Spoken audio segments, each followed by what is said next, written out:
Chapter 1183. Tang Zheng had seen the dragon's soul in the dragon graveyard, and he had even absorbed it himself, so he clearly knew the magical effects of the dragon's soul. Top greater than or equal to point greater than or equal to small greater than or equal to say X. From this series of actions, Tang Zheng could be 100% sure that this person was the legendary dragon slayer. He did not expect to see the dragon slayer in Langya Pavilion. Watching the dragon soul being absorbed by the jade bottle, Tang Zheng could do nothing. When the other party took away the corpse of the six-clawed golden dragon, only the two of them were left in the sky. That person turned his head again, and his figure flashed to Tang Zheng's side. His eyes were like a scanner, sweeping across the space in front of him, and his gaze once again swept past Tang Zheng's body. Tang Zheng did not dare to breathe too loudly. He was sure that the other party could not see him, but if he made too much noise, the other party could hear him. This was very strange, but it also made him have no choice but to be careful and not act rashly. It seems that I really misheard. I was just scaring myself. Where is the other party? Humph! The dragons in this space have been slaughtered, and the last dragon has also entered my bag. It seems that I have to go to another world. Listening to him, muttering to himself, Tang Zheng's heart thumped fiercely, as if it was about to jump out. This was because his words revealed too much information. Where was this space? There were dragons in it, but they were all killed by the dragon slayer, and they had to go to another world. In other words, the dragon slayer had the ability to travel through space. From this point, one could completely see the strength of the dragon slayer. It was no wonder that the dragons were so passive when facing the dragon slayer. In addition, the dragons definitely did not exist in one world, but in many worlds. The dragon slayer was hunting in different worlds. Would it come to his world in the future? Tang Zheng did not dare to be sure, but he did not rule out this possibility. The dragon slayer soared into the sky, and the long whip in his hand shook. With a swoosh, a crack seemed to have been torn open in the sky. It was pitch black, and nothing could be seen. This was obviously a spatial door. The dragon slayer leaped and disappeared behind the spatial door. Then the air fluctuated violently, and the spatial door disappeared. Everything returned to normal. The scene in front of him became illusory. Before Tang Zheng could figure it out, he found that he had already left that world and returned to Langya Pavilion. Tang Zheng deeply wrinkled his eyebrows, unable to figure it out no matter how he thought about it. However, his gaze was immediately attracted by another scene. A white-haired old man stood quietly in front of him, but he didn't notice him at all. Shocked, he subconsciously took a step back and asked in panic, "Who are you?" The old man had a benevolent expression as he extended his hand. Tang Zheng subconsciously wanted to dodge, but he discovered that in front of the old man there was no possibility of dodging at all. The speed of that hand was extremely slow, but he could only watch helplessly. Finally, the hand extended a finger and tapped on the dragon mark on Tang Zheng's forehead. A brilliant golden light erupted. A piercing pain caused him to have a splitting headache. He subconsciously closed his eyes, but the pain immediately disappeared without a trace. He immediately opened his eyes and found that the scene in front of him had changed. It was no longer the rigid Langya Pavilion, but had become a picturesque scene of mountains and rivers. It was wonderful and magnificent. This was a world like paradise. In any case, with Tang Zheng's knowledge, he had never heard of such a place in his world that showed another world. Roar! A dragon's roar sounded, and Tang Zheng trembled all over. He hurriedly looked up and saw a few glittering golden dragons flying in the sky in the distance. They shook their heads and wagged their tails, looking very satisfied. The dragons' roar sounded one after another, and he suddenly found the dragon clan further away. Then more and more dragon clan members appeared, and they were as ordinary as humans. It was not rare at all. This world. He was horrified and seemed to have realized something. This is the Dragon Clan's paradise, the Dragon Clan's world. A kind voice sounded in his ears. He quickly turned his head and found that the kind-looking old man was actually standing beside him. "Old man, who are you?" Tang Zheng's vigilance dropped a little, and he asked curiously, "Who I am is not important." The old man shook his head and pointed at the void. He said, "Look at this great world, but it's a pity that it no longer exists." Tang Zheng frowned suspiciously and asked, "It no longer exists?" "Yes, it's destroyed." The old man's face showed a pained expression.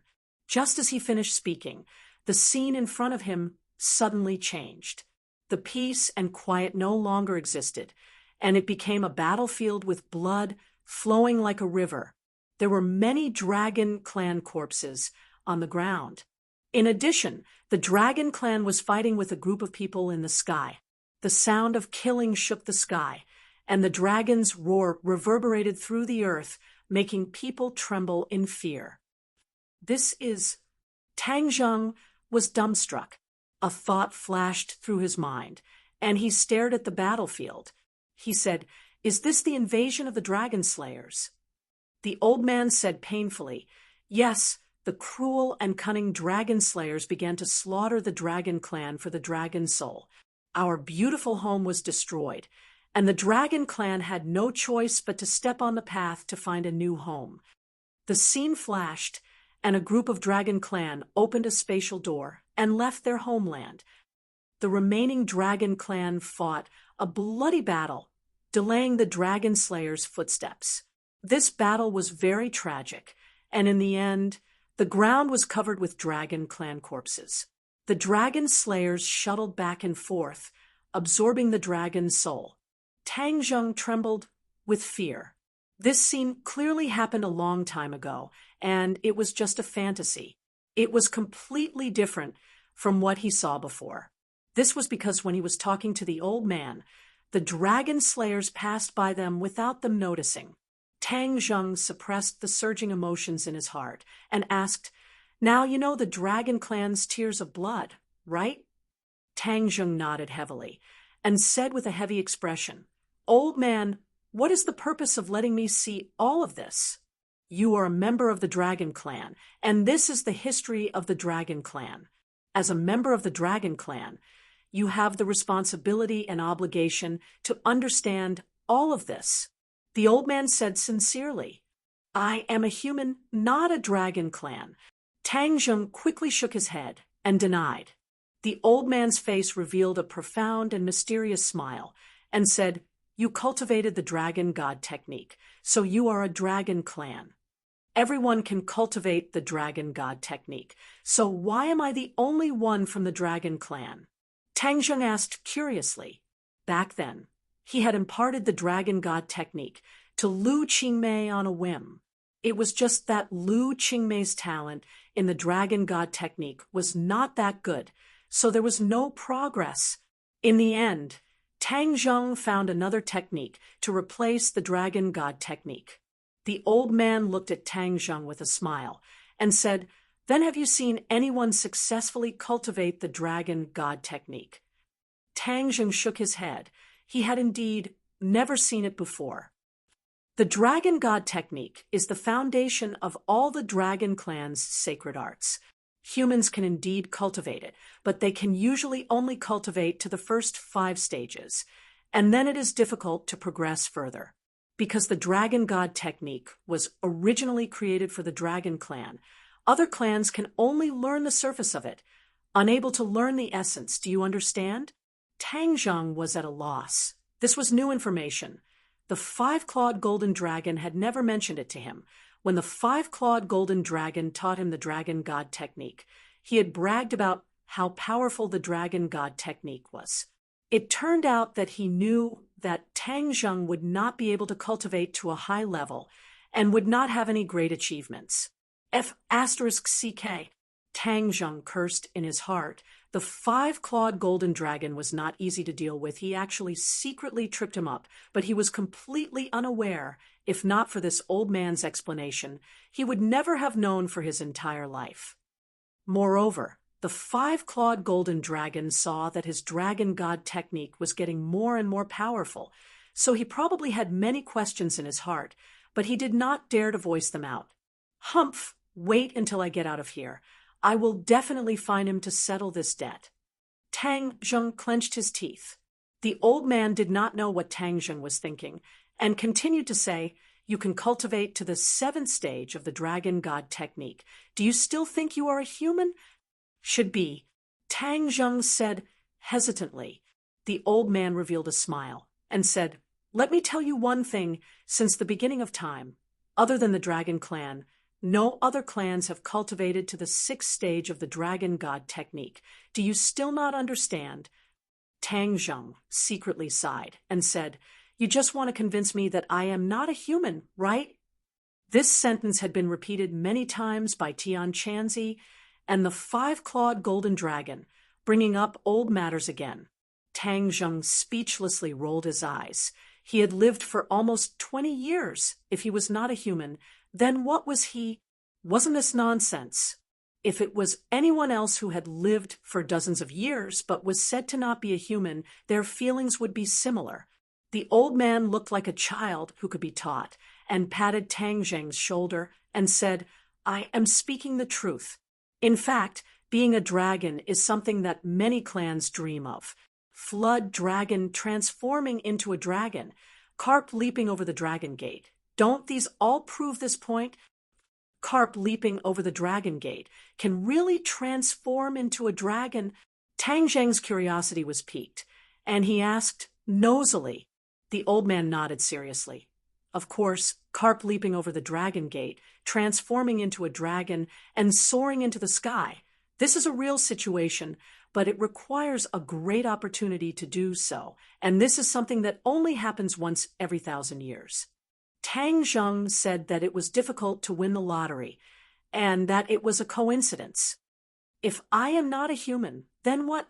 After hesitating for a while, Tang Zheng compromised and did not dwell on the question of whether or not he was a human. "Since you are a dragon, then you should shoulder the responsibility of being a part of the dragon race." The old man stared seriously at Tang Zheng and said with conviction, "The dragon race's responsibility? What is that?" Tang Zheng asked in confusion. "Defeat the dragon slayer and return the dragon race to a peaceful home, so that the dragon race will not have to suffer the pain of slaughter for generations to come. Strengthen the dragon race and restore the dragon race to its former glory," the old man said with great excitement. Tang Zheng's eyes were wide open. How big of a responsibility was this? Why was it like a 1,000-pound boulder directly pressing down on his shoulders? Seeing him at a loss, the old man said earnestly, "This is your responsibility, and also your glory. Do you understand?" Tang Zheng shook his head in confusion. He really did not understand. "Didn't I just cultivate the dragon god technique? You put the burden of the entire dragon race's revival on my shoulders. Is there anyone who bullies others like this?" When the five-clawed golden dragon taught him the dragon god technique, he did not mention this matter. Otherwise, he would not have cultivated the dragon god technique. Chapter 1184. Seeing Tang Zheng shake his head blankly, the old man did not reveal any disappointment. Instead, he said earnestly, "I understand that it is difficult for you to accept this reality, but you have no way to escape. What if I don't agree?" Tang Zheng pondered for a moment and asked in a deep voice, "You will agree?" The old man was confident as he stared straight at Tang Zheng. Tang Zheng disagreed and retorted, "I will make the decision on my own matters. You can't make the decision for me." The old man was not angry, but looked at Tang Zheng with interest and said, "You are already a member of the dragon race. Do you think that after the dragon slayer sees you, he will let you go?" Tang Zheng was shocked. He had never thought about this question, Now that it was pointed out, he immediately realized the huge danger hidden within. He did not compromise and argued, "I don't have the appearance of a dragon race. How could the dragon slayer discover me? Do you think that the dragon race only has the appearance of a dragon race? Don't you see that I don't look like a human? The dragon race is different. They have dragon chi, especially the dragon soul. That is a lifetime imprint. How can they escape the eyes of the dragon slayer?" The old man's powerful question made Tang Zheng speechless. After hesitating for a while, he mumbled, "But I don't have a dragon soul." "You will have a dragon soul. There is no doubt about that. It is only a matter of time." Tang Zheng was startled.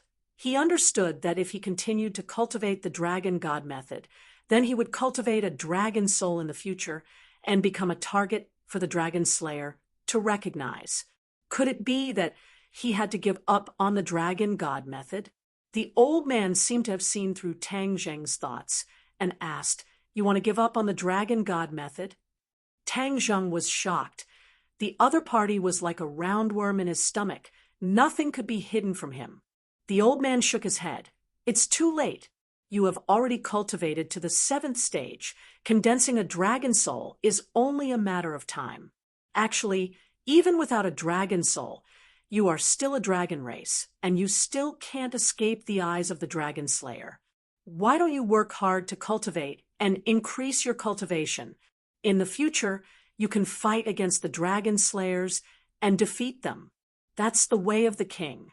Hearing the old man's bewitching words, Tang Zheng was a little tempted. However, when he recalled how powerful that dragon slayer was, his heart trembled, and he couldn't help but have some thoughts of retreating. "Tang Zheng, how can you have such thoughts? Where did you go when you were so fearless in the past? So, what if he was a dragon slayer? As long as you become stronger, you can definitely defeat them." A voice rang out in Tang Zheng's mind, encouraging him. "But even the 6-clawed golden dragon is dead, and even the entire dragon clan is being chased by the dragon slayer.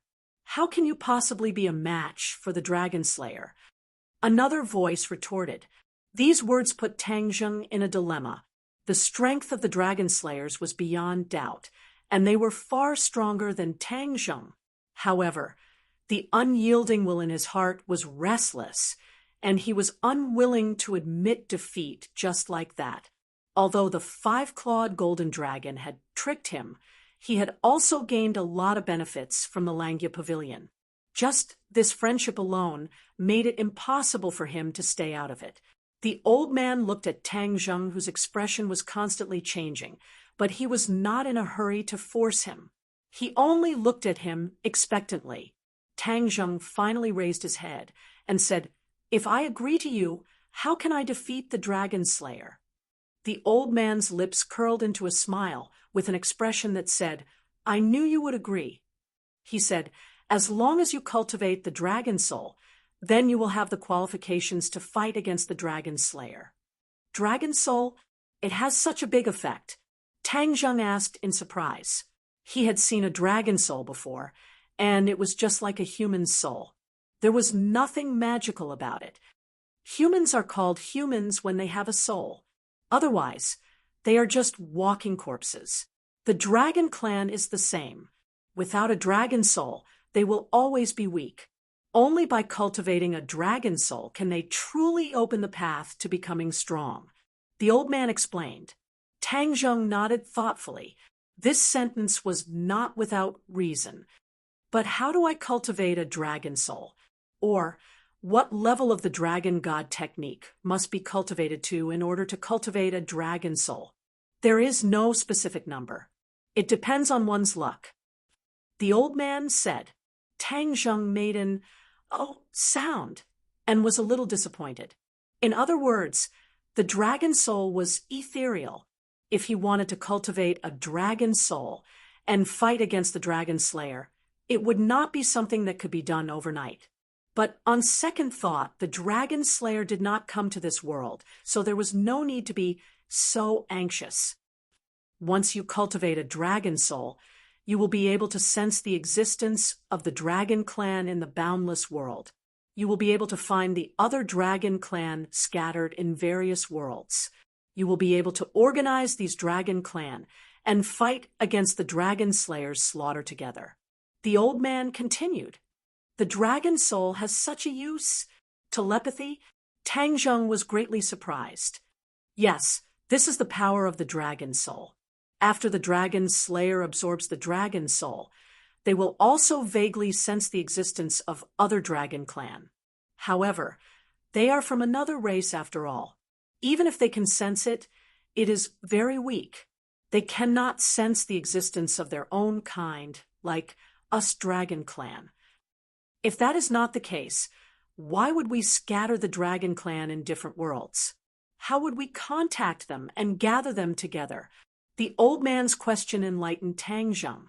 The dragon clan existed in many worlds, and there were also traces of the dragon clan in the heavens beyond heaven. It was indeed, as the old man had said. If there was no way to gather together again, the dragon clan would become a pile of loose sand and would be at the mercy of the dragon slayer. This was definitely different from the original intention of the dragon clan. He subconsciously thought of the scene he had seen earlier. It must have been the dragon clan in another world that had been killed by the dragon slayer. He asked curiously, "Just now, I saw a six-clawed golden dragon being killed by the dragon slayer. Did that happen in another world? What did you see?" The old man's expression changed drastically, and he asked in surprise. Tang Zheng looked at him in confusion and asked, "Don't you know? I thought that was also an illusion that you created. This is the illusion that I created." The old man pointed at the scene in front of him and said, he stared at Tang Zheng with a burning gaze and asked, "Tell me in detail what you saw just now." Tang Zheng's heart was filled with suspicion, but he still spoke the truth. The old man frowned. It was as if two rivers were running across his forehead, causing one's heart to involuntarily tighten. "You're saying that he seemed to have heard your voice, but did not see you?" The old man continued to ask. Tang Zheng nodded. "That's right. What's going on?" "What you saw happened in real time. You can actually see what happened to the dragon clan in another world. If you have a way to pass through the space gate, then you can help the dragon clan. You understand?" The old man's eyes became excited, and his eyes gradually released a bright light. Tang Zheng said in confusion, "You're saying that I saw what was happening in another world, and that it wasn't an illusion, but something that was really happening?" "Of course." The old man nodded with certainty. Tang Zheng's face turned pale. How did he have this kind of divine ability? "You're very surprised, right? I'm also very surprised. It's said that only the dragon clan's ancestors from the ancient era had this kind of divine ability. They were able to see through all the dragon clan's movements and lead the dragon clan. See through all the dragon clan's movements. Yes, this is the divine ability of the dragon clan's ancestors. Under the leadership of the ancestors, the dragon clan became stronger and stronger, becoming a supreme race that countless races feared and envied. The old man said with pride. Changing his tone, the old man said, "It's just that your current state is completely different from the ancestors. You only have a little bit of it right now." "Little bit? Doesn't that mean that I can have the dragon clan's ancestors' divine ability in the future? See through all the dragon clan's movements?" Tang Zheng's head moved, and he couldn't help feeling excited. This kind of divine ability was like a surveillance device that could monitor all the dragon clan's movements. Leading all the dragon clan was indeed not a problem. His heart became lively. He had a general impression of how strong the dragon clan was. But the reality was definitely stronger than he thought. Once he led the dragon clan, he couldn't imagine how great his achievements would be. "It's indeed possible, but I don't know if you'll be able to cultivate to the ancestors' realm." The old man pondered for a moment and gave an ambiguous answer. But this already made Tang Zheng wild with joy. He quickly calmed down. Why was he so lucky to have the ancestors' divine ability? This didn't make sense. Why do I have this kind of divine ability? He finally asked the question in his heart. The old man looked at him for a long time, as if he wanted to find some clues from him. But in the end, he had no choice but to shake his head helplessly. I don't know either. Maybe it's fate. Maybe this is your opportunity to lead the dragon clan against the dragon slayers. That's not right. Tang Zheng shook his head fiercely. He still felt that something was strange. Suddenly, he had an idea and thought of a suspicious point. He widened his eyes and stared straight at the old man. Since this is the 6th floor of Langya Pavilion, the other dragon clan members will also meet you here. Why did you specifically choose me? This question was like a light that illuminated the darkness. The darkness was quickly dispelled, and the light illuminated the world. The old man's expression froze and became a little strange. He stared straight at Tang Zheng. His expression became stiff, and his eyes were lifeless and frighteningly empty, like the eyes of a dead fish. Tang Zheng looked at this scene in shock and shouted, "What's wrong with you? What's going on?" The old man spoke softly and said meaningfully, "One day, you'll find the answer yourself." As soon as he finished speaking, his body became transparent and then turned into a ray of light. With a bang, he exploded bit by bit, like a sky full of stars, and scattered. "Ah!" Tang Zheng shouted. He didn't expect to see such a change happen to the other party. He was powerless. He desperately wanted to find the other party and ask him clearly, but the other party had disappeared just like that. It was as if his question had forced him to disappear. But why? His question wasn't fatal. Was he deliberately avoiding it? Besides, who was this old man? Chapter 1185. The illusion disappeared, and everything collapsed as if it had never existed. The scene suddenly changed, and Tang Zheng returned to the 6th floor of Langya Pavilion. The 6th floor was empty as far as the eye could see. There were no Dharma treasures, no secret manuals, and not even a piece of furniture. He was greatly disappointed.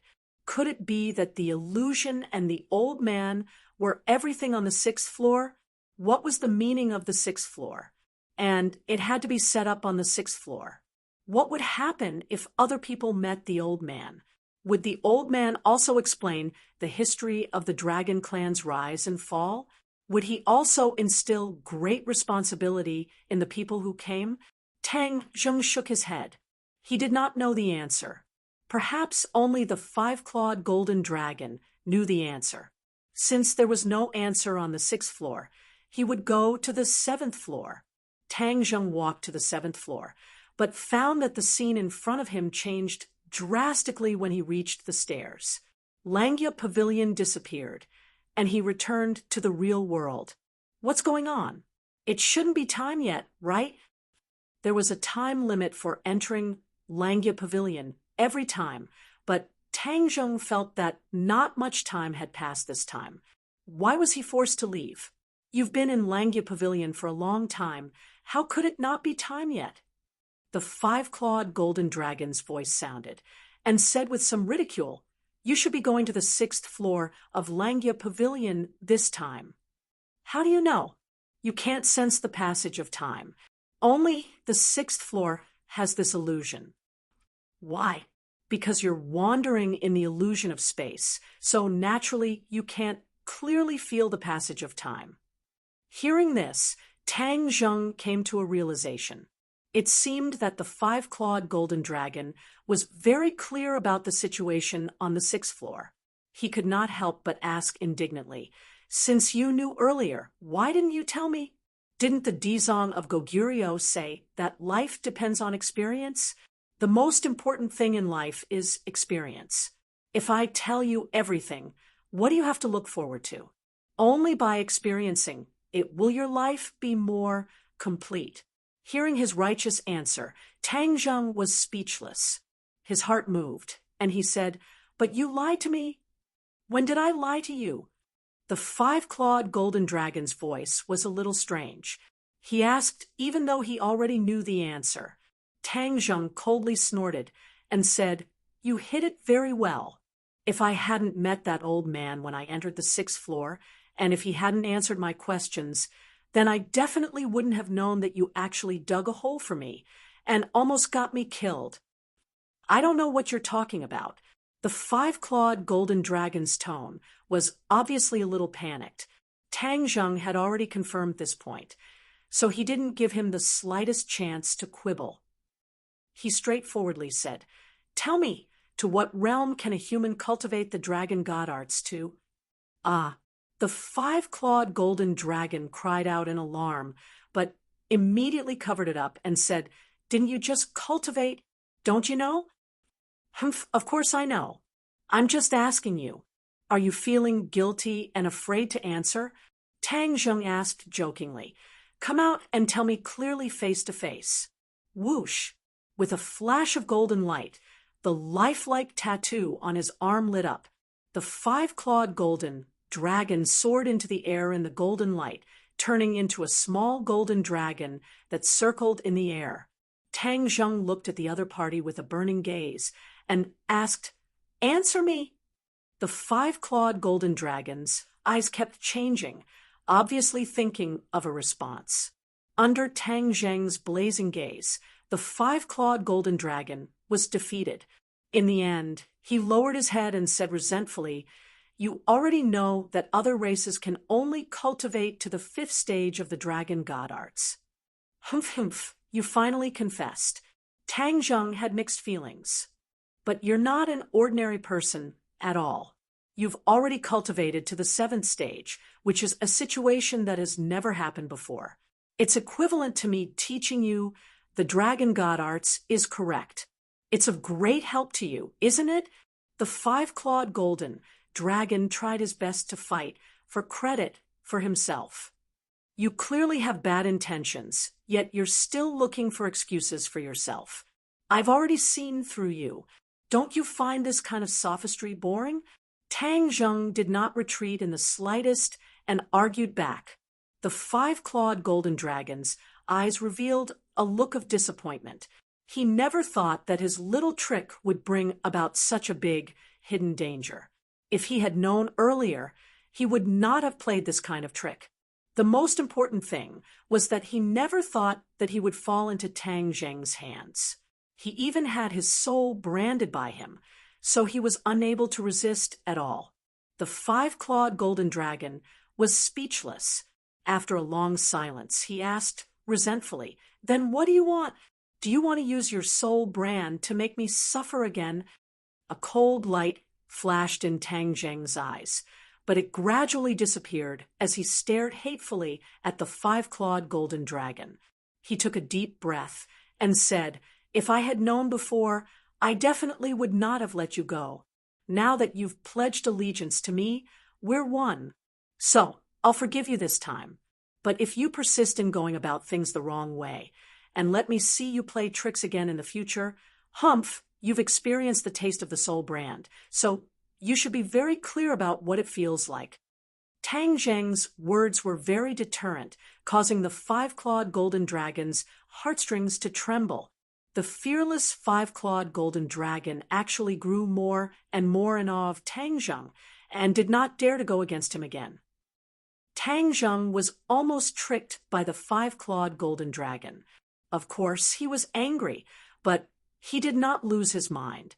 After calming down, he understood that if he were to fly into a rage and punish the five-clawed golden dragon, it would definitely make the five-clawed golden dragon afraid, but it would also give birth to a rebellious heart. What Tang Zheng needed was the five-clawed golden dragon's loyalty, and not simply fear him. Using the carrot and stick was the most effective way. The five-clawed golden dragon revealed a look of surprise. It seemed that he did not expect Tang Zheng to let him go so easily. For a moment, he was at a loss. Everything can be done once, but not twice. This is your only chance. Tang Zheng solemnly warned. The five-clawed golden dragon resentfully nodded, hesitated for a moment, and said, "How do you know about the dragon god's secret art? Who told you?" "Huh." Tang Zheng stared at the five-clawed golden dragon in surprise and said, "Why is your question so redundant? Of course someone told me." "Aren't you in the Langya Pavilion? Who else would tell you?" The five-clawed golden dragon was puzzled. "Can't there be people in the Langya Pavilion?" "Of course not." Tang Zheng's eyes widened and asked, "Is there not a white-haired old man in the 6th floor of the Langya Pavilion?" "Old man?" The five-clawed golden dragon stared straight at Tang Zheng, as if he was listening to a heavenly book. The five-clawed golden dragon's behavior did not seem to be acting, which made Tang Zheng very confused. That old man was very realistic, and the other dragons were not blind. How could they not see him? He suppressed the doubts in his heart and asked curiously, "Let me ask you, what exactly will the dragon clan encounter on the 6th floor?" The 6th floor allows us to learn the history of the dragon clan, just like how you humans watch movies. A simple illusion allows us to wander through the history of the dragon clan. Ever since the dragon clan encountered the dragon slayer and left their homeland, the illusion emphasized this humiliating history. "Did you see it?" the five-clawed golden dragon said with emotion. Tang Zheng nodded, suddenly enlightened. So the 6th floor was ideological education, unifying the dragon clan's ideology. This was very similar to Hua Xia's situation. No wonder Hua Xia always claimed that she was the descendant of the dragon clan. Perhaps she had learned it from the dragon clan. The old man said that the dragon clan would only truly enter the dragon clan after cultivating to the 6th level. With great magical powers, this was the elite of the dragon clan. If they did not unify their ideology, then wouldn't it be a plate of loose sand? The design of this Langya Pavilion really had great wisdom. It was worthy of respect. Tang Zheng muttered to himself for a while and said, "Of course I saw it. What about the rest?" "That's all." "What about the old man?" "No." The five-clawed golden dragon finally gave a definite answer. How could there be no? Tang Zheng was baffled. There was clearly an old man who explained the history of the dragon clan to me. "You are the dragon clan. How could you not have met him?" The five-clawed golden dragon's reaction was even greater than Tang Zheng's. Its huge eyeballs almost popped out. From Tang Zheng's reaction, the five-clawed golden dragon was sure that he was not lying, which meant that he really met an old man on the 6th floor of the Langya Pavilion. This was completely illogical. "What did the old man tell you?" "He told me that only the dragon clan can cultivate to the 6th level and above, and that they can cultivate the dragon soul. Once the dragon soul is cultivated, many of the dragon clan's divine abilities can be mastered." Tang Zheng gave a general introduction, but did not mention the ancestral divine abilities. This would make the five-clawed golden dragon panic. Although the five-clawed golden dragon had pledged allegiance to him, it had always been arrogant and did not really put Tang Zheng in its eyes. If it knew that Tang Zheng had cultivated the ancestral divine abilities, its eyeballs would probably fall to the ground. Tang Zheng did not want to show off in front of the five-clawed golden dragon, nor did he need to use this to show his authority. The five-clawed golden dragon's expression dimmed. Sure enough, someone had revealed this to him. It thought that it could hide it for a lifetime. It seemed that it was too optimistic. The five-clawed golden dragon racked its brains, but still could not figure out who this nameless old man was. Only the dragon clan could enter the Langya Pavilion, which meant that this old man must be a senior of the dragon clan. But why did he choose Tang Zheng? Could it be that there were so many other dragon clans that could not enter his eyes? This made the five-clawed golden dragon puzzled and somewhat depressed. From this point, it could be inferred that it was actually far inferior to Tang Zheng, especially in the heart of the senior of the dragon clan. It was not as important as Tang Zheng. The deep sense of defeat made the five-clawed golden dragon depressed, and its mood could not calm down for a long time. Looking at the five-clawed golden dragon's reaction, Tang Zheng understood what it was thinking, but he did not comfort it and said to himself, "Could it be that with your identity as a dragon, you can't understand the mystery?" The five-clawed golden dragon weakly rolled its eyes and said embarrassedly, "If I could understand it, I wouldn't be so distressed." Tang Zheng secretly sighed. He originally hoped that the five-clawed golden dragon would answer his questions, but he did not expect that it would bring him even more questions. Who was this mysterious old man, and why did he choose him? Confused, Tang Zheng fell into a dilemma. Don't worry, this should be a good thing. After all, no one else has this opportunity. The five-clawed golden dragon said sourly. Tang Zheng laughed involuntarily and said, "Are you envious?" "I'm not envious." The five-clawed golden dragon said insincerely. The five-clawed golden dragon thought highly of himself, but in fact, he was an ordinary member of the dragon clan.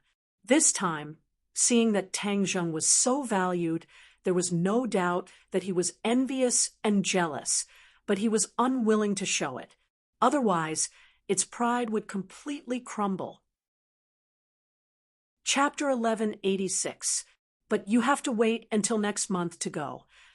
The five-clawed golden dragon said he could only go to Langia Pavilion once a month, and there was a time limit each time. This made Tang Zheng helpless. "There's no need to wait for you.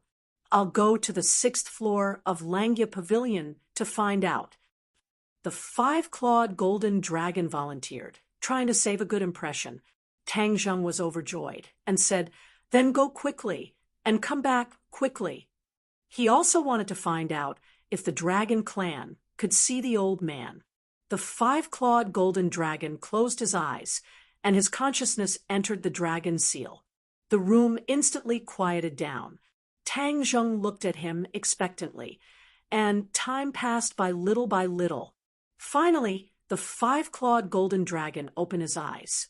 Golden light flowed, and his expression was very strange. How was it? Tang Zheng couldn't wait to ask. The five-clawed golden dragon shook his head disappointedly. "No, I only saw an illusion. There was no old man, like you said." After that, the five-clawed golden dragon looked at Tang Zheng with a strange expression. He searched for a long time in the illusion, but there was no clue.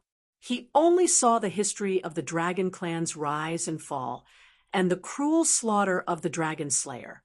"Then I can only go to Langia Pavilion after I go down." Tang Zheng shrugged helplessly. "Don't you want to know what's on the 7th floor of Langia Pavilion? I'll tell you."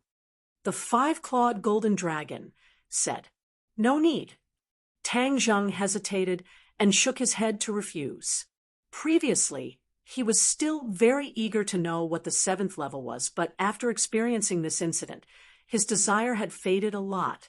Just as Ksitigarbha Bodhisattva had said, the unknown men experience, and this kind of experience was rare and valuable. Being able to predict the future was not necessarily a good thing. The five-clawed golden dragon was surprised by his change, but he still didn't say anything. "Come back."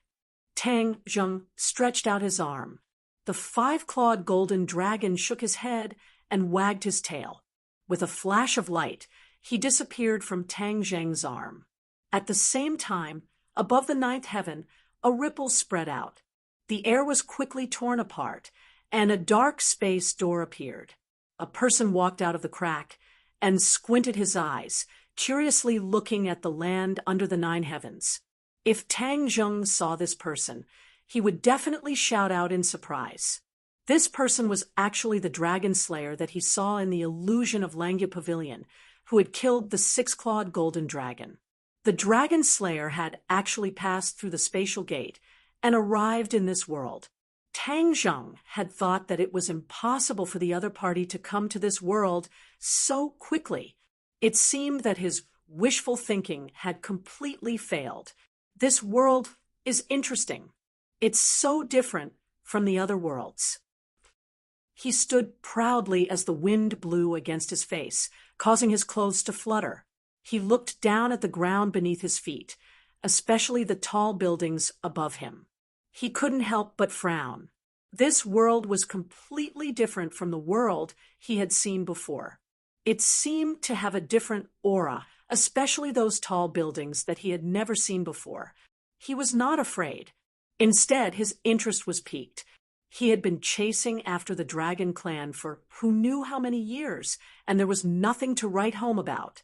This time, he finally saw something different. Naturally, he was especially happy. I hope this world won't disappoint me, he muttered to himself, his arrogance evident. He slowly closed his eyes, and the shadows of his hands changed. Seals fell from the sky and disappeared into the vast earth. Immediately, a figure appeared in his mind. The figure of a fixed-clawed golden dragon was faintly discernible. This world is so shabby. There's only one fixed-clawed golden dragon. It's my time. He sighed, seeming rather discouraged. However, passing through the spatial gate consumes too much energy. I can only pass through the spatial gate once now.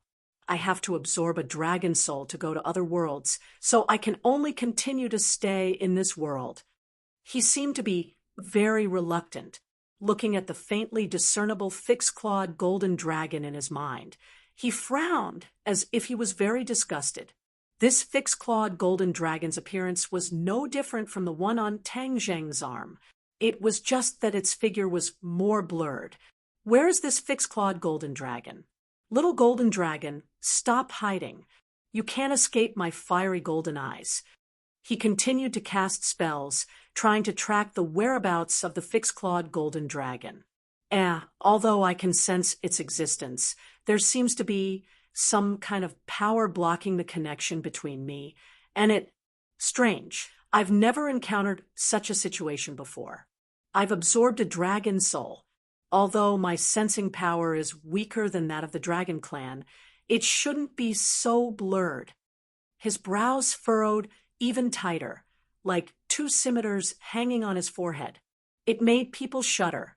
He used all his skills to try to track the whereabouts of the fixed-clawed golden dragon again, but in the end, it was to no avail. However, he immediately found another suspicious point. A blurred figure appeared in his mind, but it quickly disappeared without a trace. He was dumbfounded, unable to speak for a long time. There must be a problem. He had never encountered such a situation before, and this kind of difficulty had instead aroused his fighting spirit. He continued to cast the spell, and the figure appeared again. However, more than 10 seconds later, before the figure could fully condense, it dissipated again, like drops of starlight drifting in all directions. Phew! He let out a long breath, and bean-sized beads of sweat appeared on his forehead. It was not easy for him to cast this kind of magical power continuously because it consumed a lot of his mind and power. He did not dare to continue. He also knew that there must be something fishy, but he was still unable to understand the mystery. This world is not as simple as I thought. TSK. Interesting. Otherwise, how could a little golden dragon arouse my interest? This figure that has not fully condensed is the real target. I'm afraid it's not an ordinary dragon clan. If I can catch it, it might be able to raise my power to another level. His eyes gradually bloomed with light. He looked down at the world below, and his eyes revealed a strong sense of greed. Whoosh! His figure flashed, and he swooped down to the ground, disappearing into the vast building. In the secret military base on the outskirts of the capital, 100,000 soldiers were observing the celestial chess formation day and night. Ever since Ji Wuxiang found out that time was pressing, he accelerated the training progress. Now, 5,000 of the 100,000 elite soldiers had died. The other 5,000 soldiers had died in the training. Practicing the celestial chess consumed a lot of one's energy and physical strength, especially after Ji Wuxiang increased the training intensity. This was even more obvious. Ji Wuxiang did not care about the loss of these lives. Some people wanted to resist, but in the end, they were all suppressed by Ji Wuxiang. No one dared to resist him anymore. They could only train hard without any complaints or regrets. Ji Wuxiang stood on the high platform. Wherever his finger pointed, thousands of soldiers and horses were under his command. A surge of star power soared into the sky, causing a drastic change. In the 9 heavens, in broad daylight, stars appeared in the sky. However, the starlight was very weak and far away. Humans on the ground could not see it. This surge of star power was like a huge protective shield. It quickly spread out in all directions from the capital. It was almost comparable to the speed of light. In a short while, this protective shield covered the vast Huaxia. Ji Wuxiang looked up at the sky. Although he could not see anything, he could communicate with the celestial chess and could clearly feel the star power. Naturally, he could also sense those specks of starlight. His eyes revealed a look of joy. He was so excited that he spoke incoherently. The celestial chess has finally succeeded. Granny Li, who had been by his side the whole time, was overjoyed when she heard his words. She hurriedly congratulated him. "Congratulations, Lord. Now, that heavenly chess has succeeded. The whole world will be under your control." Ji Wuxiang looked at Granny Li with a smile and said, "The day of our glory will come." Granny Li nodded like she was pounding garlic and said, "Yes, glory will belong to us. Whether it's Tang Zheng or the demon race, they will be far from being Lord's match." Ji Wuxiang did not comment, but still reminded, "But we cannot underestimate them. Although the celestial chess has succeeded, it is not the time to use it." Granny Li asked in surprise, "Why?" Ji Wuxiang smiled mysteriously. With a thought, the protective shield covering Huaxia disappeared without a trace, as if it had never appeared. The celestial chess is the key to victory. If we act too hastily and expose ourselves too early, it may not be a good thing. What we are planning is a long-term plan. Since there are many enemies, we will let them kill each other first while we reap the benefits. It will be as easy as blowing off dust." Ji Wuxiang said confidently. Granny Li suddenly understood and gave a thumbs up in praise. "Lord is farsighted. This subordinate admires you." After saying that, her gaze turned to the tens of thousands of elite soldiers and said, "Then what about them?" These soldiers had gone through terrible training and had consumed a lot of their essence, energy, and spirit. It was impossible for them to go back to the battlefield. Many of their bodies had suffered irreversible and fatal injuries. Ji Wuxiang swept a glance at the soldiers, his eyes without the slightest fluctuation, and said indifferently, "The sacrifice they have made for the celestial chess is worth it, because the humans of this world will remember their great achievements." Granny Li nodded seriously.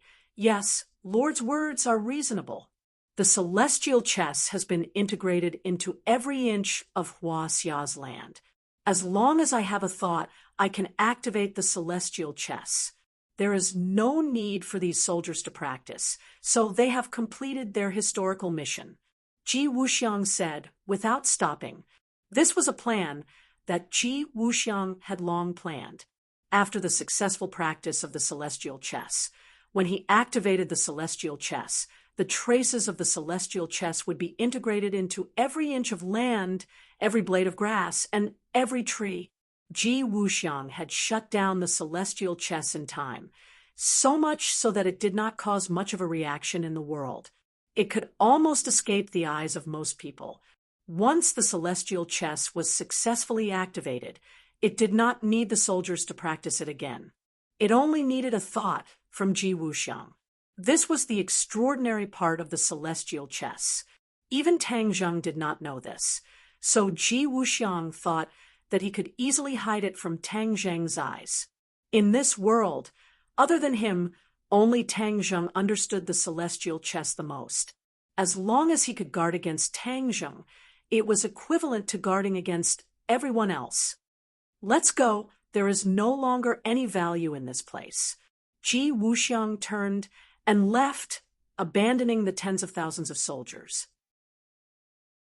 Chapter 1187. Granny Lee heard the hidden meaning in the man's words and couldn't help but frown. She stood up and asked, "What kind of status does the great lord have? Is he someone you can invite just because you want to?" The great lord didn't bat an eyelid and didn't stop Granny Lee. In his mind, the bureau chief's value had already been exhausted. It was unnecessary for him to send someone to invite him. The great lord knew very well that the bureau chief's men had been monitoring their every move, but he didn't care at all and allowed them to report to him every day. Now that heavenly chess was a success, the other party also realized this and couldn't wait to take action. They appeared to be too impatient and ended up at a disadvantage. However, he didn't know that the bureau chief was also under great pressure to assign so many elite soldiers to train him. It was true that the bureau chief had a high position and power, but it didn't mean that he could do whatever he wanted. Countless pairs of eyes were watching him. If he made a mistake, they would kick him when he was down and kill him. Seeing that heavenly chess was a success, he couldn't help but sigh in relief. This was a return on his investment. According to Ji Wuxiang's description, heavenly chess was very powerful. Once heavenly chess was controlled, the world would be his chessboard, and everyone would be his chess pieces. The temptation of having the power to decide people's life and death was huge and strong. It was far from ordinary power. The bureau chief urgently needed to know more about heavenly chess. During this time, he had collected information from various places, as well as information from the soldiers who participated in the training, so he had a general understanding of heavenly chess. Although it was just a few words, the bureau chief could tell that Ji Wuxiang was telling the truth. Heavenly chess was really as powerful as he said, even surpassing his description. This made the bureau chief wild with joy. The more powerful heavenly chess was, the more powerful he would be when it fell into his hands. He couldn't wait to enjoy the fruits of heavenly chess. Hearing Granny Lee's question, the leader of the soldiers showed displeasure. His hard cheeks flashed with ruthlessness as he said murderously, "No one is allowed to disobey the bureau chief's orders." "Humph, who do you think you are? Do you have the right to speak here?" Granny Lee curled her lips and scolded disdainfully.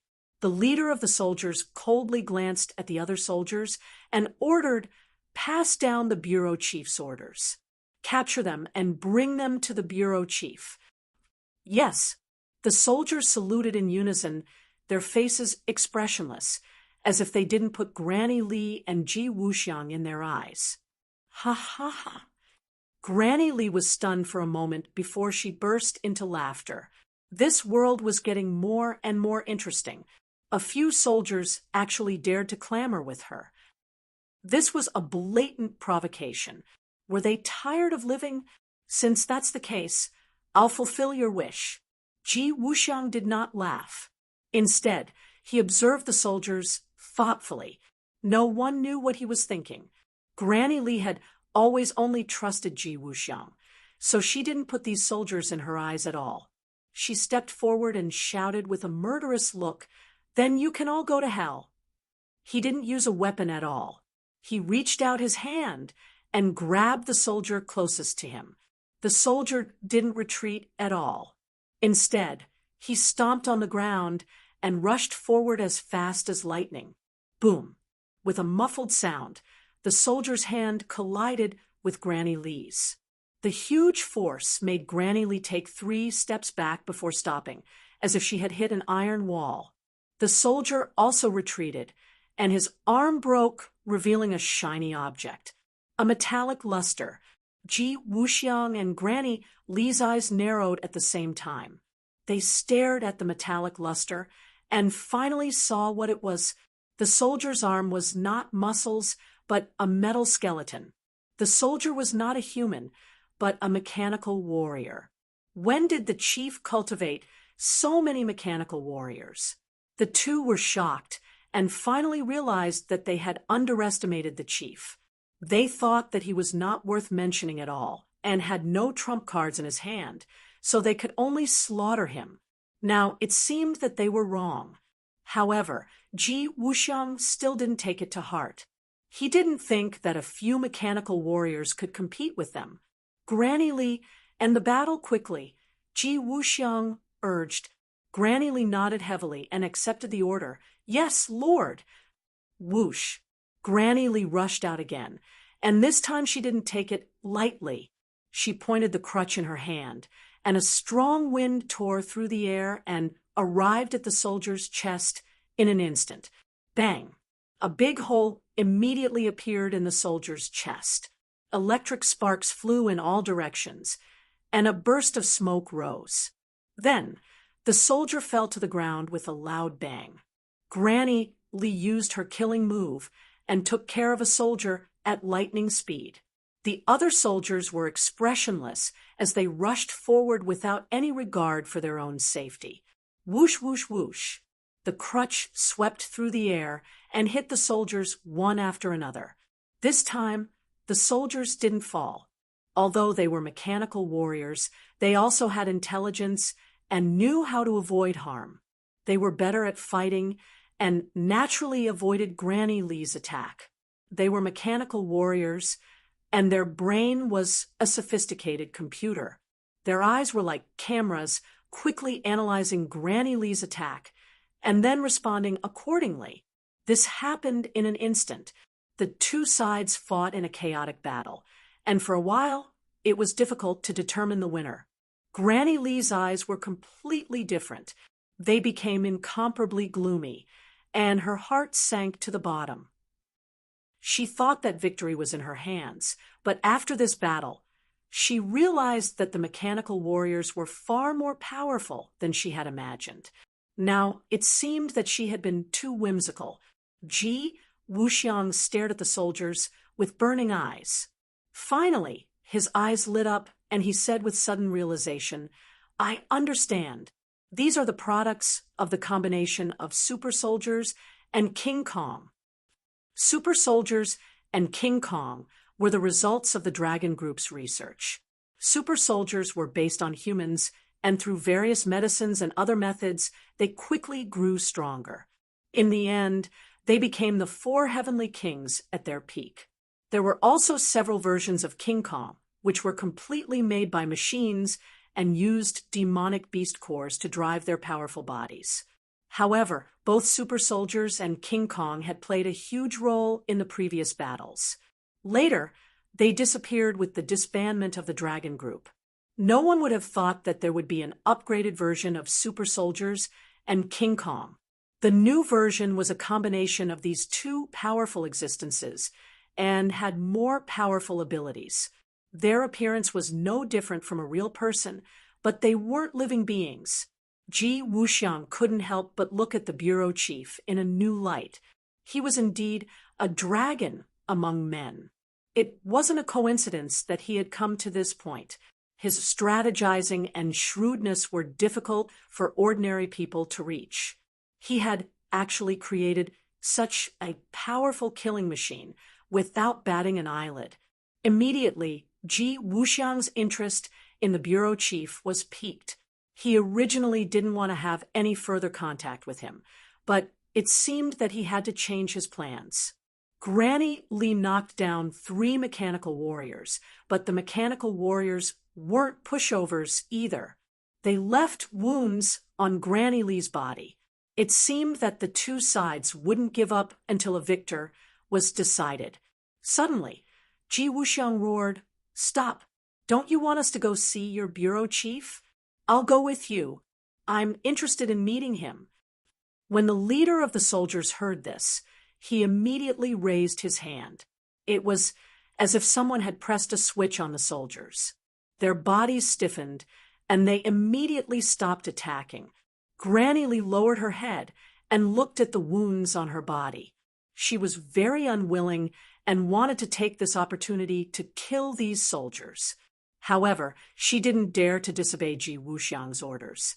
so she had no choice but to resentfully stop attacking. Both sides stopped fighting. The air was silent, and there was a deathly stillness. Pairs of eyes stared at each other. It seemed that if there was any disagreement, they would start fighting again. The leader of the soldiers looked at Ji Wuxiang with a burning gaze and said, "Let's go."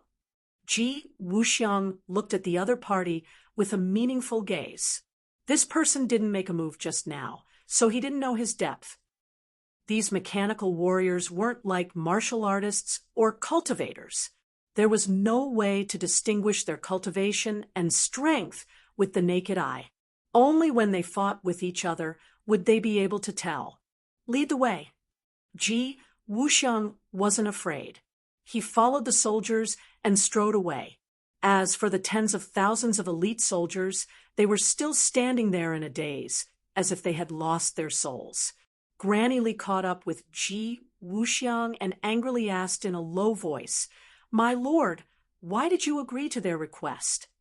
Ji Wuxiang smiled mysteriously and said, "Don't you think these guys are interesting?" Granny Li's gaze swept over the soldiers and said disdainfully, "They're just a bunch of iron lumps." Ji Wuxiang laughed and said, "Don't underestimate them. Since the bureau chief dared to ask them to invite us, they must have made full preparations. Without a diamond drill, how could they dare to take on a porcelain job?" Granny Li was startled. She looked at the soldiers in disbelief and said, "Are they that powerful?" "Haven't you already tried?" Ji Wuxiang asked back. Granny Li's face stiffened and turned red. She said in shame, "This subordinate is incompetent. It's not that you're incompetent, but that we underestimated the power of technology. Technology is enough to change mankind, so we naturally shouldn't underestimate it. My thinking is too old-fashioned, and I've only just started to understand it now." Ji Wuxiang said ruefully. Granny Li's expression kept changing. She disagreed. How powerful could technology be? The government had been developing technology for so many years, but they were still suppressed by the Azure Dragon Palace. If it weren't for the appearance of cultivators, the Azure Dragon Palace would still be able to maintain this momentum, and they wouldn't have the opportunity to stir up trouble. Although Granny Li was powerful, she was still a step away from a true hero like Ji Wuxiang, and this wasn't without reason. Her vision was far inferior to Ji Wuxiang's. Ji Wuxiang didn't realize the power of technology before, but after seeing the mechanical warriors and recalling the development of the super soldiers and the adamant mecha, he understood and had many ideas. He dared to face his mistakes, which was commendable. Ji Wuxiang also saw Granny Li's reaction, but he didn't explain.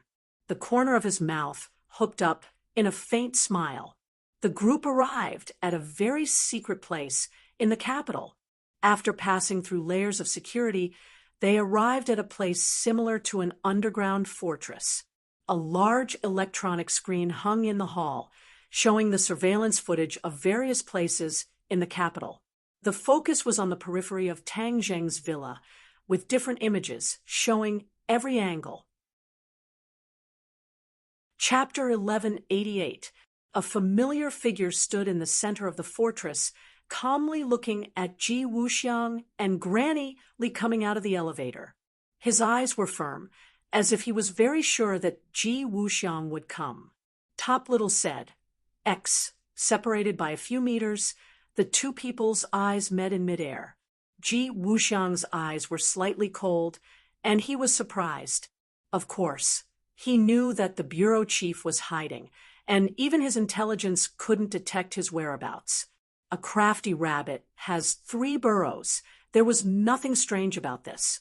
But what surprised Ji Wuxiang was the bureau chief's aura, which was completely different from before. Although it was also the aura of a superior before, there were many subtle differences.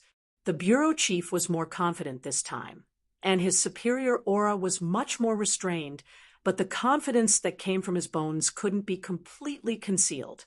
Ji Wuxiang's eyes narrowed slightly, and he looked at him with a burning gaze. The bureau chief stood in place and didn't move at all. When Ji Wuxiang and Granny Li came to stand in front of him, he said, "I heard that you were leaving. Fortunately, my people hurried over and finally found you in time. Otherwise, it would be as difficult as ascending to heaven to find you in this vast Hua Xia." Ji Wuxiang said without batting an eyelid. "Senior officer possesses supreme power and has hidden his abilities well. How could he not be able to track my whereabouts?" This was a test, but the bureau chief still accepted it and said noncommittally, "Since you know, then you shouldn't leave in a hurry." Granny Lee heard this and opened her eyes wide in displeasure. She said, "First, do you really think you're omnipotent?" The bureau chief couldn't help but feel a little guilty when facing Granny Lee, but now he had been promoted to a cultivator by Lu Wuxin, and his strength was strong, so he didn't put Granny Lee in his eyes. The bureau chief looked at Granny Lee in disdain and said, "You're just Ji Wuxiang's dog. Your master has spoken. What right do you have to talk nonsense?" These words made Granny Lee fly into a rage, and Ji Wuxiang's eyebrows involuntarily twitched.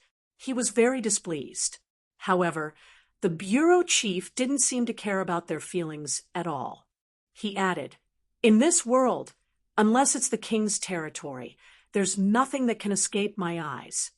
Ji Wuxiang's eyebrows were raised high, and his strong displeasure was obvious. The bureau chief had changed so much that he was like a completely different person. Before he figured out the reason, he wasn't going to make a move. Being called a dog, Granny Lee's anger had already leaped out of her head.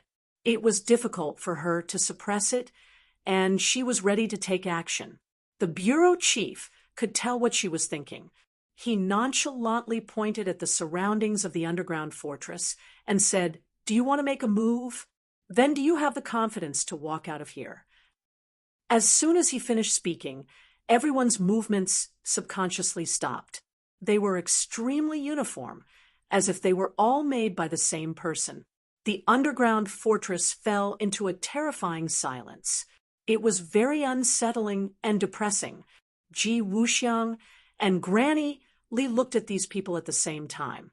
This unmoving situation made them feel an inexplicable pressure in their hearts. At the same time, a terrifying thought surfaced in their minds.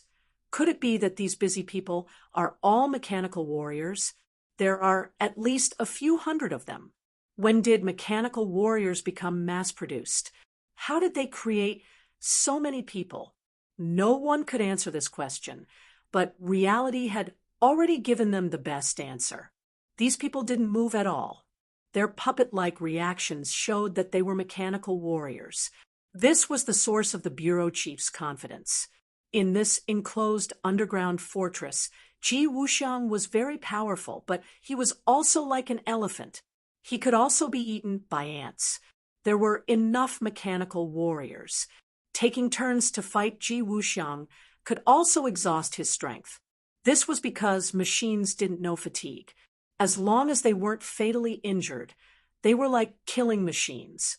They could attack endlessly until Ji Wuxiang was exhausted and died. Ji Wuxiang deeply felt the pressure. The current situation had exceeded his expectations. He originally thought that the bureau chief only had a few dozen mechanical warriors at most, that wouldn't be able to create any big waves and pose no fatal threat to him. However, the current situation made him realize that his thinking was too simple. He didn't know what method the bureau chief had used to mass-produce mechanical warriors. As for whether there was a mechanized army, that was still unknown. However, one thing was for sure. Since these hundreds of mechanical warriors had been created, it meant that the most crucial and thorny problem had been solved. It was only a matter of time before more mechanical armies were created. Ji Wuxiang couldn't help but re-evaluate the bureau chief again. He had treated the bureau chief as a puppet many times, toying with him in the palm of his hand. He had never thought that the bureau chief would rise. The bureau chief had endured hardships to achieve what he had today. When the strong people threatened his position and life, he had thought of resisting and put it into practice. However, in the end, he didn't gain anything. Instead, he was put into a difficult situation and almost paid with his life. He almost couldn't recover from this setback. However, another secret plan he carried out succeeded. After the Dragon Group was disbanded, the bureau chief used all kinds of secret methods to inherit the assets left behind by the Dragon Group. Then, he started the research again. Countless scientists worked day and night, and finally, they succeeded. They didn't just manufacture super soldiers and King Kong mechas. Instead, they found that combining the advantages of the two, the mechanical warriors created were more powerful. The cost was relatively low, and they could be mass-produced. Currently, only a few hundred mechanical warriors were created. The results were excellent. Not only were the mechanical warriors' combat power off the charts, but their learning ability was also far superior to humans. Photographic memory was a piece of cake, and they only needed a short time to learn knowledge and skills. This underground fortress was specially made for the mechanical warriors. Other than the bureau chief, the others were all mechanical warriors. There were no other humans. The mechanical warriors could completely replace humans. Moreover, they were loyal to the bureau chief. No one could bewitch them. Therefore, the bureau chief was 100% assured. Even the insomnia he had for a long time couldn't be cured. Looking at Ji Wuxiang and Granny Li's reaction, the bureau chief was already sure that they knew that these people were mechanical warriors. The deterrence was obvious enough. His lips curled into an unfathomable smile of victory, and he said, "My lord, let's talk about your current thoughts." He looked like a winner showing off. That look made Granny Li want to rush up and give him a good punch. However, reason won over impulse. Things were different now. The bureau chief was no longer an official who could be bullied by others. He was a true powerhouse. Granny Li didn't dare. The great lord had just completed the celestial chess. How could the bureau chief have such an achievement? This was unfair. Ji Wuxiang restrained his expression and looked at the bureau chief without blinking, saying, "You really opened my eyes." The ancients always thought that Qin Shi Huang was the first emperor. However, it seems that this view will be overturned. Your achievements will surpass Qin Shi Huang. The bureau chief's heart was stirred. Ji Wuxiang actually compared Qin Shi Huang to him, and even said that his achievements would surpass Qin Shi Huang's. This praise was very useful to him. He didn't refute it. Instead, he asked, "Then what are you going to do?" Ji Wuxiang muttered to himself for a while, then asked, "What do you want?" "Hand over the celestial chess and tell me everything about it. In the future, you will have a part to play in my great undertaking. I am a person who distinguishes between gratitude and grudges. Naturally, I won't treat you unfairly," the bureau chief said without thinking. "You're delusional." Granny Li was the first to object. She thought that the bureau chief was simply crazy to make such an outrageous request. Did he really think that he had everything under control and was invincible? However, Ji Wuxiang didn't get angry immediately. He understood the bureau chief's thoughts. Anyone who had his achievements would have their confidence greatly inflated. It was expected that he would make such a request. The bureau chief didn't even look at Granny Li. He said lightly, "Granny Li, do you know why you are much older than Ji Wuxiang, but you don't have his achievements and can't sit on the throne of the Azure Dragon, Hall's great lord? It's because your outlook and vision decided everything." After being ridiculed, Granny Li became even angrier. Her eyes looked like they were about to spit fire. Ji Wuxiang waved his hand slightly, indicating that Granny Li shouldn't be impulsive.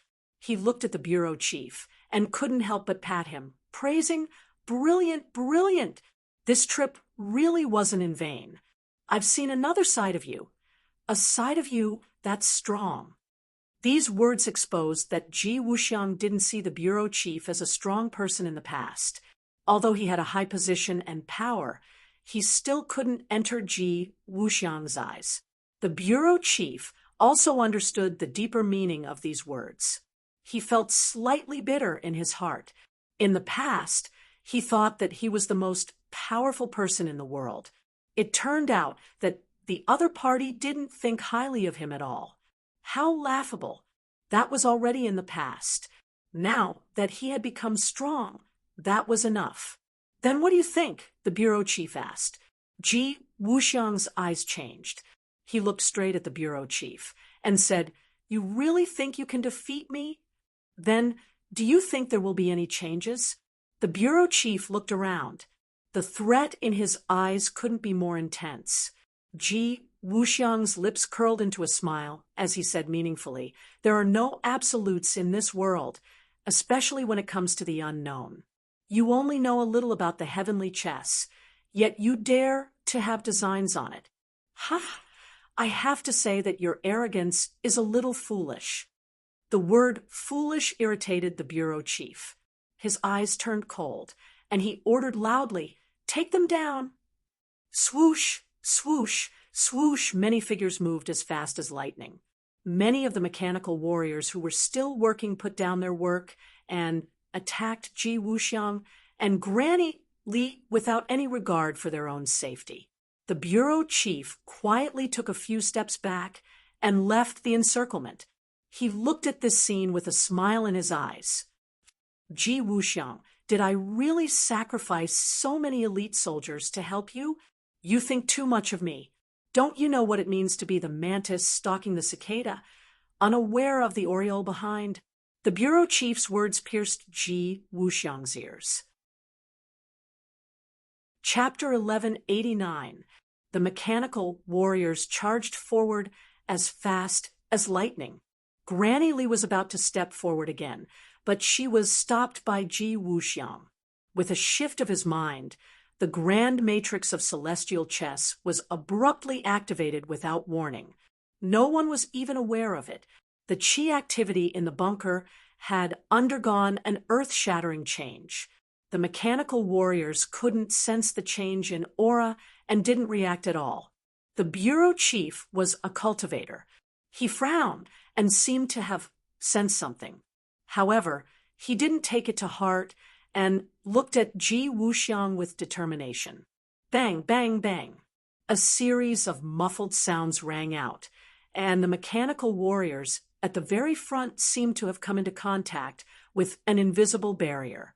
They were sent flying by the huge rebounding force, crashing into various instruments. Green smoke rose up, and electric sparks flew in all directions. The bureau chief's pupils shrank as he looked at Ji Wuxiang in shock. He didn't see how Ji Wuxiang counterattacked. Ji Wuxiang didn't seem to have moved at all, but he successfully repelled several people. Could it be his speed was so fast that it could deceive the bureau chief's eyes? Unbelievable. Ji Wuxiang's movements weren't that fast. He didn't move at all. He activated the heavenly chess and used the power of the stars to counterattack the mechanical warriors. This was an invisible attack. The bureau chief and the mechanical warriors didn't notice anything. The mechanical warriors charged forward again without fear. Their attacks were even sharper. Ji Wuxiang's expression didn't change. He was calm and allowed the other party to charge forward. Granny Li was excited. She finally saw the power of the heavenly chess. She could tell that it was the great lord who had activated the heavenly chess. This made her blood boil. She looked at the enemy mockingly. Bang, bang, bang, muffled sounds rang out. A few more people hit the invisible barrier and were sent flying. The bureau chief's eyes flashed. He finally realized something and exclaimed, "Is this the power of the heavenly chess?" He had already confirmed that Ji Wuxiang had not made any moves, so this was definitely the power of the celestial chess. Immediately, his thoughts became more and more lively. The power of the celestial chess had exceeded his expectations. If he took it for himself, wouldn't his strength increase even more? His eyes lit up as if he was staring at a delicious meal. He didn't even blink. Continue. Under the bureau chief's command, the mechanical warriors crawled up from the ground again and launched attacks without regard for their own safety. Ji Wuxiang didn't get annoyed, but he didn't use his ultimate move. Of course, he had the confidence to leave the underground fortress, but he didn't want to leave so pathetically. That would be letting the chief off too easily. He had already realized that the bureau chief was a huge threat, and even a huge threat from the government. With his own strength, it would not be an easy task to completely uproot them by the roots.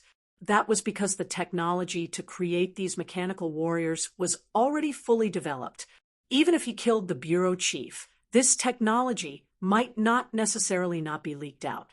Then there would be another bureau chief, and there would be more and more of them, causing him to have no time to care. Therefore, Ji Wuxiang thought of a very good idea. However, in order to implement this method, he needed someone to cooperate with him. As for the person who cooperated with him, he knew very well that he would definitely follow the clues and find his way here. The only thing Ji Wuxiang had to do was to stall for time so that that person would have the time and opportunity to rush over. As for the clues, he had already given them. That was the celestial chess. Ji Wuxiang didn't hide the celestial chess anymore. Instead, he mightily activated the power of the stars. Above the 9 heavens, at the top of the firmament, starlight shone brightly. In broad daylight, there were already faint twinkling stars in the sky. However, to ordinary people, these twinkling stars were completely covered by the sunlight and couldn't be seen at all. However, someone saw it. Tang Zheng stood in the courtyard, looking up at the sky. His eyes were slightly narrowed into slits, but the unreachable stars in the sky shone in his eyes. His heart was in turmoil, and he muttered to himself, "Power of the stars, could it be that the celestial chess has been activated again? Previously, I felt a little strange, and thought it was just my imagination. Now, it seems that it wasn't at all. The celestial chess has really reappeared in the world." The Empyrean fairy walked to his side and heard him muttering to himself. She asked curiously, "You said that the celestial chess has reappeared in the world. Wasn't the celestial chess already destroyed?" Tang Zheng nodded resentfully, saying, "Ji Wuxiang is extremely intelligent. He must have found other ways to perfect the celestial chess. He won't change no matter what. We must stop him." It was precisely because he understood the power of the celestial chess that Tang Zheng had no choice but to think of a way to stop Ji Wuxiang. The celestial chess falling into Ji Wuxiang's hands was definitely not a good thing. It might even bring disaster to this world. Absolute power would lead to absolute danger. If the celestial chess covered the entire world, then who would be Ji Wuxiang's opponent? Tang Zheng didn't want himself, nor did he want the people around him to become chess pieces on the chessboard. "Then do you have a way to find him?" The Empyrean fairy's expression turned cold, and she also became serious. Tang Zheng stared unblinkingly at the sky, saying, "Of course there is a way. It is easy for all things to leave behind traces. The celestial chess traces are the power of the stars." The Empyrean fairy nodded thoughtfully. She couldn't sense the power of the stars as clearly as Tang Zheng, but she understood what Tang Zheng meant. That was, if they followed the clues of the power of the stars, they would eventually find Ji Wuxiang. This way, Tang Zheng's gaze swept across the 4 directions, finally locking onto a direction. He leapt, moving like a fleeing rabbit, in an instant, only leaving behind an afterimage. The Empyrean fairy's speed was extremely fast. She caught up to Tang Zheng, walking side by side. The two of them moved as fast as lightning, passing through the streets and alleys. For ordinary people, it was just a gust of wind. They wouldn't even be able to see their shadows clearly. This is the direction out of the city. Tang Zheng pointed ahead. The chess club was originally located in the bustling city of the capital. After the club was destroyed, Ji Wuxiang actually went out of the city. No wonder his men couldn't find him. He had hidden himself so well. How much farther? The Empyrean fairy asked. Tang Zheng felt the power of the stars growing stronger and stronger. This was enough to prove that they weren't far from their target. Soon, he roared and immediately increased his speed. The Empyrean fairy wasn't to be outdone. A continuous mountain range came into view. This was one of the mountain ranges in the suburbs of the capital. However, it had long since been turned into a restricted military zone. Usually, many troops would train here, and ordinary people wouldn't be able to approach. There was also a military airfield nearby. One could see many fighter jets parked there, and soldiers armed with live ammunition could be seen everywhere, constantly patrolling the military base. Even a fly wouldn't be able to sneak in without making a sound. Tang Zheng stopped in his tracks and looked at the base in astonishment. The power of the stars was coming from the base, and it was extremely strong. It was even stronger than the power of the stars that had been activated in the Go Club. There was no doubt that celestial chess was more complete than before. The Empyrean fairy looked at the base curiously and asked, "Is the target inside?" "Yes." "Then let's go in." "Use your illusions. Otherwise, we won't be able to sneak in." The two of them immediately used their illusions and disappeared into the air. They swaggered into the base. Just as they stepped through the gate, the sentries looked ahead and didn't notice the two uninvited guests. Suddenly, an ear-piercing alarm was heard. The two of them were startled. They looked around blankly and found a group of soldiers with guns surrounding them. These soldiers were wearing sophisticated equipment that seemed to be able to see through their illusions. The two of them glanced at each other in shock. This tried and tested illusion had actually failed. These ordinary soldiers were actually able to discover their tracks. This was too illogical. Tang Zheng stared at the equipment on the soldiers' heads and said in a flash of inspiration, "Infrared thermal imaging devices." The Empyrean fairy was confused. She had never heard of this term before, but she knew that it was definitely some kind of technology. Tang Zheng's heart sank. It seemed that he had underestimated the power of the military and the use of technology. Although they had used their illusions to conceal themselves, they couldn't escape the infrared thermal imaging devices. This was because their bodies were still emitting heat and radiating energy, which could be detected by the devices. "What do we do?" The Empyrean fairy asked. "They're just ordinary soldiers. There's no need to take their lives." "Let's charge in," Tang Zheng said. The Empyrean fairy didn't say anything. She tapped the ground with the tips of her feet and rushed out. On the infrared thermal imaging devices above the soldiers' heads, only a red light could be seen flashing past before disappearing without a trace. Tang Zheng did the same. He left the scene as fast as lightning. The soldiers glanced at each other in dismay, not knowing where to go. However, the alarm went off and an ear-piercing sound resounded throughout the entire base. Immediately, a black mass of soldiers rushed out and quickly patrolled in all directions. It seemed that they were determined to ferret out the intruders. In front of them was another mountain peak. It wasn't very eye-catching among the rolling peaks and didn't even have any obvious features or markings. However, the power of the stars in the sky directly descended and sank into the mountain peak. Seeing Tang Zheng stop again and hear the footsteps of the pursuing soldiers behind him, the Empyrean fairy asked, "Are you sure this is the place?" Tang Zheng nodded without hesitation. "There's no doubt about it. That means Ji Wuxiang might be hiding under this mountain peak." "Most likely." Then what are we waiting for? Let's charge in. We don't even see the door. How are we going to charge in? Are we going to split this mountain apart? This mountain peak was indeed no different from an ordinary mountain peak. It didn't seem like there was another world inside at all. However, Tang Zheng firmly believed that there was something fishy going on. The Empyrean fairy said matter-of-factly, "There's nothing wrong with splitting it apart." Tang Zheng rolled his eyes. His current strength was indeed not bad, but he hadn't reached the level where he could split a mountain apart. In the underground fortress, the bureau chief suddenly turned his head and saw the situation in the base from the huge screen. The ear-piercing alarm made him frown deeply.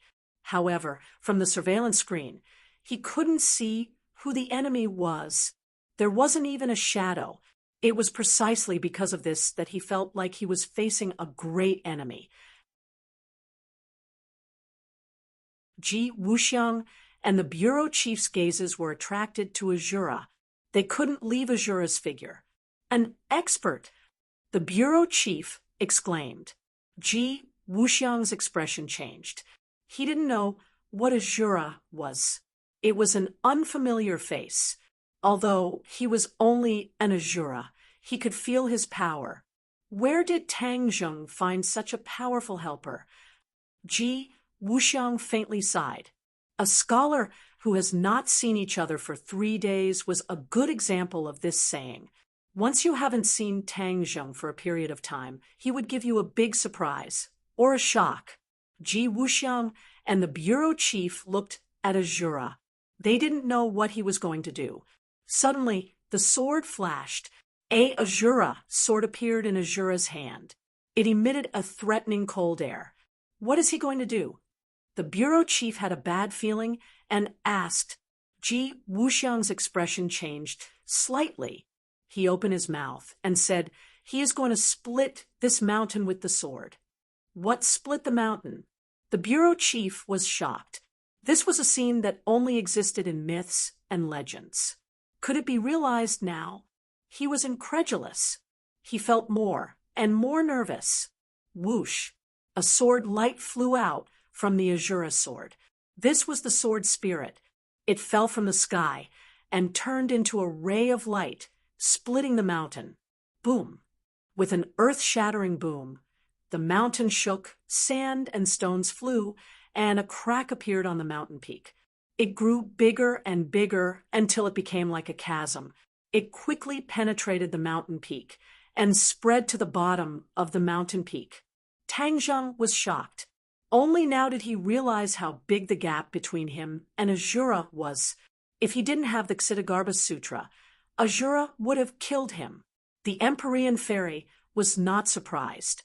She had seen such a powerful person before. They were even more powerful than Azura. Naturally, she wasn't surprised. This big movement attracted the soldiers in the distance. They were looking for the intruders. However, they didn't find any trace of them. It was as if they had disappeared into thin air. The shaking of the mountain attracted them, causing them to rush over one after another. From afar, they saw Tang Zheng and the other two, especially the Azura, who was hovering in midair. He was especially dazzling, like the sun, the absolute focal point. The soldiers looked at each other. Although they were also elite soldiers, they were still ordinary humans. This scene unavoidably made them tremble with fear. It was as if the Azura's blade had struck their souls, causing them to tremble and fear from the bottom of their hearts. Especially Azura's sword. One could imagine the shock they felt from afar. Some of them even wanted to retreat. They just wanted to get as far away from Azura as possible. However, their duty as soldiers made it so that they wouldn't retreat. Once their superior gave the order, they would charge forward without hesitation. Tang Zheng chased after them and said, "Don't kill them later. We will try our best to stall for time. Give Azura enough time and space to unleash his power." Understood. The Empyrean fairy nodded. She took the lead and rushed out to meet the attacking army. Tang Zheng tapped the ground with the tip of his foot, like a pair of rocks spreading their wings. He also landed in the middle of the army. Under the layers of encirclement, the two of them didn't panic at all. It was as if this was a common occurrence. Tang Zheng didn't take out his treasures. He knocked down the soldiers in front of him, one by one. However, he didn't take their lives. He only temporarily made them unable to move. They could only watch helplessly. However, this was a military base after all. They might lack other things, but they didn't lack soldiers and weapons. Therefore, wave after wave of fully armed soldiers rushed forward. They were like ants trying to eat an elephant. They wanted to use attrition warfare to defeat the two of them. Tang Zheng and the Empyrean fairy were strong and had extraordinary stamina. They dealt with the enemies in front of them while paying close attention to Azura. When the sword fell, it didn't completely split the mountain. It only left a huge crack. The mountain was like a person's mouth. It cracked open as if it was crying. Azura wouldn't give up until he achieved his goal. He raised the Azura sword again. The sword light shone brighter, and the cold air was threatening. The sword's soul burst out from the Azura sword again. It fell from the sky with an even stronger aura than before. Boom! The saber's soul slashed down along the crack that it had just created. The mountain shook, and many soldiers fell on their butts. They were dumbfounded as they stared at the mountain peak. The mountain peak was completely split into two, revealing the scene below. Chapter 1191. The Azura blade finally split open the mountain. Inside the underground fortress, a loud sound came from above. Rocks flew everywhere, and dust rose up. Both sides raised their heads abruptly and stared at this scene in shock. Even the mechanical warriors subconsciously raised their heads. The bureau chief's expression changed. He cursed, "Damn it, this person actually split open the mountain. This strength, how strong is he?" Ji Wuxiang was shocked. He stared at that face. Suddenly, a thought flashed through his mind. He exclaimed, "It's him, the Azura." He and the Azura were old acquaintances. It was just that the Azura back then was very different from the Azura now. He looked at him carefully for a long time before finally confirming that it was the Azura. He was very different from before. His body was smaller, and even the Azura blade was smaller. However, his strength had doubled. The rubble fell, smashing into quite a number of mechanical warriors. The bureau chief and Ji Wuxiang retreated at the same time to avoid the rocks and the terrifying power of the Azura blade. The two of them looked at each other. The bureau chief also saw many complicated emotions in the Azura's eyes. He said fiercely, "This is what you did. Now, you know what the consequences are, right?" Ji Wuxiang snorted and said, "The underground fortress has been destroyed. Do you think you can keep me here? As for the Azura, I'll leave it to you." Although Ji Wuxiang was shocked, he was not afraid at all. "Shameless, what is this Azura?" The bureau chief asked. "The Azura is a monster formed from the Yin energy of the ghost world. It is very strong and bloodthirsty. I believe it will be to your liking," Ji Wuxiang explained. The bureau chief was shocked. The Azura actually had such a strong background. Ji Wuxiang knew so much about the Azura, which meant that he must have known about the Azura long ago and done his homework. That was indeed the case. Ever since the Azura destroyed the heavenly chess, Ji Wuxiang had been asking around. In the end, he only knew a little about the Azura after much effort. However, this already made him very shocked. He became more and more aware of Tang Zheng's extraordinariness, and his enmity became even more intense. The pursuers stopped in their tracks and stared at the scene with their mouths agape. A mountain peak was actually split into two halves, just like a scene from a myth. They were all frozen in place, not knowing what to do. Shura landed on the ground and walked toward Tang Zheng with the Shura saber in his hand. His eyes were fixed on the Empyrean fairy. Azura's cultivation base was at the pinnacle of the deity transformation stage, and he was only a thin line away from the Grand Ascension stage. However, Empyrean Fairy was already at the first stage of the Grand Ascension stage, so it was naturally quite easy for him to identify this, so he was very wary. The Empyrean Fairy stared at Shura, replaying the scene in her mind. Her cultivation level was higher than Azura's, but her Dharma treasure was the map of mountains and rivers, which was not as sharp as Azura's saber. That was why she agreed to let Azura split the mountain. Of course, she also wanted to see Azura's strength. Now, she finally understood that Shura's strength was not shallow. He was one of the strongest people she had ever met in her life. Even if she was at the first stage of the Grand Ascension stage, she must not underestimate him. Their eyes met, and an invisible pressure spread in the air. Tang Zheng moved slightly to block their gazes and said, "Shura, your mission is complete. Go back to Sumeru Heavens." Shura did not comment. He looked over Tang Zheng's shoulder unwillingly and looked at the Empyrean Fairy behind him. In the end, he nodded sullenly and said, "Okay." Then, with a flash of light, he disappeared. Screams rang out again, and there was a commotion among the pursuers. This series of unforeseen events had almost overturned their worldview. Even if they were well-trained elite soldiers, their mental endurance might not be strong. As a result, this scene completely frightened them.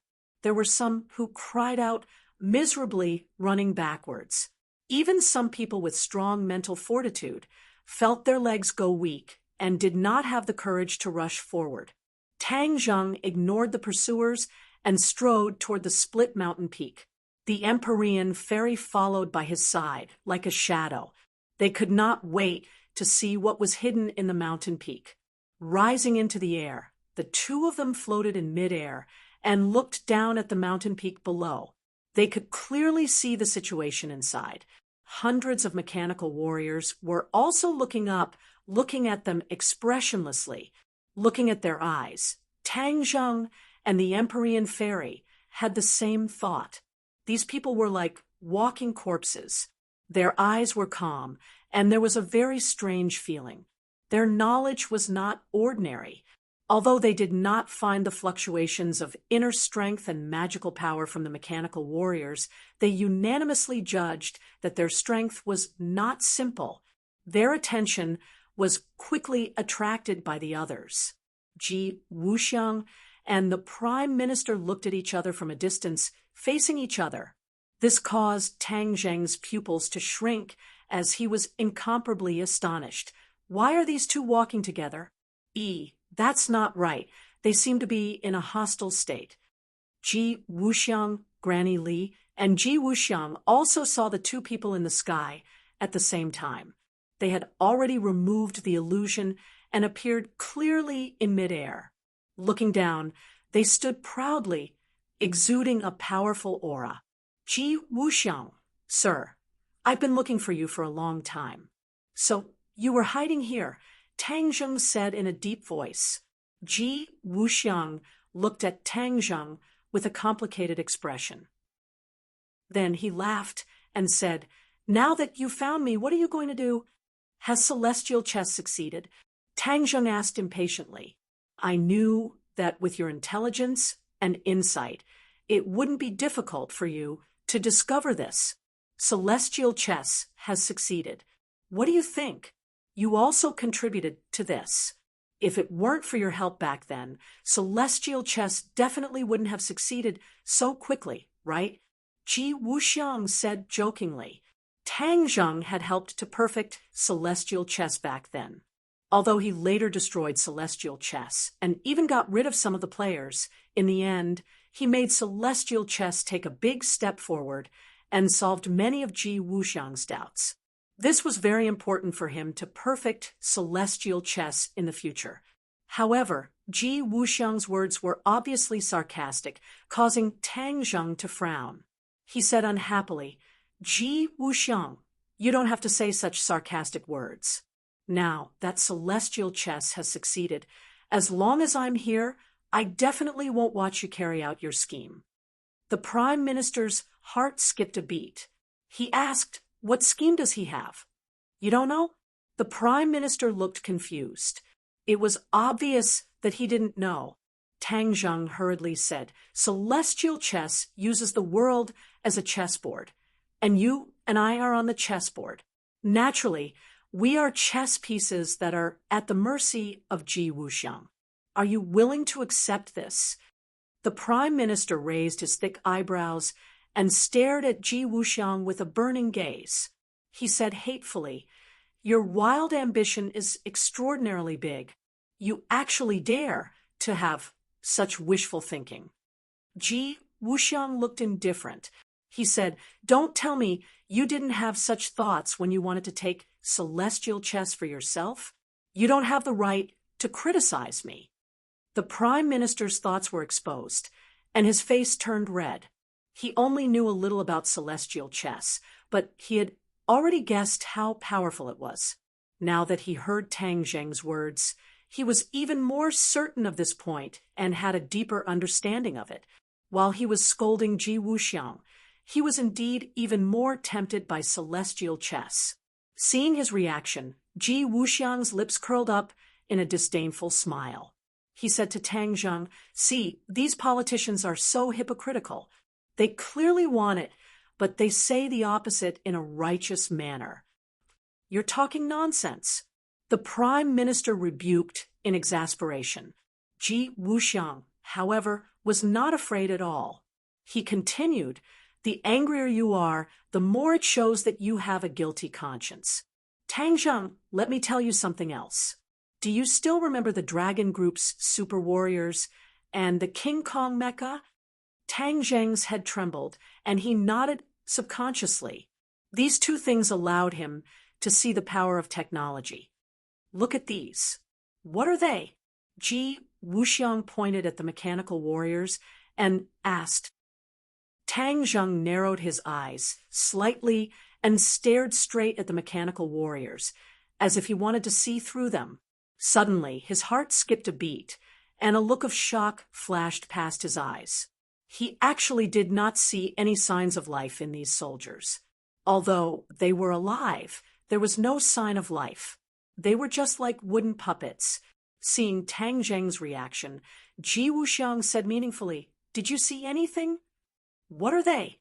Tang Zheng asked in a low voice. He did not say what kind of people they were, but what kind of people they were. It was obvious that he did not treat them as people. The combination of a super warrior and a King Kong mecha. Have you ever thought of this? But he did it silently. You can't help but admire his determination and perseverance. Back then, Dragon Group's Xing Feng probably never thought of this even in his dreams. Ji Wuxiang explained. Tang Zheng was shocked, and his heart beat wildly. It was precisely because he had seen the power of these two types of technology that he had a deep impression of these two combined products. He realized the power of this new product. Now, you know the seriousness of this matter, right?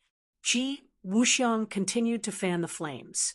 The bureau chief roared in exasperation. "Ji Wuxiang, don't cry crocodile tears. Are you a good person?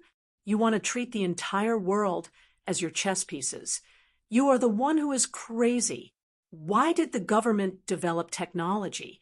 Isn't it because they were forced by you martial artists and cultivators? You are tyrannical and unscrupulous. What do you think of the government?" The bureau chief's question was powerful and resonant, causing the entire place to be silent. Tang Zheng asked himself. Ever since he started cultivating, his strength had gotten stronger and stronger, and he had indeed gradually stopped caring about the government.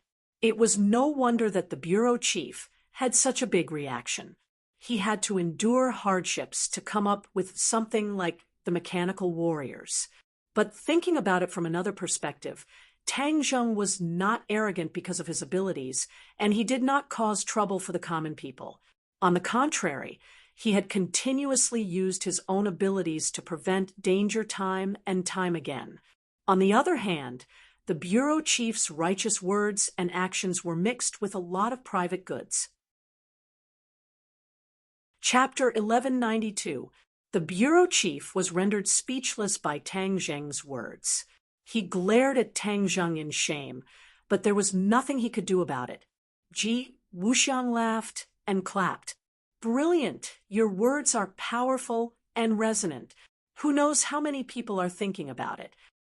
You colluded with each other and colluded with each other.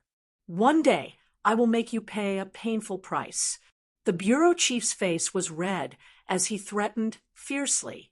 There was no possibility of reconciliation between the two sides, so the bureau chief naturally wouldn't be nice to him. He looked at Tang Zheng as if he wanted to skin him alive. You will have to wait until that day comes. Ji Wuxiang shrugged, nonchalantly pointed at Tang Zheng, and said, Do you think he will let you off this time? The bureau chief's pupils shrank, and there was some fear in his heart, especially when he recalled the scene of the Azura splitting the mountain. It was so majestic and terrifying. Tang Zheng didn't answer, and just looked at the bureau chief coldly. The bureau chief's heart sank as he realized the answer. He shouted, Stop them! With that order, the sound of something breaking through the air rang out. The mechanical warriors split into two, one attacking Tang Zheng and the other attacking Ji Wuxiang. Ji Wuxiang signaled Granny Li with his eyes and retreated. Granny Li took the hint and quietly retreated. Ji Wuxiang's motive was very obvious. He purposely used celestial chess to lure Tang Zheng over, and then let Tang Zheng and the bureau chief fight while he reaped the benefits. This idea was very vicious and cunning. This plan succeeded. Of course, he wouldn't stay to see the result. He didn't want to be entangled. Then, all his efforts would be wasted. Ji Wuxiang glanced in Tang Zheng's direction from the corner of his eyes and realized that the mechanical warriors had already started fighting with him. Both sides were fighting back and forth, without stopping. Seeing how Tang Zheng dealt with it so easily, Ji Wuxiang's eyelids kept twitching. There was no doubt that Tang Zheng's strength had improved again. A scholar who has been away for 3 days must be looked at with new eyes. This sentence was very suitable for Tang Zheng. A bright light flashed through Ji Wuxiang's eyes. No matter who won or lost, he would be the biggest winner. Let's go, he said in a low voice. With a light tap of his toes, he leaped out of the underground fortress. Granny Li followed closely behind, leaving behind an afterimage. She was 1 step slower than Ji Wuxiang. Seeing this, the mechanical warrior did not say anything and chased after him. Their jumping ability was not as good as Ji Wuxiang's and Granny Li's, but flames spurted out from their feet, and they soared into the sky like rockets. This scene made one involuntarily think of the Vajra mecha flying in the sky. Therefore, it was not surprising that this batch of mechanical warriors had the ability to fly. After all, the mechanical warriors were a product that combined the advantages of super soldiers and Vajra mecha. Ji Wuxiang and Granny Li both noticed the pursuers behind them, but the two did not panic. Instead, they dove into the large army like fish in water, causing waves of exclamations. They were immediately submerged in the large army. There were thousands of soldiers chasing after Tang Zheng. When the two of them dove into the army, it was like a drop of water entering the sea. No one could find them anymore. The mechanical warriors stood in the air.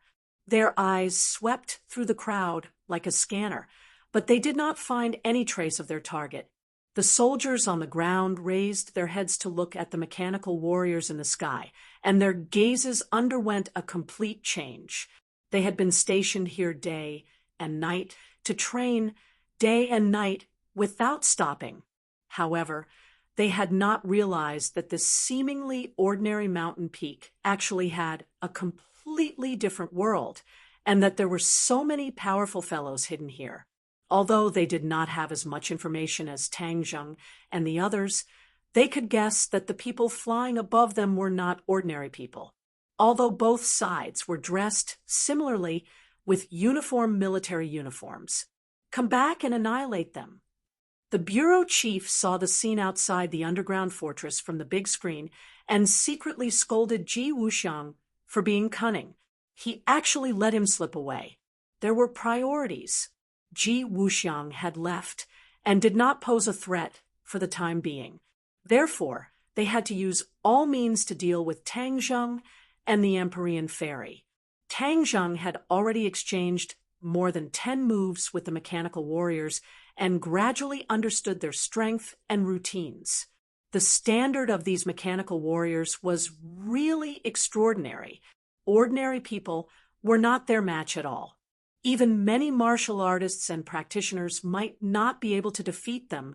From this point, it was enough to show the strength of the mechanical warriors, and the bureau chief was not simple. He actually picked up the experience and information left behind by the dragon team, and quietly made such achievements. Back then, Xingfeng could not catch up with this progress. Because they knew this, Tang Zheng and Ji Wuxiang both realized that they had underestimated the bureau chief in the past and had to reevaluate him. More than 100 mechanical warriors rushed toward Tang Zheng and the Empyrean Fairy, blocking their vision. The two of them remained calm and dealt with the situation with ease. A series of muffled sounds rang out. Every time a mechanical warrior took an attack from them, they would fall to the ground and turn into scrap metal. They either drooped their heads or lay on the ground, emitting sparks and smoke. The soldiers in the distance stretched their necks and could only roughly see the scene in the underground fortress. Their faces turned even paler, and many of them retreated, wishing that they could increase the distance between them and the two of them. Use your killing moves and get rid of these guys quickly. Anyway, they are not humans. Tang Zheng finally lost his patience. These guys were really not afraid of death. They knew that there were tigers in the mountains, but they still insisted on going there. How annoying! Bang, bang, bang. With a series of muffled sounds, the mechanical warriors fell to the ground one after another. There were many large holes on their bodies, and this scene made everyone feel respect and fear. Hiss! When the soldiers saw this scene, all of them gasped. Just now, they wanted to stop the two of them and even chased after them. It turned out that the two of them were not afraid of them, but just did not want to fight with them. Everyone broke out in cold sweat, and a chill rose from the bottom of their hearts. They felt a lingering fear. At a glance, other than Tang Zheng and the Empyrean Fairy, there was no third person standing in the underground fortress. The ground was littered with broken mechanical warriors. Where is the bureau chief? Tang Zheng was shocked and looked around, but he didn't even see the leader's figure. What happened? The two of them looked at each other. They did not expect the bureau chief to sneak away from under their noses. The bureau chief is just an ordinary person. He is not a cultivator, nor a martial artist.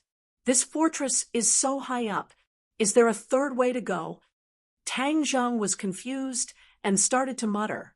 The Azuras not only split the mountain peak, but also destroyed many of the facilities in the underground fortress. The elevator could not be used at all, so it was impossible for the bureau chief to escape from the elevator. This underground fortress was so high from the ground. How did he manage to climb up so stealthily? Just now, the two of them were surrounded by mechanical warriors and did not have the energy to pay attention to the bureau chief's movements. Although they saw Ji Wuxiang and Granny Li retreating, they could not do anything. They did not have the time to look around, let alone chase after them. Tang Zheng angrily stomped his foot and said, "What bad luck! I let them escape again." These two guys are too cunning, hiding here and there. I finally found them with great difficulty, but I let them escape again." The Empyrean fairy did not say a word. She was deep in thought, and her eyes kept changing. Tang Zheng noticed her strange behavior and asked in surprise, "What's wrong?" "Don't you think the bureau chief is different from before?" the Empyrean fairy asked curiously. "Different?" Tang Zheng's had moved as he recalled the scene, just now. Like a movie, he replayed it frame by frame. Sure enough, he found a slight difference. If it was not for the Empyrean fairy's reminder, he would definitely have overlooked this difference. He was more confident, and this confidence came from his body. Tang Zheng was very familiar with this. This was because he was also in the same situation in the past. Ever since he became a cultivator, his strength increased day by day. That kind of confidence that came from his body became stronger and stronger. Could it be that he is also a cultivator? Tang Zheng was shocked, and a strange thought came to his mind. The Empyrean fairy's eyes shone like bright stars. She did not deny this point and said thoughtfully, "We can't rule out this possibility." "What? Is there really such a possibility? How did he do it? He is so old. Moreover, how did he hide his cultivation level? If he can escape from our eyes, then how high is his cultivation level?" A series of questions came one after another. It was easy to imagine the shock and confusion in Tang Zheng's mind. The Empyrean fairy was not surprised and said, "It is not impossible to forcefully raise a person's cultivation level. There are many secret techniques in the world that can do this. However, there is a huge side effect. This person's cultivation level will be fixed in the future and be limited to a fixed realm, unable to improve." Tang Zheng suddenly understood and said, "Then this is the bureau chief's situation? It is possible. Then who could do this? Only he knows about this. Perhaps this is the source of his confidence. Together with these mechanical warriors, there's probably no one in the government who's stronger than him in today's world. It's no wonder he's so confident." The mysterious maiden of the 9 heavens sighed. Tang Zheng's expression darkened. He knew what this meant. As the bureau chief's strength increased, his ambition would also explode. It was no wonder he would have ideas about Tianqi and Ji Wuxiang. However, this was no different from asking a tiger for its skin. In the end, he would be harmed instead. "What do you plan to do next?" the Empyrean fairy asked curiously. Tang Zheng stared blankly at the messy underground fortress. His gaze swept past the mechanical warriors, and his heart sank. The power of technology was undeniable and could not be underestimated. The bureau chief had luckily escaped this time, so he would be more careful next time. It would be harder to find him than to reach the heavens. The power of science and technology would be a great help to him, and it wouldn't be surprising if he invented some strange things in the future. However, when they met again in the future, his strength would be vastly different from what it was now, and he would be an even greater threat. Tang Zheng sighed inwardly. Although he thought of this, there was nothing he could do. "Tang Zheng, what are you looking at?" Chapter 1193. Xian Envy of the 9th Heavens! Startled Tang Zheng. His attention was instantly attracted as he turned to look at the huge screen. There were many surveillance images on the screen, and some of them were familiar to him. Our house. Tang Zheng was shocked as he immediately recognized that this was actually the scene of the surveillance camera outside his house. The bureau chief was monitoring his house. This made him furious. He slammed his fist on the ground and roared, "Damn it!" No matter who it was, they would have the same reaction when they saw their house being monitored. The Empyrean fairy frowned. Looking at the surveillance images, she could imagine that her every move was being watched by someone else. It was needless to say how angry an expert would be.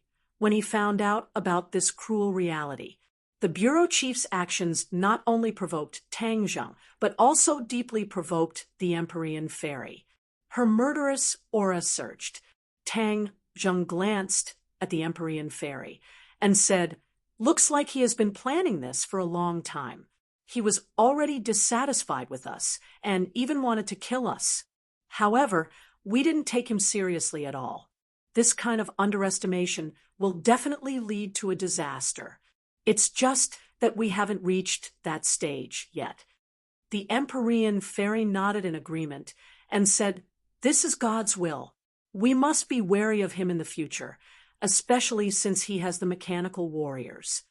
Tang Zheng looked at the messy mechanical warriors on the ground and thought of the same question Ji Wuxiang had. He said since he can create more than 100 mechanical warriors, then it's not impossible for him to mass-produce mechanical warriors or even build a mechanical warrior army. What kind of scene would that be? Tang Zheng couldn't imagine it. However, one thing is for sure. If the bureau chief has such a powerful force, it might not be a good thing. That's because he's too selfish. The Empyrean fairy felt the same way. She never had a good impression of officials. After all, Qin Shi Huang was the greatest example in history. It was hard for her to have a good impression of him. "Then what are you going to do?" Tang Zheng pondered and said, "This matter is of great importance. It's not something that can be decided with just a few words. Let's leave this place first. It won't be too late to decide later." The Empyrean fairy nodded and didn't object. They looked at each other and jumped at the same time. Whoosh! With two sounds of breaking through the air, the two of them soared into the sky, causing the soldiers outside to exclaim in surprise. They stared at the sky dumbfoundedly, but the two figures quickly disappeared, and not even their shadows could be seen. As for what kind of chain reaction this mess would cause, they were not in the mood to care. After returning home, Tang Zheng first searched around his house and found many hidden surveillance cameras, which clearly recorded the movements around his house. This large villa area was already protected by a large array. Ordinary people had no qualifications or opportunities to enter. Apart from the peripheral surveillance, it was indeed difficult to find an effective way.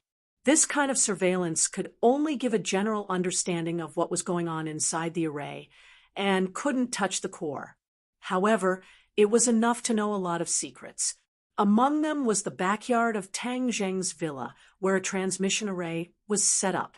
This was one of Tang Zheng's big secrets, and the transmission array was the key to connecting to the island. In this way, wouldn't the scene of him using the transmission array many times be monitored?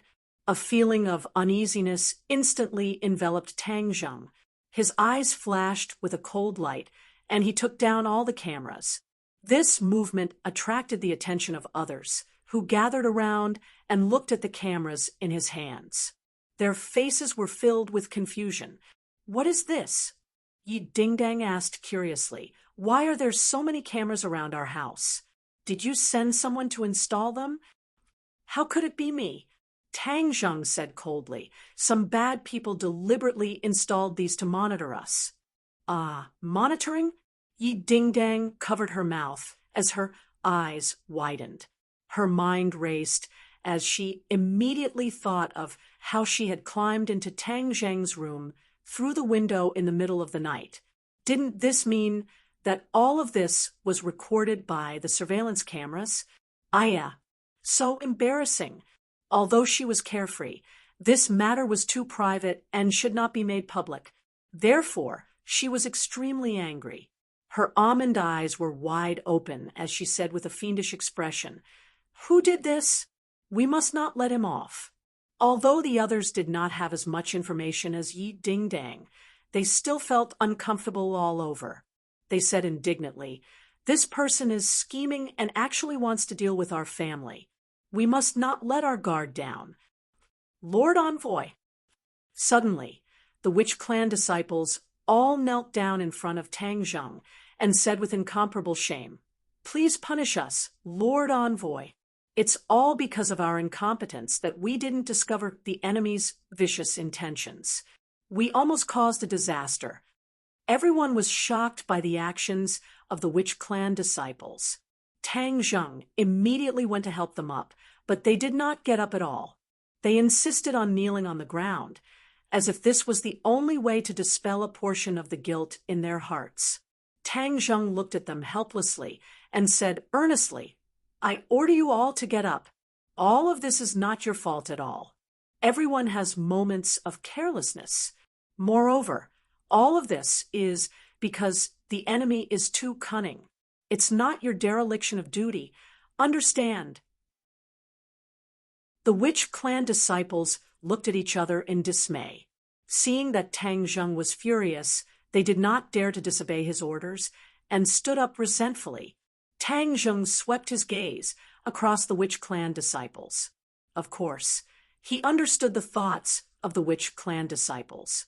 The witch clan was absolutely loyal to him, and any mistakes they made would be magnified infinitely in their hearts. Tang Zheng did not wish to see this scene. I'll say it again. If there's anything in the future, don't take responsibility for it. I'm not a muddle-headed person. Don't tell me that I can't tell who's on my side and who's on my enemy. Tang Zheng deliberately asked in a deep voice. The witch clan disciples all revealed looks of shame and lowered their heads. So, I don't want to see you all volunteer to ask for forgiveness again. You understand? I am a person who rewards and punishes clearly. If you have really made a mistake, I will naturally not be merciful. Tang Zheng's aura surged, especially the dragon's might that was faintly discernible, causing people to not have the slightest thought of resisting. There was only the word submit in their hearts. When the few women saw this scene, their eyes lit up as they looked at Tang Zheng with burning eyes. This was their lover. He was truly a hero. Who did this? After calming down, Fang Shishir asked curiously. This was the doubt in everyone's hearts as they looked at him curiously. Tang Zheng muttered to himself and said, "Chief." "What?" "It's him." Everyone was shocked and stared at Tang Zheng with their eyes wide open.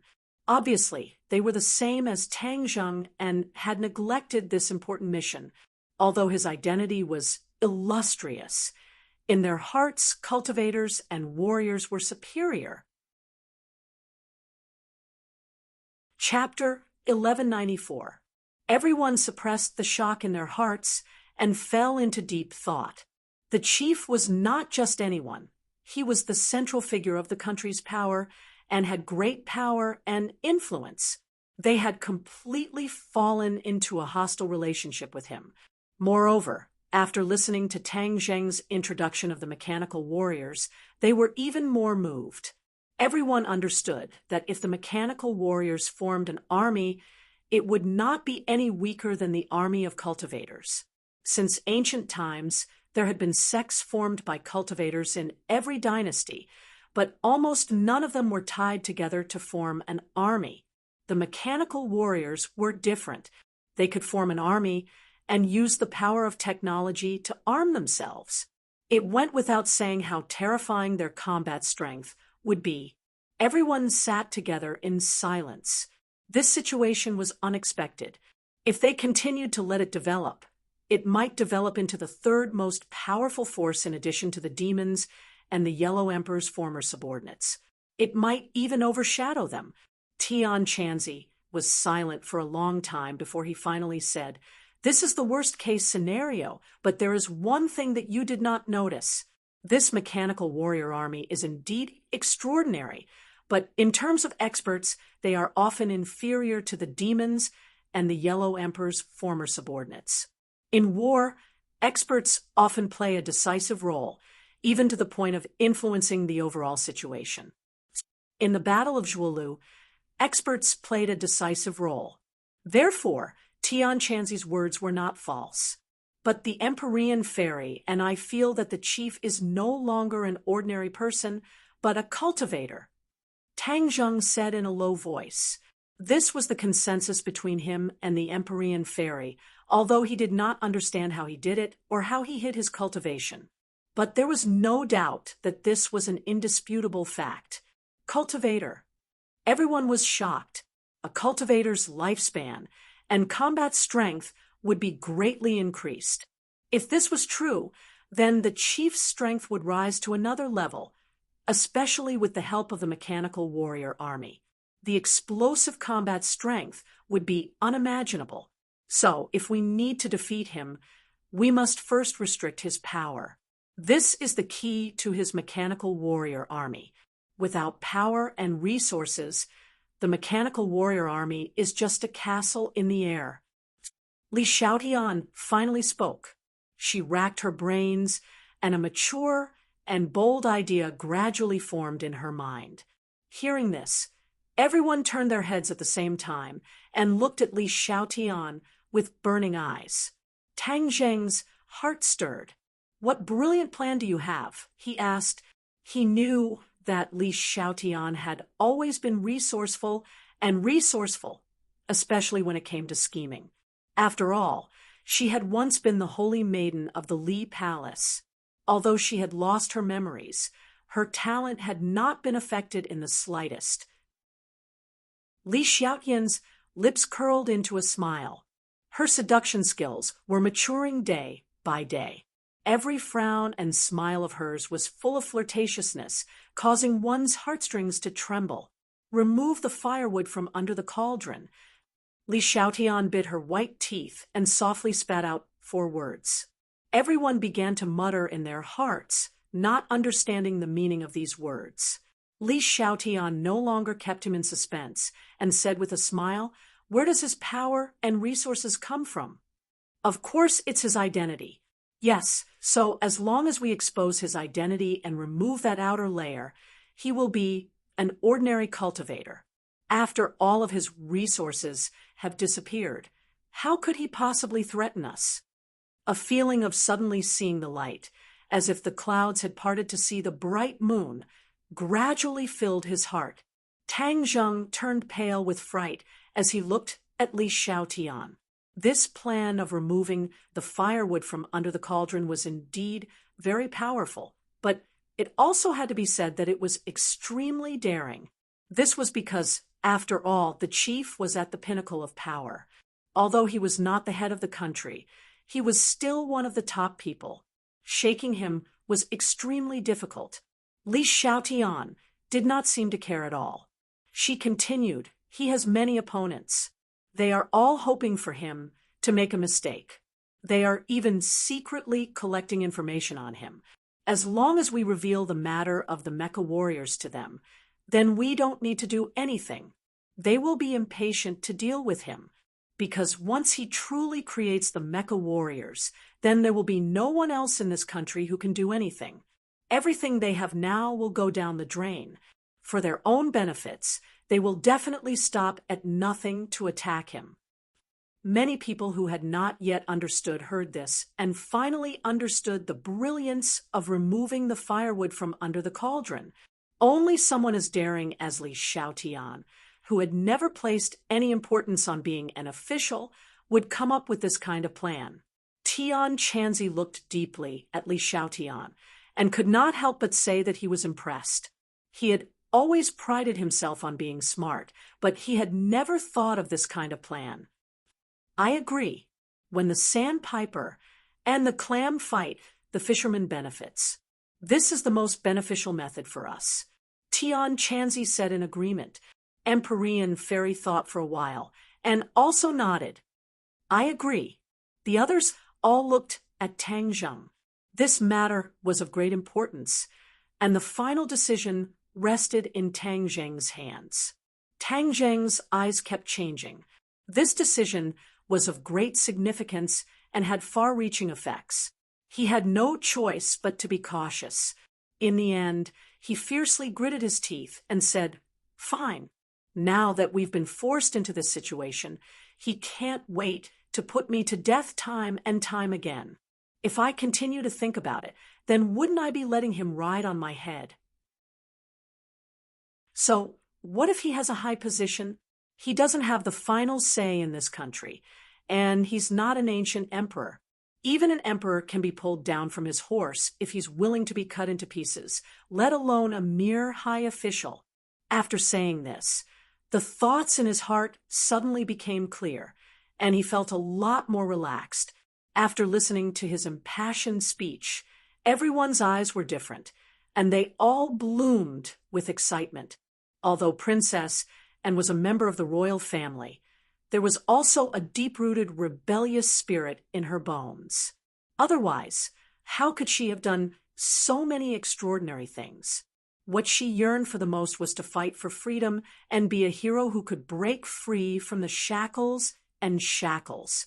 This was the work of romanticism, but she fell for this. She stared at Tang Zheng without blinking. Her heart was like a flower that slowly bloomed, and a fragrance filled her entire body. "Do you need any help? I can ask my father for help," Princess and impatiently said. "No need. This is our own family matter. If outsiders interfere, it will instead cause unnecessary trouble and lead to more disturbances." Li Xiaotian rushed to reject Princess, and this was a family matter. If it involved foreign powers, there were indeed too many uncontrollable factors, and it could even develop in the opposite direction. This kind of thing, where they were going in the opposite direction, was definitely not something they would do, and slightly pouted. Li Xiaotian's rejection made her unhappy. She looked at Tang Zheng with expectant eyes. "And thank you for your good intentions. Li Xiaotian's words are reasonable. If you interfere, it will only make the situation more complicated." Tang Zheng tactfully refused, and was a little disappointed. She made an "oh" sound, but she did not give up and said, "Then if you need any help, you must tell me. I will do my best to help you." This declaration caused the other women to raise their eyebrows. This was openly trying to poach someone. The princess's style was indeed swift and decisive. It was not something an ordinary person could compare to.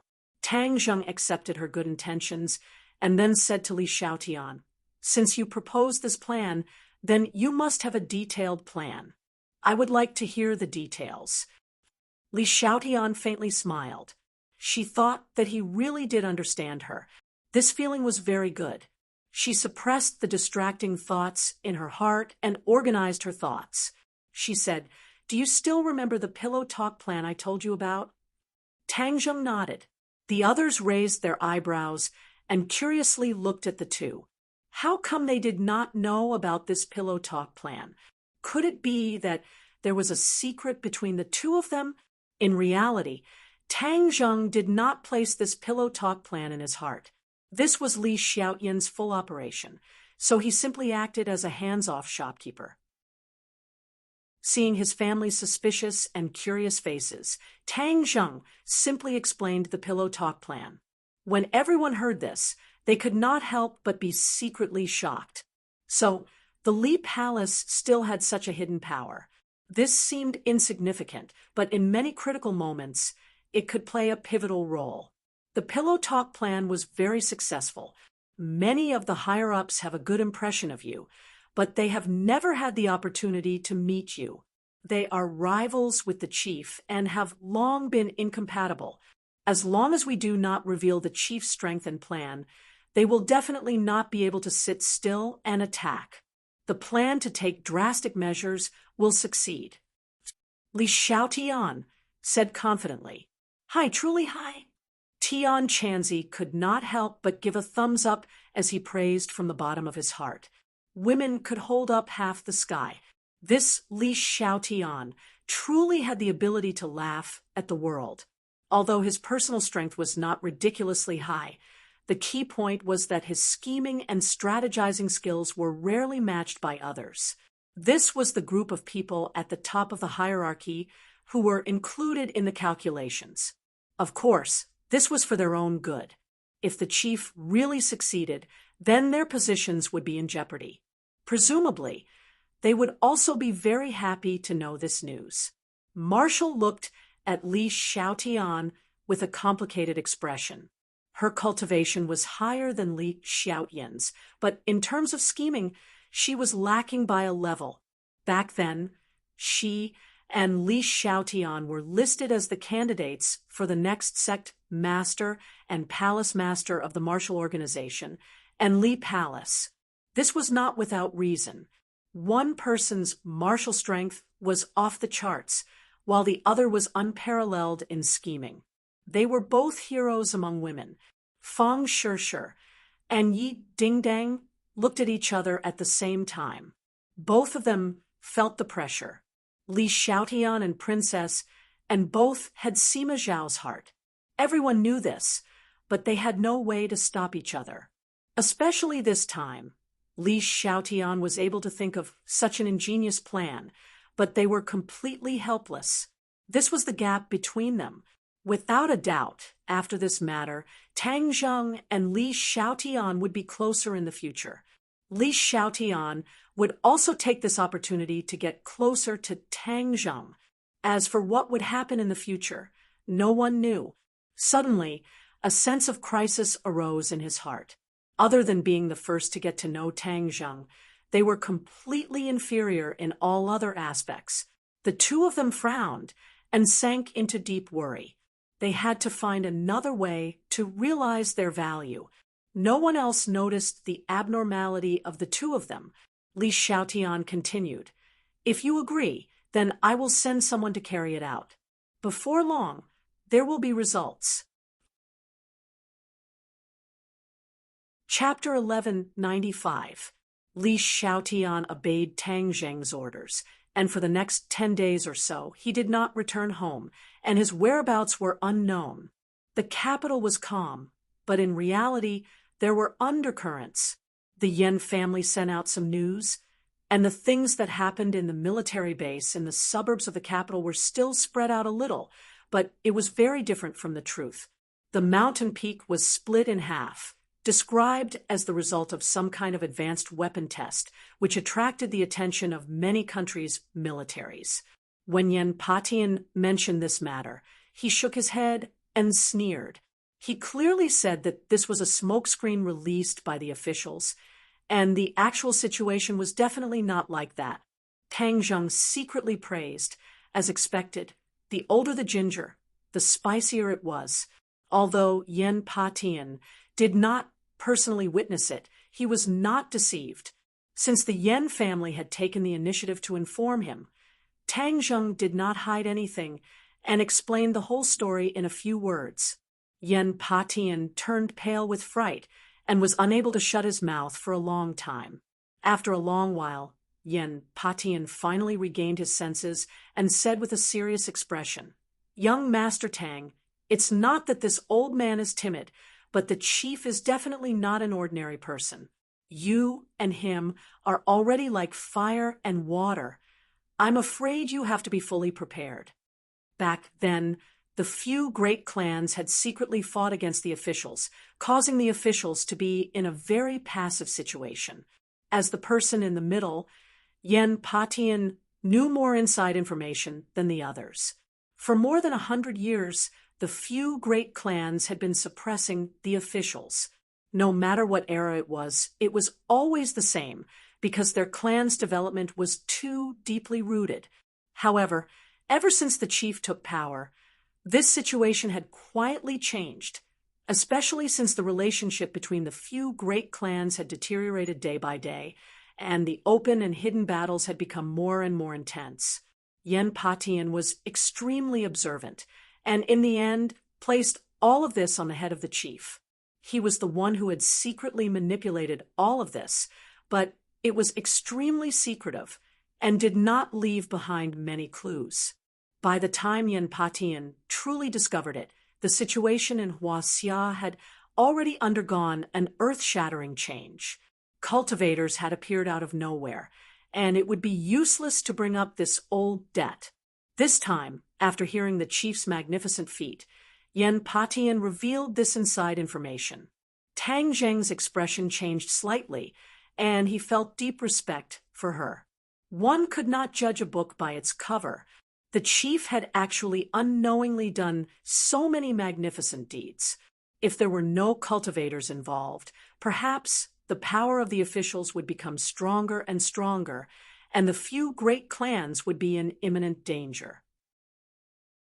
If Tang Zheng had not defeated the great families, there was a high chance that they would have declined. It was only a matter of time. The Ye family is still under the support of the chief. In the past half a year, they have attacked the city and taken out the stronghold, and their strength has greatly increased. They have already recovered to their previous level. Although they are still unable to threaten our existence, they will definitely be stronger than before. Yen Patian said earnestly. The strong rise of the Yi family made people see how extraordinary the chief was. With just support, the Yi family regained so much vitality. It really made people have a whole new level of respect for him. Then do you think the Ye family will know the whereabouts of the chief? Tang Zheng asked curiously. In the past 10 days or so, he had not been idle. He had spread out an inescapable net to search for the bureau chief's whereabouts, but to no avail. He was like a drop of water falling into the sea, without a trace. This made Tang Zheng feel as if there was a blade at his back. Maybe, after all, their relationship is not shallow. Yen Patian hesitated for a moment and said doubtfully. A light flashed in Tang Zheng's eyes, as if he was deep in thought. Yi Dingdang looked at him and immediately realized the opportunity and said, "I'll go to the Ye family for you." In the past 10 days or so, she and Feng Shishir had been vexed over their position and role. Now that they saw an opportunity, she naturally could not shirk her responsibility and volunteered herself. Yi Dingdang and the Ye family could be considered as fire and water. Her trip this time would definitely not be smooth and might even be dangerous. Yi Dingdang was very clear on this point, but she was once a member of the Ye family, so she was the best candidate. Moreover, only danger and difficulty could explain her value, so she had to go even more. Tang Zheng frowned as he looked at her and said, "I'll go alone. You don't have to go." Although Yi Xuanji was still alive, Yi Ku was currently handling the specific matters. Yi Xuanji had always been in hiding, but in reality, the one who was most likely to be in contact with the chief was him. Therefore, he had to find Yi Xuanji this time. Last time, because of the nightmare, there was a fight in the Ye family. After that, Tang Zheng never went to the Ye family again. This time, there might be a fierce battle. The Ye family was not a match for Tang Zheng. He was not worried, but he did not want Yi Dingdang to face the Ye family directly. This was a scene that Yi Tianlei did not want to see. Yi Dingdang did not have such concerns. She grabbed Tang Zheng's arm, as if she would not let go if he did not agree. Feng Shishir saw through Yi Dingdang's thoughts and was not jealous. Instead, she was happy, as this was equivalent to finding a breakthrough. Thus, she immediately pleaded for Yi Dingdang. "Just bring her along. Maybe she can help." Seeing Feng Shishir speak, Tang Zheng was silent. Feng Shishir rarely asked him for help. Since she opened her mouth, Tang Zheng could not refuse. He reluctantly said, "Okay, but Dingdang, you have to listen to me. Don't act rashly. We are just going to inquire about the situation. If it is not a last resort, there is no need to fight."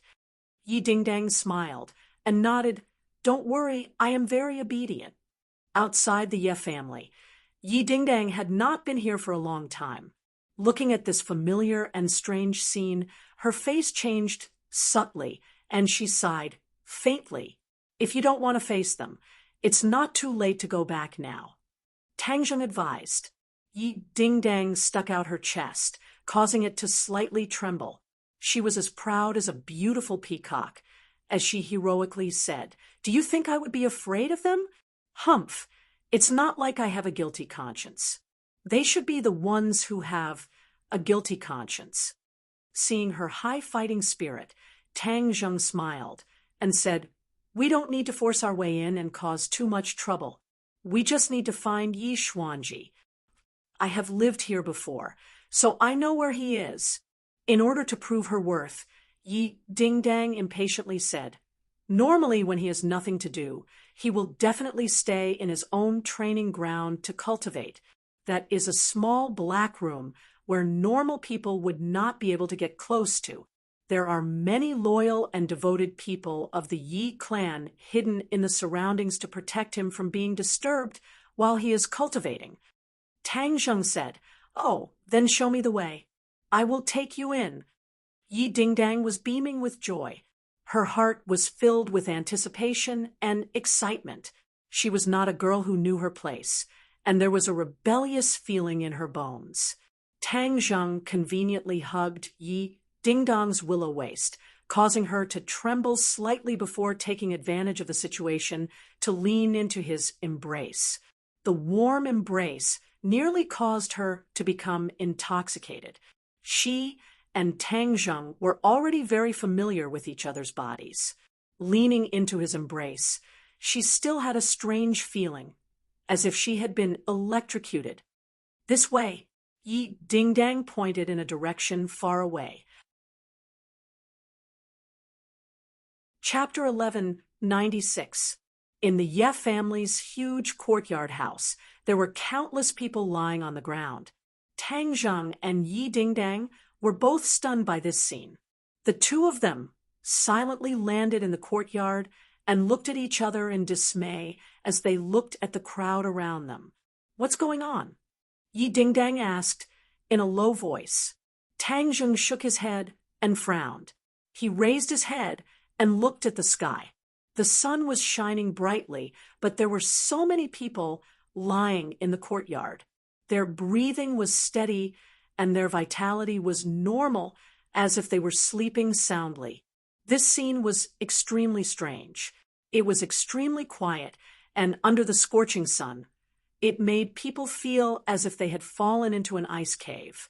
These are all people from the Ye family. I know a lot of them. Yi Dingdang discovered many familiar faces and quickly said. Tang Zheng squatted down and examined a person. He discovered that the other party's body was normal and there was nothing unusual about it. "Let's go and take a look elsewhere." Tang Zheng held onto Yi Dingdang's hand and no longer hid himself as he strode towards the depths of the courtyard. In the other courtyards, it was the same. There were actually many people from the Ye family lying on the ground. Yi Dingdang's face turned pale. After all, these were people that she had interacted with day and night. Most of them were subordinates of the Ye family, and some of them had even helped her before. She couldn't help but grab onto Tang Zheng's hand tightly as she raised her head and looked at him with a burning gaze. Tang Zheng felt that her palms were sweating and immediately comforted her in a gentle voice. "Don't worry, it will definitely be fine. Their lives are not in danger. They seem to have just fallen into a deep sleep." Deep sleep? It's broad daylight, and so many people are sleeping on the ground. Yi Dingdang found it unbelievable. Tang Zheng muttered to himself for a moment. Then a light flashed through his mind, and he muttered to himself, "Deep sleep. That's right, there's someone who can do it." "Who?" Seeing that Tang Zheng had a clue, Yi Dingdang impatiently asked. "Yi Meiyu." "Her." Yi Dingdang had a suspicious look on her face. "That's right. Her master is the Nightmare Lord. The heart's dream, traceless divine ability is extraordinary. It can bring people into the dreamland. In fact, dreams are even more realistic than reality. She's the only one who can make so many people fall asleep." Tang Zheng said in a deep voice. With his current cultivation, it was impossible for him to do this. He didn't cultivate the dream divine ability, so he naturally couldn't do all this. Yi Dingdang knew a thing or two about this, but she didn't expect it to be so powerful. With a heavy expression, she asked, "Will they wake up?"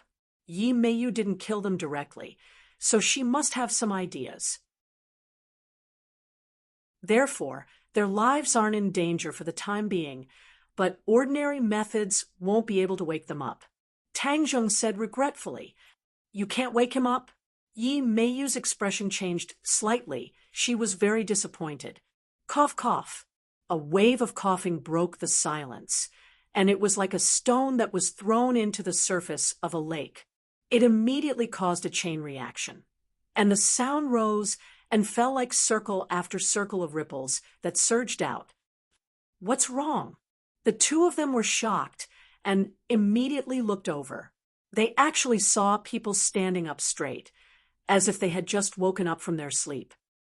Awake, the two of them looked at each other and saw the shock in each other's eyes. Could it be that they had been discovered? The two of them hurriedly dodged to the side and hid behind a corridor, silently looking at this group of people. Their bodies were much stiffer, as if they were walking corpses.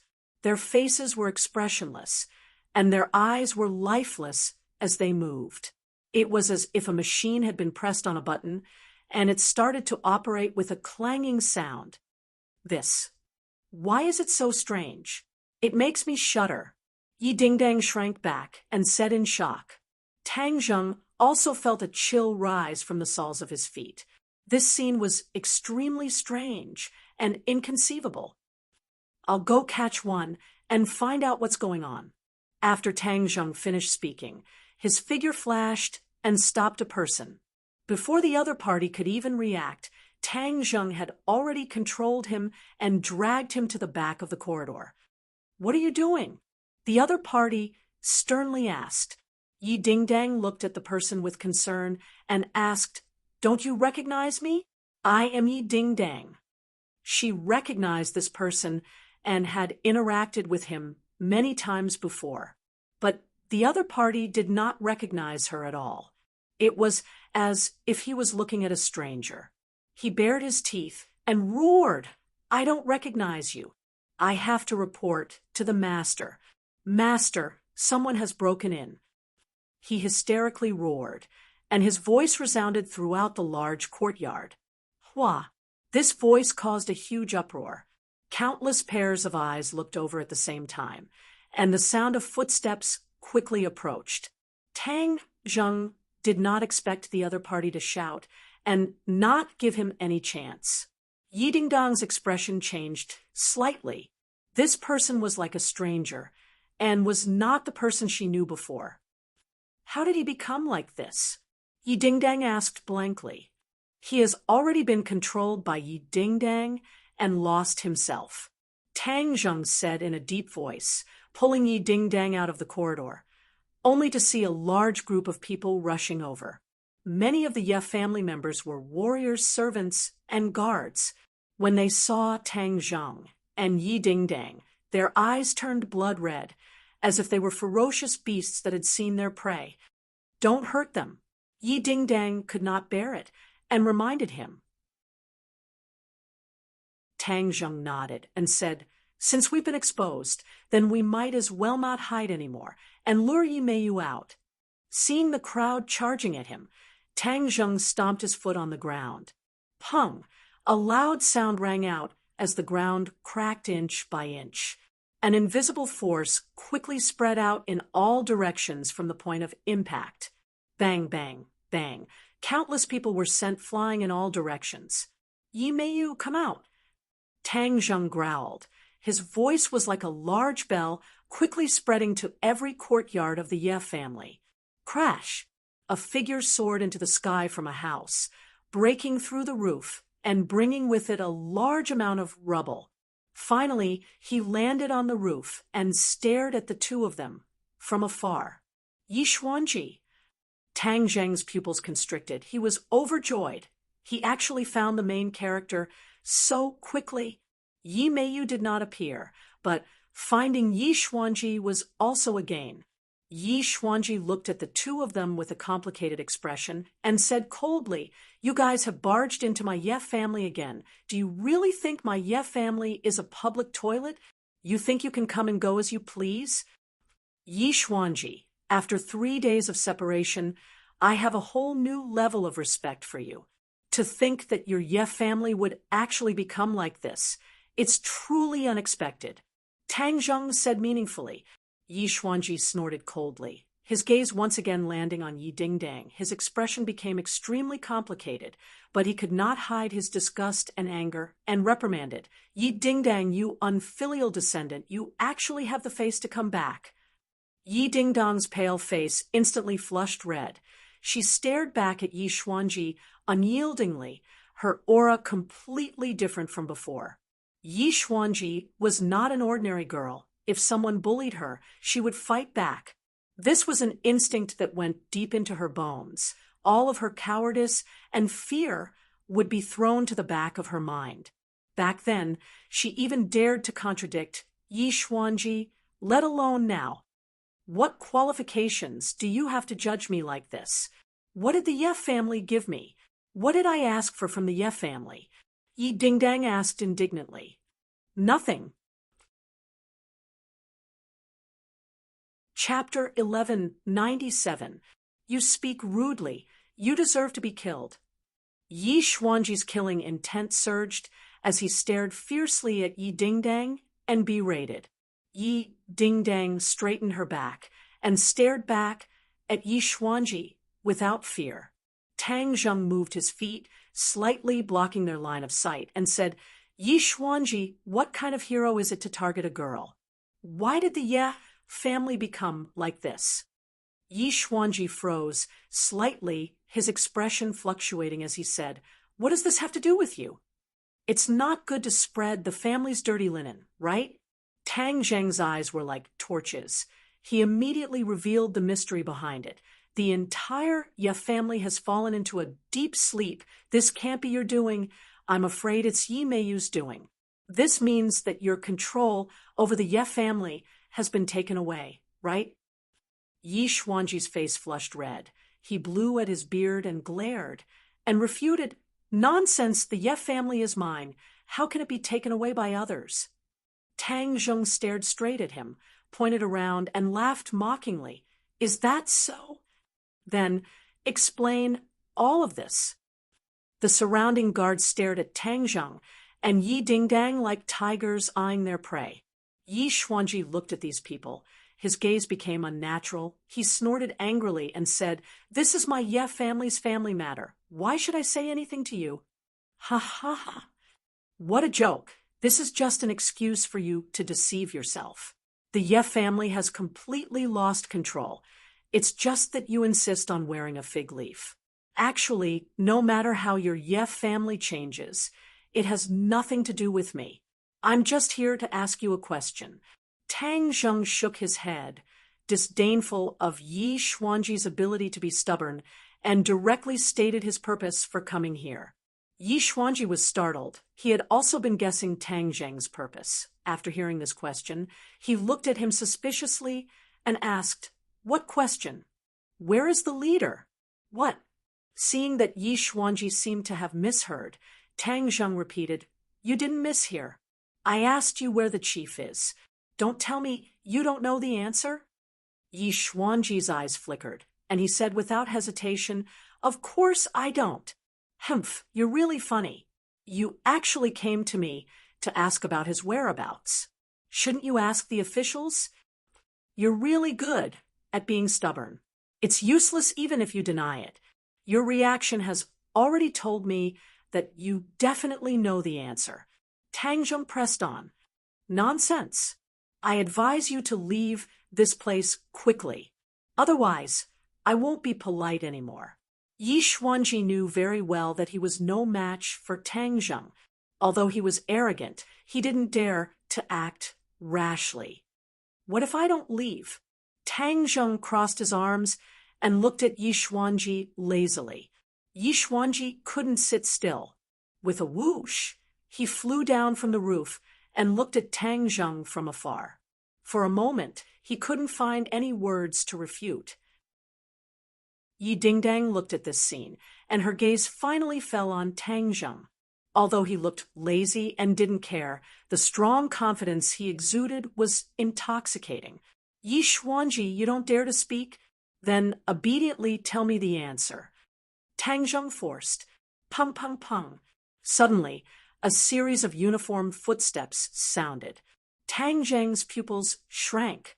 He discovered that the guards and servants were on the move again. They all rushed towards Tang Zheng at the same time.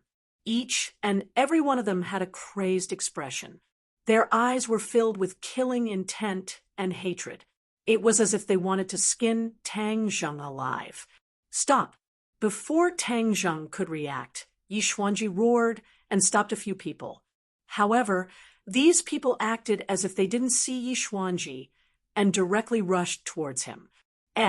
Tang Zheng opened his eyes wide in surprise. This scene was out of his expectations. These guards and servants were all from the Ye family. How could they fight against Yi Xuanji? Isn't this a rebellion? Yi Xuanji's face was ashen. He stared hatefully at his subordinates who were rushing over. These people used to listen to him, but ever since they were hit by Yi Meiyu's heart dream traceless spell, they seemed to have changed into a different person. They didn't listen to his orders at all and were like puppets. This made Yi Xuanji very angry, but there was nothing he could do. Although he had repeatedly stated that the Ye family was still under his control, he knew very well what the truth was. The Ye family had indeed changed hands, and he had been completely taken over, becoming a commander without an army. His strength was not weak, but he could not compare to Yi Meiyu. The waves behind the Yangtze River pushed the waves before. The wave in front, was ruthlessly slapped on the beach and had to accept the scorching sun. One could imagine how it felt. Not only that, he didn't know what kind of flowery words Yi Meiyu used, but she actually bewitched Yi Ku. Yi Ku turned to Yi Meiyu, his younger sister, and disobeyed him. Yi Xuanji scratched his head and couldn't figure out why Yi Ku had changed so much. He wanted to pass down the Ye family's huge family business to him, but in the end, he betrayed him, which was equivalent to betraying the Ye family. Yi Xuanji had a deep sense of defeat. This feeling was buried deep in his heart. He cultivated day and night, hoping that one day his cultivation would surpass Yi Meiyu's again, and then completely take back the Ye family's dominance. The Ye family was his, and he had to take it back. Otherwise, if he died with grievances, how could he explain it to the Ye family's ancestors when he went to the underworld in the future? However, before he could do this, he was met with Tang Zheng's condemnation. He painstakingly tried to regain his dignity, but he did not succeed. Especially at this moment, the servants and guards ignored his existence and even attacked him. This was completely tearing off the last layer of cloth covering his shame, causing him to feel a strong sense of humiliation that penetrated deep into his bones. He couldn't help but lower his head. No one saw the sparkling tears in his eyes, which almost fell from the corner of his eyes. The servants and guards charged at him without any hesitation. Suddenly, Yi Xuanji raised his head, his eyes flashing, and growled, "Stop!" The guards acted as if they didn't hear anything. Their killing intent leaked out, and a fierce killing move greeted him. "Retreat!" Yi Xuanji roared once again, but no one retreated. There were no tears in Yi Xuanji's eyes, and his gaze became extremely complicated. It was as sharp as a blade and as hot as a scorching sun. Boom! Yi Xuanji pushed both of his hands outwards, and an invisible wave of air surged out. The shock wave was extremely terrifying, like a tsunami. How could the servants and guards be a match for him? In an instant, they were sent flying backwards. They were scattered all over the ground like spare parts. One by one, they fell to the ground and screamed miserably. But the way they looked at Yi Xuanji was even more furious, as if they were facing an enemy who killed their father. Looking at this scene, Yi Xuanji's heart ached. These were the people he had trained, but in the end, they had become his enemies. This was a joke, a huge joke. Ha ha ha! Yi Xuanji laughed wildly, and a drop of tear actually flowed out from the corner of his eyes. Chapter 1198. Muddy old tears fell to the ground and splashed out like water. Yi Xuanji's heart was bleeding. The servants and guards fell to the ground one after another in a mess. They had the advantage in numbers, but in the end, they were no match for Yi Xuanji. Seeing this scene, Tang Zheng and Yi Dingdang were both stunned for a moment. Yi Xuanji had completely lost control of the Ye family, to the extent that he could not control his impulse to attack. What's going on? Yi Dingdang asked in confusion. He has completely lost control of the Ye family. These people have become Yi Meiyu's slaves and only listen to her orders. Tang Zheng explained. Yi Dingdang thought for a while, then said, "Could it be that Yi Meiyu is by her side, so she can order these people?" Tang Zheng was shocked, realizing that he had overlooked a problem. Yi Meiyu had never appeared, so how did she control these people? She also did not hear anything. What's so hard about that? The inner demon's voice suddenly sounded. Tang Zheng's attention was immediately attracted by the inner demons, and he asked, "You know what's going on?" "Of course. How could Nightmare's little trick stop me?" "Humph!" The inner demons said proudly. Nightmare's Heart's Dream Traceless technique has many magical aspects, one of which is that it can make people fall into a dream and control others remotely. These people are obviously controlled by the Heart's Dream Traceless technique. Tang Zheng suddenly realized that this was definitely Yi Meiyu's doing. Her heart was really big. These people's eyes are like the eyes of the caster. What they see is what the caster sees. You understand? The inner demons asked. Tang Zheng nodded thoughtfully, but he could not suppress the shock in his heart. Not only did Yi Meiyu control others, she had even turned their eyes into an extension of her own vision. Is there a way to break her spell? Others may not be able to do anything, but how can this little trick stop my inner demons? Tang Zheng was overjoyed and said, "Then hurry up and help me break this spell." Without Qiyu's check and balance, the inner demon's attitude towards Tang Zheng had changed a lot. They didn't dare to disobey him easily. Moreover, this method of breaking the spell wasn't his core supernatural power, so he heroically agreed. "This is my secret.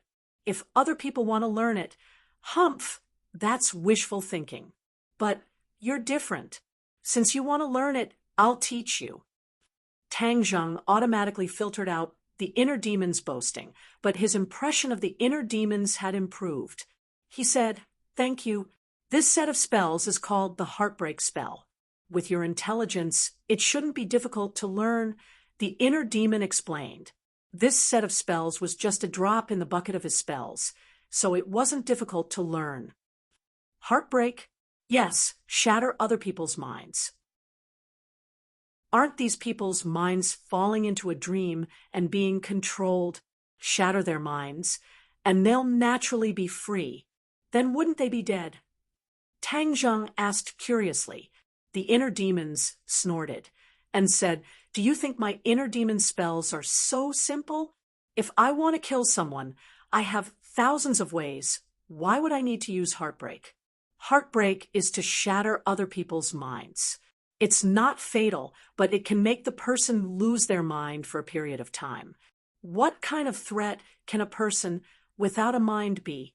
The nightmare spells are good, but they're all used to control normal people. Let me ask you, for a person with an abnormal mind, what use would the Traceless Dream spell have?" Tang Zheng nodded while thinking about the meaning of the words. In the end, he couldn't help but admit that the inner demon's words made a lot of sense. "Then hurry up and teach it to me. Listen carefully. This is the Heartbreak's chant. Understand it well." As soon as the voice fell, a light flashed in Tang Zheng's mind. A passage of words seemed to be engraved in his mind, firmly memorizing it. Tang Zheng didn't need to recite it word by word. The chant turned into a profound mystery that was branded in his mind and body. His closed eyes finally opened. Looking at the guards and servants who were charging in front of him, he pointed out with his finger, and an invisible force rippled out. This force was like a spring rain, moving with the wind, spreading to the top of everyone's head. The charging movement suddenly stopped, as if their pressure points were sealed, and they couldn't move. The murderous intent in their eyes was swept away like the waves, completely disappearing. Bang, bang, bang. One after another, the sound of people hitting the ground rang out. The rest of the people fell to the ground one after another. Yi Xuanji suddenly raised his head. The tears in his eyes had already dried up. He looked at the people on the ground in shock. He didn't know if they were dead or alive. His eyes became fiery red again. He stared at Tang Zheng hatefully and roared, "What did you do?" He looked like he wanted to kill Tang Zheng. "You killed them? They're my Ye family's people. Yi Xuanji pointed at Tang Zheng with his trembling finger. He was so angry that he didn't know what to say. "I killed them?" Tang Zheng pointed at his own nose and laughed. "Why would I kill them? Do you think they're dead?" Yi Xuanji was startled. He squatted down to check. Sure enough, they weren't dead, but just unconscious. "What kind of magic did you use?" Yi Xuanji looked up and stared at Tang Zheng and asked in surprise. He had seen Tang Zheng's magic many times. The most miraculous time was when he was in the ghost realm. He walked through the gates of hell and was reborn. All of this was thanks to Tang Zheng. In the ghost realm, he saw Tang Zheng's strength. He couldn't believe that he could come and go as he pleased in another world. This made a deep impact on him. For a long time, he almost didn't dare to think of making an enemy out of Tang Zheng. As time passed, the contradiction between him and Tang Zheng became deeper and deeper.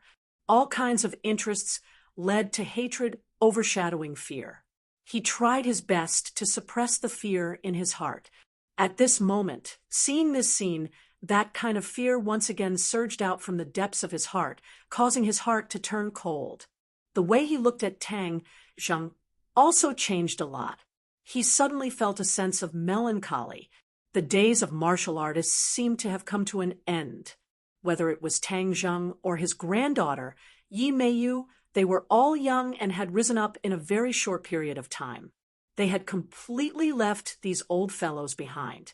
The heavens seemed to have destined that martial artists had completely declined.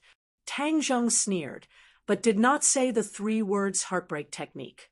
He only looked at Yi Xuanji coldly and said, "You wouldn't know the divine abilities of a cultivator, even if I told you.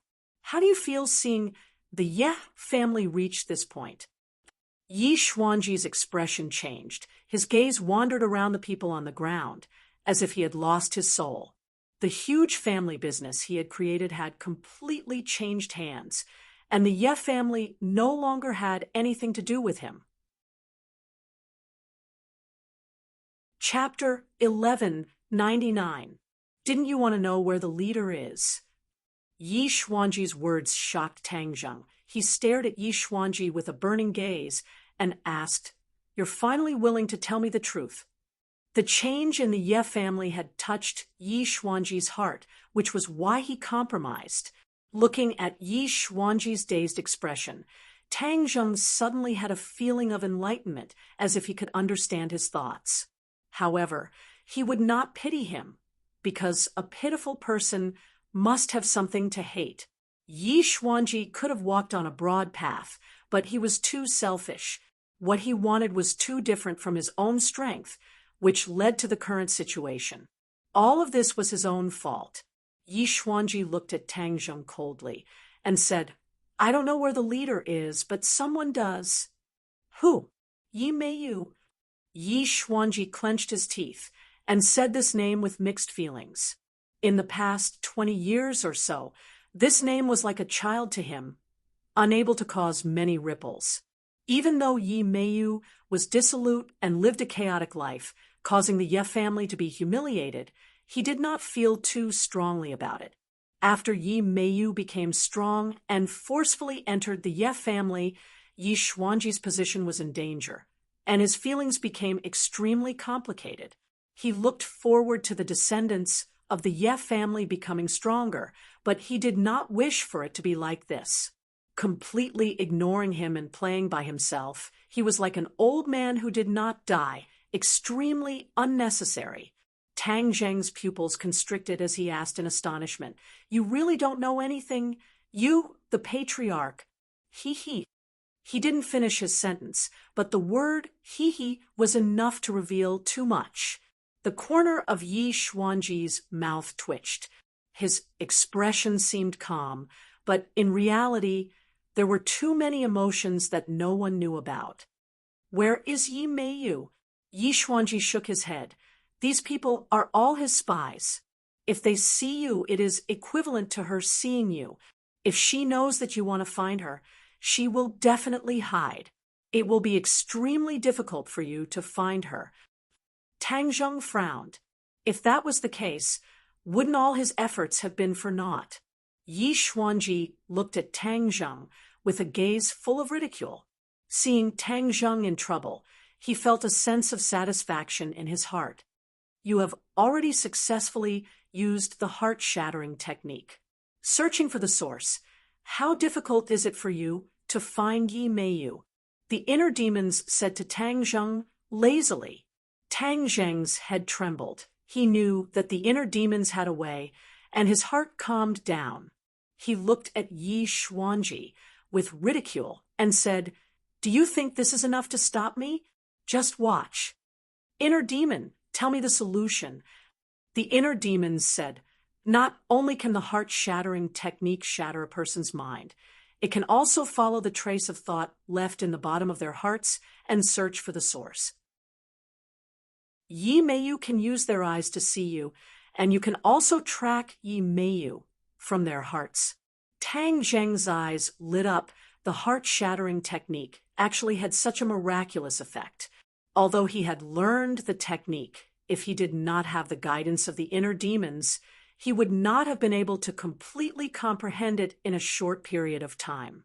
At this point, the inner demons no longer kept Tang Zheng in suspense, and simply told him the method of anti-tracking. Tang Zheng understood, and a line seemed to appear in front of his eyes, spreading out from the hearts of the people on the ground. More than 100 thin lines twisted into a rope, gradually growing larger, and finally appearing more and more clearly in front of Tang Zheng's eyes. The line spread into the distance. "Ding Dang, let's go!" Tang Zheng held Yi Ding Dong's hand and jumped onto the roof. Yi Xuanji stared at this scene in a daze. He could not see the line, but Tang Zheng's sudden departure caused him to have a strange thought. Could it be that Tang Zheng found a way? Impossible. Yi Xuanji shook his head fiercely, denying this point of view, but he was still not confident in his heart.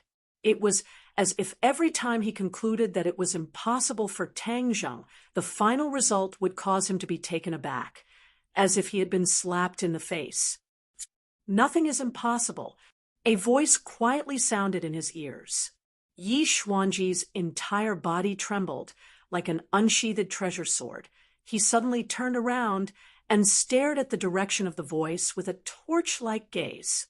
A person was standing there unknowingly, as if he had always been hiding there. Yi Xuanji actually did not notice him, and his heart could not help but sink. However, when he saw the person's face, he felt that it was only natural, because this person was Granny Li, the former palace lord of Li Palace. She was once in existence that Yi Xuanji could not reach. He racked his brains to establish a connection with her and win her over. Now, the two sides were people from two different worlds. Yi Xuanji did not let down his guard at all and said, "Granny Li, why did you come to my Ye family?" "Ha! Is this Ye family still yours?" Granny Li hit the nail on the head. Yi Xuanji's face turned red and stammered, "What does this have to do with you?" "You don't have to be hostile to me because I have no hostility towards you.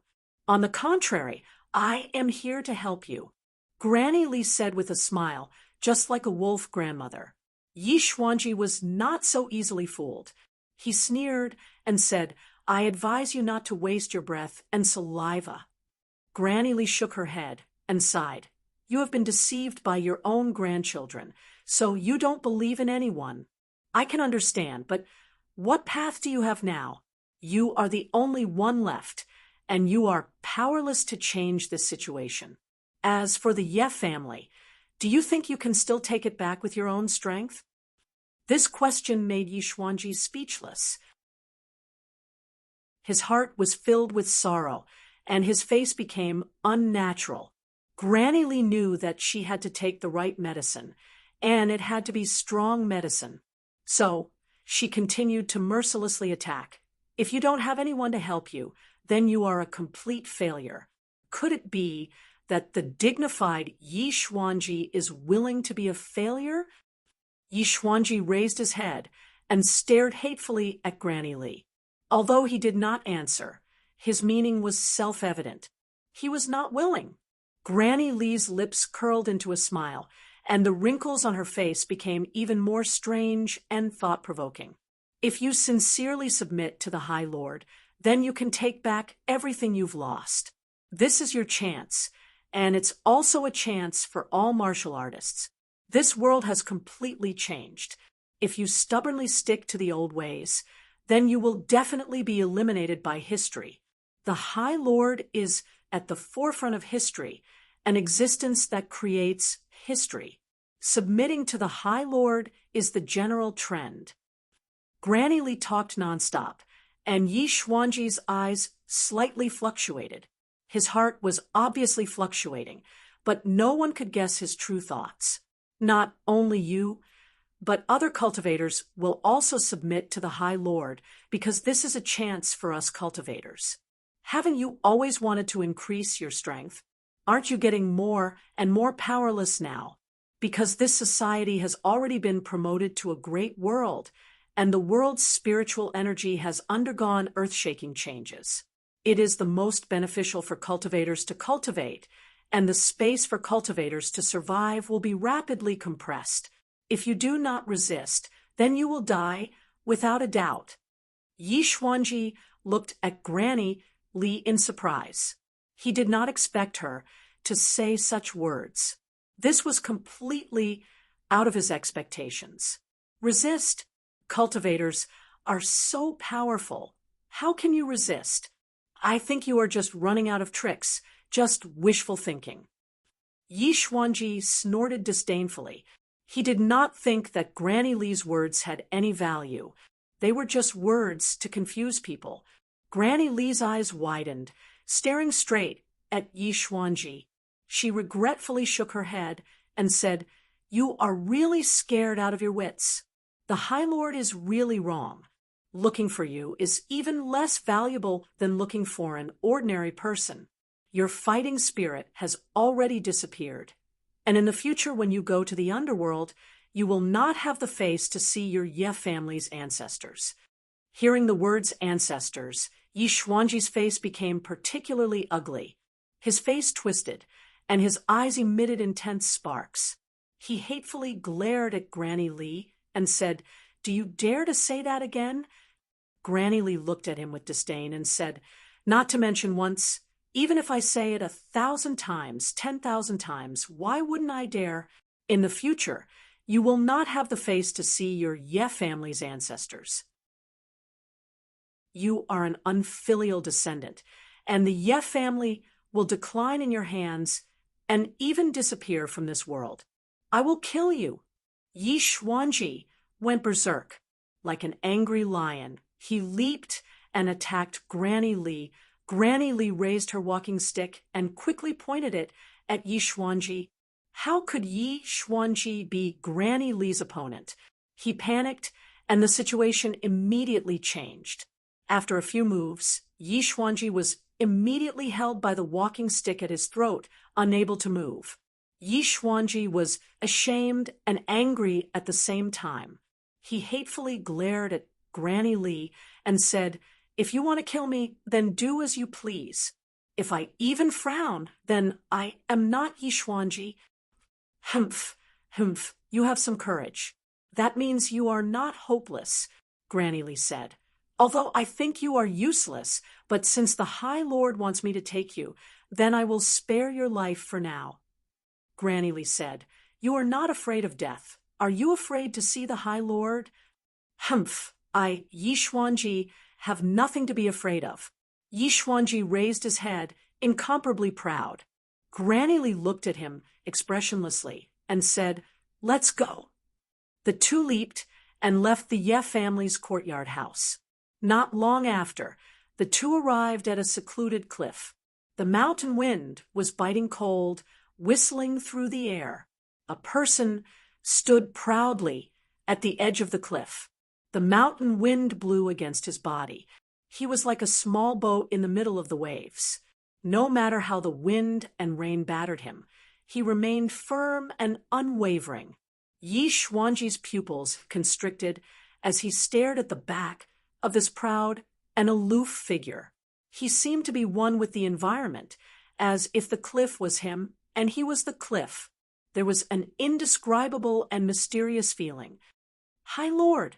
Granny Lee walked in front of the person and respectfully bowed. I have brought Yi Xuanji. Ji Wuxiang turned around and looked at Yi Xuanji with a pair of eyes that were neither sad nor happy. His eyes were calm like an ancient well. No one could guess what he was thinking, but there was an inexplicable attraction. Yi Xuanji looked at Ji Wuxiang with a complicated expression. Of course, he knew that Ji Wuxiang, who had been doing well in the capital, was the High Lord. Now that he saw it with his own eyes, his mood was particularly complicated.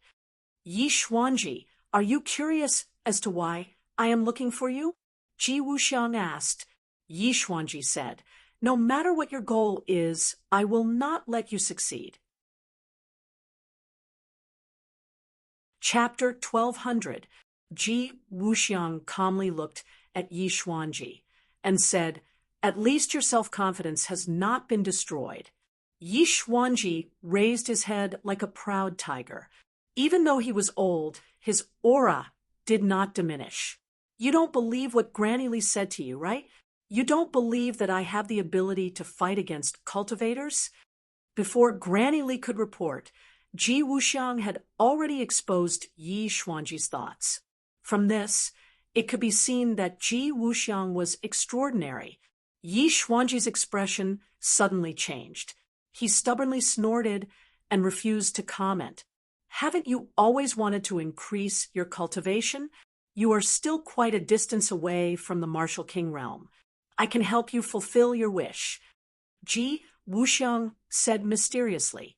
Yi Xuanji thought to himself, You know what my wish is, but before he could say anything, Ji Wuxiang made a grabbing motion with his hand, and a terrifying force enveloped Yi Xuanji. Yi Xuanji roared, What are you doing? No one answered him. His body quickly flew toward Ji Wuxiang and fell into Ji Wuxiang's big hand. A big hand firmly grabbed his head, making him unable to move. Yi Xuanji used all his strength to try and break free. But suddenly his body stiffened and he gave up resisting, because a huge amount of inner strength poured into him from the top of his head. Wisdom imbuing. This was the first thought that popped into his mind. Ji Wuxiang was actually pouring inner strength into him to increase his cultivation. No matter how stupid Yi Xuanji was, he knew what Ji Wuxiang was doing. This was a critical moment. If he rashly resisted, it would be a great danger for him.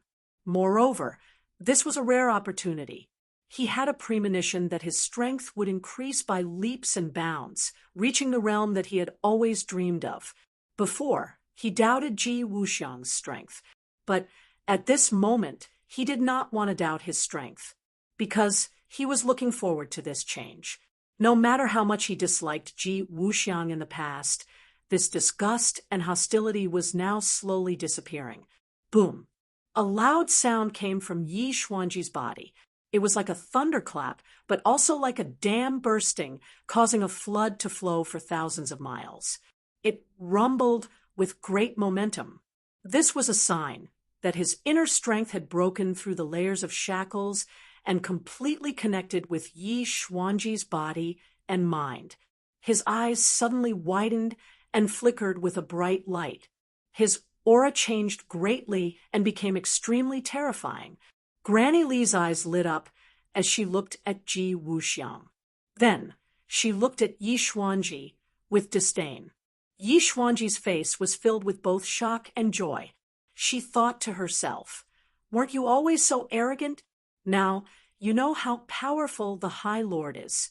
Yi Xuanji indeed knew how powerful Ji Wuxiang was, and he was deeply shocked. He could clearly feel the changes in his power. The steady flow of inner strength through every single one of his meridians made him feel an unprecedented power. His heart surged with emotion. Roar! He raised his head to the sky and let out a roar. His roar soared into the sky and shook the surroundings.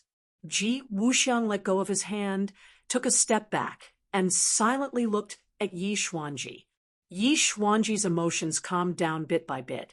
The light in his eyes gradually converged, and his entire aura underwent an earth-shattering change. Yi Xuanji looked at Ji Wuxiang with a burning gaze. Their eyes met, and many complicated emotions intertwined in each other's eyes. Bang! A knee heavily hit the ground. The hard rock seemed to have been hit by a bullet as it flew in all directions, creating a large crater. Yi Xuanji knelt down on one knee, lowered his head towards Ji Wuxiang, and said respectfully, "From today onwards, Yi Xuanji will be at the High Lord's disposal." He was completely convinced by Ji Wuxiang.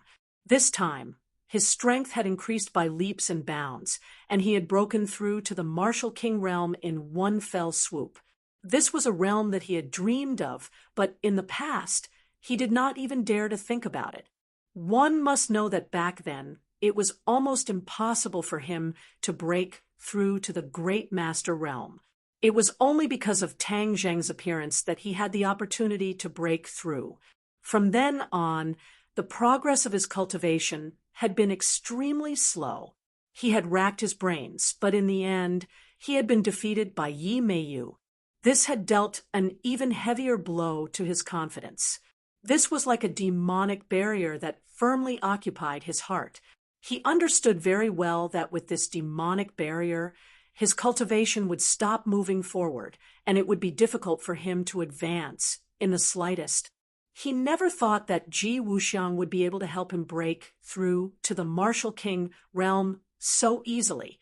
What kind of power was this? With his understanding, he was simply unable to think of a reasonable explanation.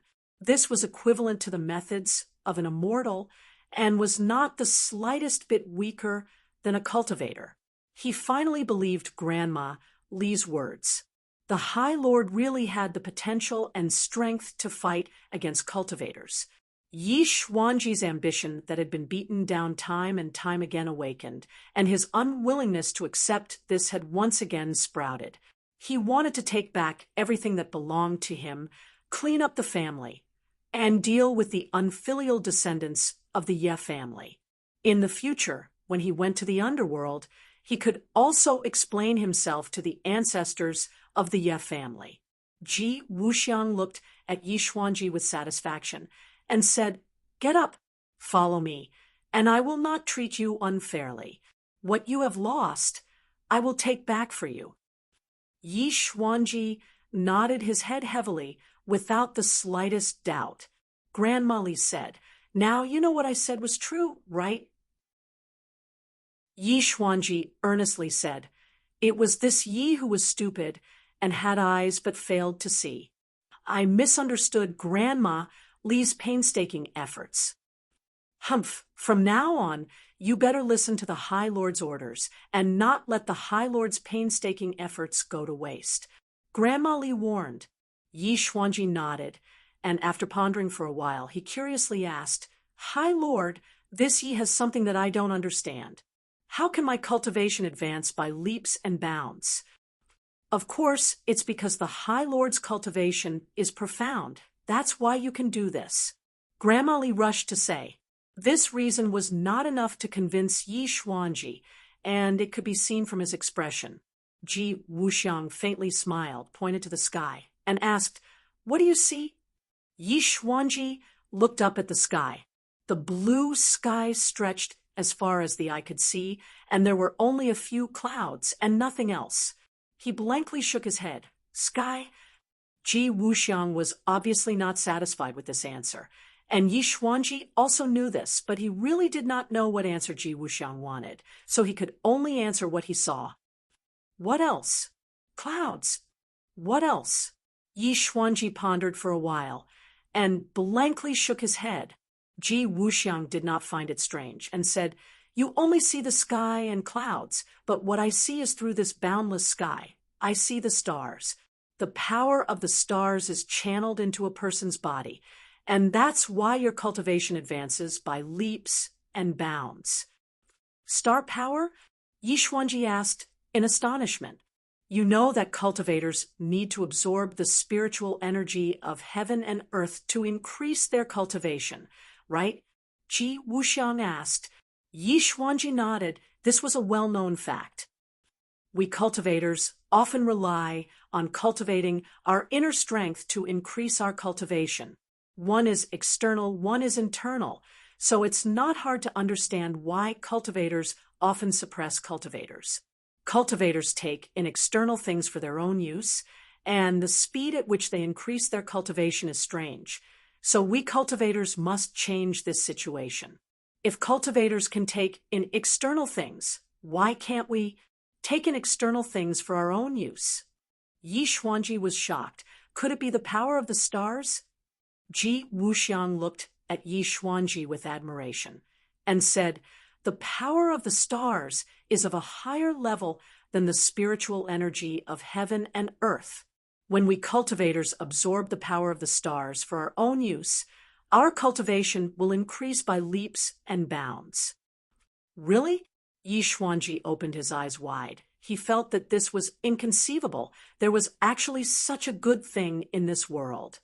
Of course it's true. Just now was the best proof. I took in the power of the stars for you to use and enlightened you. Yi Xuanji sank into silence, carefully reflecting on what he just experienced. He also checked the inner strength in his body, and it was indeed much better than before. This feeling made him immersed in it, and he could not help but ask, "Then how can I maintain this situation and continue to absorb the power of the stars?" He knew that this was the key, as the power of the stars would have a crucial effect on his cultivation in the future. Ji Wuxiang looked at Yi Xuanji with praise, as a smart person really quickly grasped the key point. Only I can take in the power of the stars, but I will find a way to let the cultivators by my side also enjoy this kind of treatment. Ji Wuxiang said, "So you're saying that I don't have a good method right now, and I can only rely on you to take in the power of the stars?" Ji Wuxiang nodded. In fact, he really did not find an effective method for the others, and for him to control the heavens' chess, taking in the power of the stars was very easy, as if it was just a thought. At this time, it was time to gather power, and firmly gather it by his side. He also could not let these people freely absorb the power of the stars, and if they wanted to rely on the power of the stars to increase their cultivation, then they must follow by his side, and over time, these people's loyalty and reverence towards him would greatly increase. At that time, he was confident that he would have found a way for all the cultivators to freely absorb the power of the stars, and all the cultivators would be loyal to him, and that would be the time for him to truly make his move. With the power of the heavens' chess and the cultivators that were already strong, he was confident that he could fight against the cultivators and fight for supremacy under the heavens. No matter who it was, they would not be his opponent. "Lord, the cultivators have the advantage in numbers. We might not be their opponent." Yi Xuanji already understood Ji Wuxiang's ambition and reminded him worriedly. Ji Wuxiang said unconcernedly, "In this world, do you think there are more cultivators or more cultivators?" "There are more cultivators." Yi Xuanji gave the answer without hesitation. After all, The cultivators had been expelled for hundreds of years, and in these hundreds of years, it was the cultivators who occupied the dominant position. Although they were not as strong as the cultivators, the number of cultivators was huge, and their numbers were definitely in the majority. So, as long as we unite these cultivators and expel the cultivators again, it will not be a fantasy, a castle in the air. Ji Wuxiang concluded. Hearing these words, Yi Xuanji's blood boiled. He who had long passed the hot-blooded years felt as if he had returned to his youth and was extremely excited. Come and meet the people with the same ideals. Ji Wuxiang pointed at the cliff in the distance, and Yi Xuanji suddenly realized that there were many people sitting cross-legged on the cliff, obviously cultivating, and there were even familiar figures among them. This is... Yi Xuanji asked in shock. Chapter 12:01. Yi Xuanji looked at these smart people and actually found a familiar figure among them. He subconsciously exclaimed, Long Xianyuan, the patriarch of the Long family in Dianan. This family had been reduced to a marginal power because of their repeated clashes with Tang Zheng. Their influence was limited to Dianan, and their influence in the country was almost negligible. The few great families in the capital were in imminent danger. How could they have the mood to care about the Long family in Dianan? Yi Xuanji never thought that he would see Long Xianyuan here. Ji Wuxiang had actually subdued him, and Yi Xuanji had a rough impression of many of the other people's faces. Although they were not as powerful as the great families, they were still famous figures in the martial arts world. At this moment, Yi Xuanji understood that Ji Wuxiang was not acting on a whim, but had planned for a long time and made sufficient preparations. Ji Wuxiang would definitely recruit other warriors, and in the future, all warriors would be under Ji Wuxiang's rule to fight against cultivators. What kind of scene would that be? Just thinking about it made Yi Xuanji feel his blood boil and his fighting spirit soar. Ji Wuxiang patted Yi Xuanji's shoulder. From now on, under your feet will be a new world that belongs to us warriors. Look forward to it. Tang Zheng followed the thin line that was invisible to the naked eye and quickly chased after it. Not long after, he actually chased after it outside the capital. This line stretched for thousands of miles, as if it had no end. This line actually showed signs of weakening, causing Tang Zheng to immediately frown. Yi Dingdang looked at him in surprise and asked, "What's wrong?" Tang Zheng fell into silence, but in his heart, he asked the inner demons, "Why is this line getting weaker and weaker? This Mingyi Meiyu is too far away from us. If it wasn't too far away, we would have been able to find her very quickly by following this line. The tracking effect of the heartbreak technique is also limited. It is not omnipotent." The inner demons explained regretfully. Then wouldn't we have worked for nothing? That might not be the case. At least for now, we can follow them, the inner demons suggested. Tang Zheng pondered for a while. He didn't want to give up this great opportunity. He held Yi Dingdang's hand and said, "Dingdang, let's speed up." Then she felt herself flying like a gust of wind. With a whoosh, she swept up from the ground and rushed into the distance. At this moment, he was walking as if he was flying. With a tap of his toes, he leaped dozens of meters into the air. In the blink of an eye, he had moved an extremely long distance. He was only slightly slower than sword flight. Yi Dingdang felt the wind blow past her ears. At first, she felt her heart palpitate. Then, hot blood rushed out of her heart and flowed to all her blood vessels, limbs, and bones. In an instant, it filled her entire body. She snuggled tightly in Tang Zheng's arms, her face flushed with excitement. The two of them traveled a long distance, crossing mountains and crossing roads. The line was getting weaker and weaker, as if it was about to disappear without a trace. Suddenly, a mountain peak stood proudly in front of them.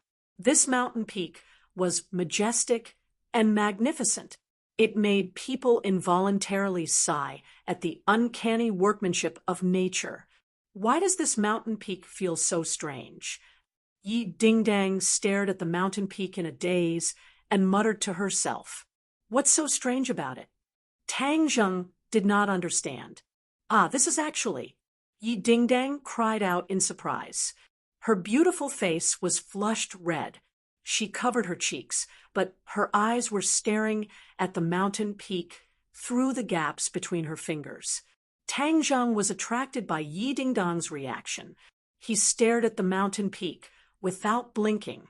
Suddenly, he widened his eyes in realization and said, "So it's this thing." He finally understood why Yi Ding-Dang was so shy.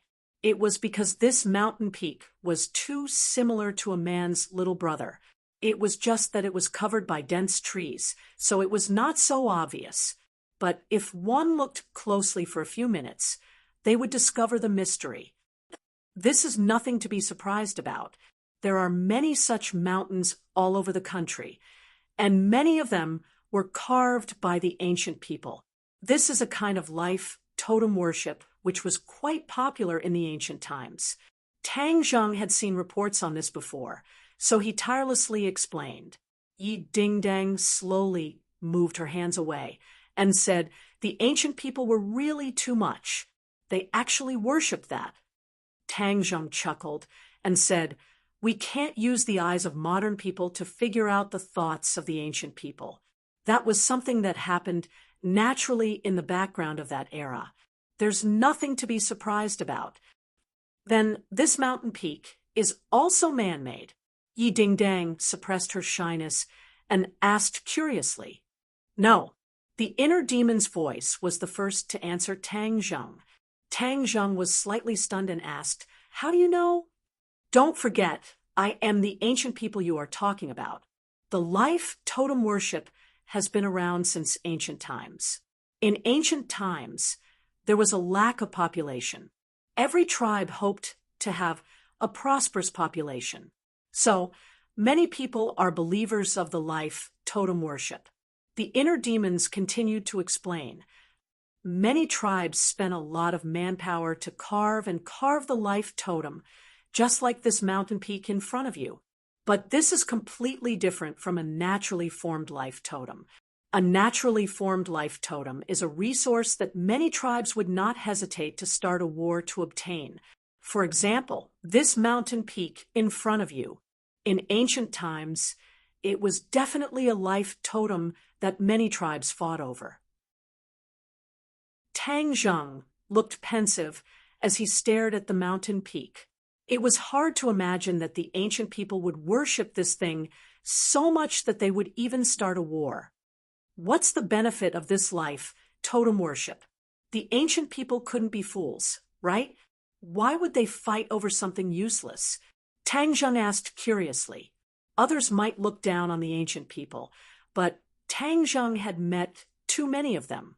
He could not help but sigh that the ancient people were not as ignorant as modern people thought. The ancient people's wisdom was not inferior to modern people. If one really looked at the ancient people, they would be complete idiots. So, the ancient people would definitely not worship the life totem for no reason. There were no benefits.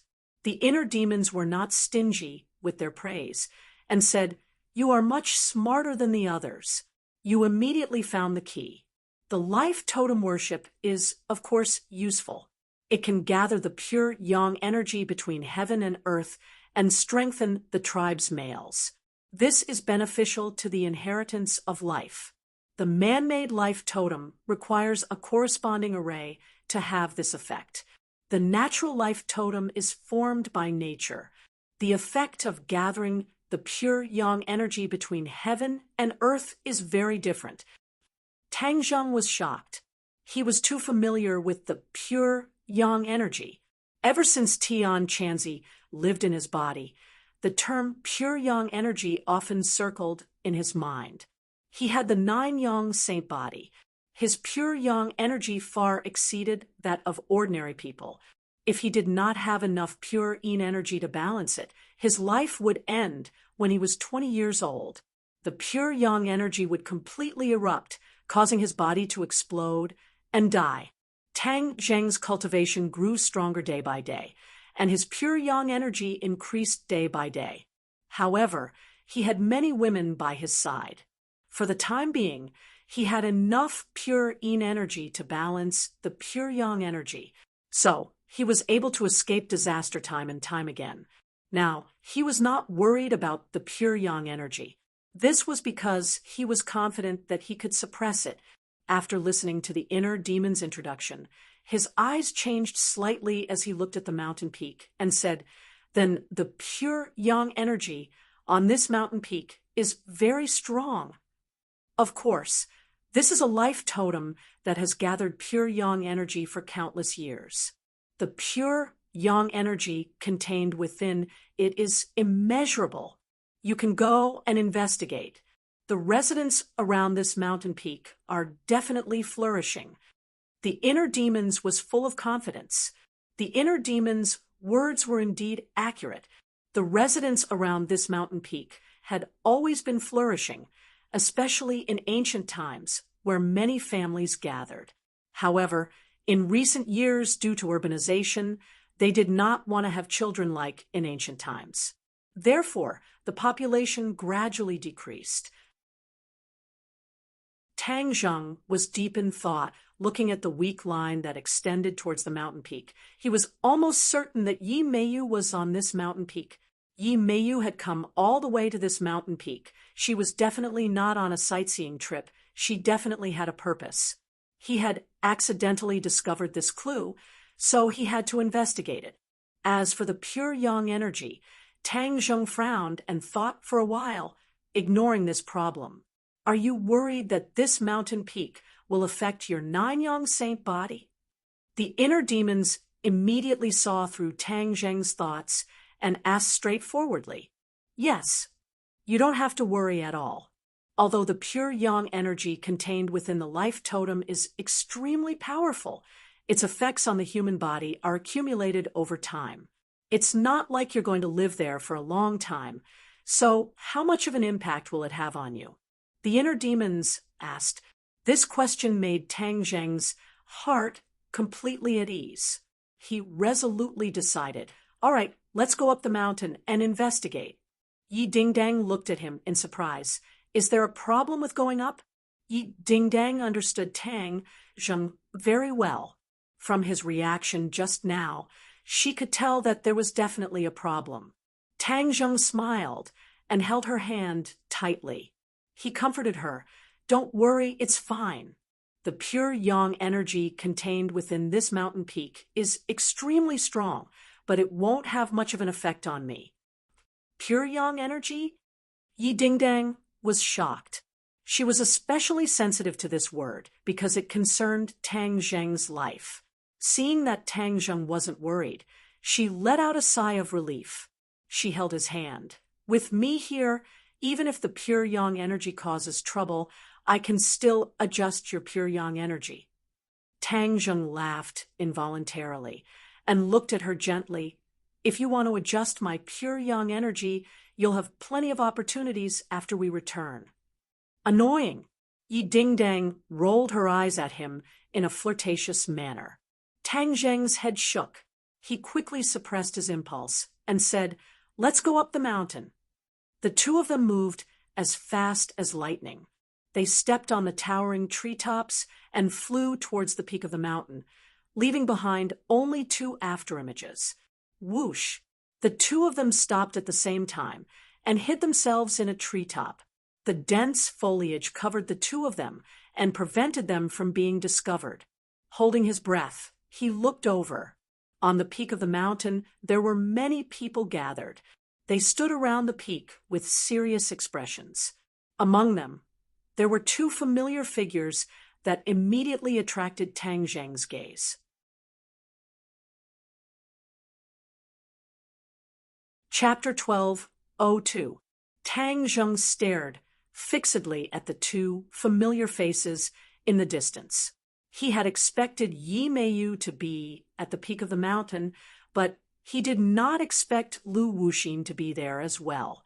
Ever since they parted ways at Heaven Mountain, the two of them had not seen each other. Their appearance on the mountain peak of the life totem caused Tang Zheng to immediately become vigilant. Who is that person beside Yi Meiyu? Yi Dingdang had never seen Lu Wuxin before, but she had discovered that she was extraordinary, so she asked curiously, Lu Wuxin? Yi Dingdang was shocked. He is Lu Wuxin? She had heard a lot about the confrontation between Lu Wuxin and Tang Zheng, so she knew that he was not a good person. She asked worriedly, What are they doing here? Tang Zheng said thoughtfully, This mountain is one of the ancient life totems, and Lu Wuxin is from the ancient era. He must have some unknown scheme.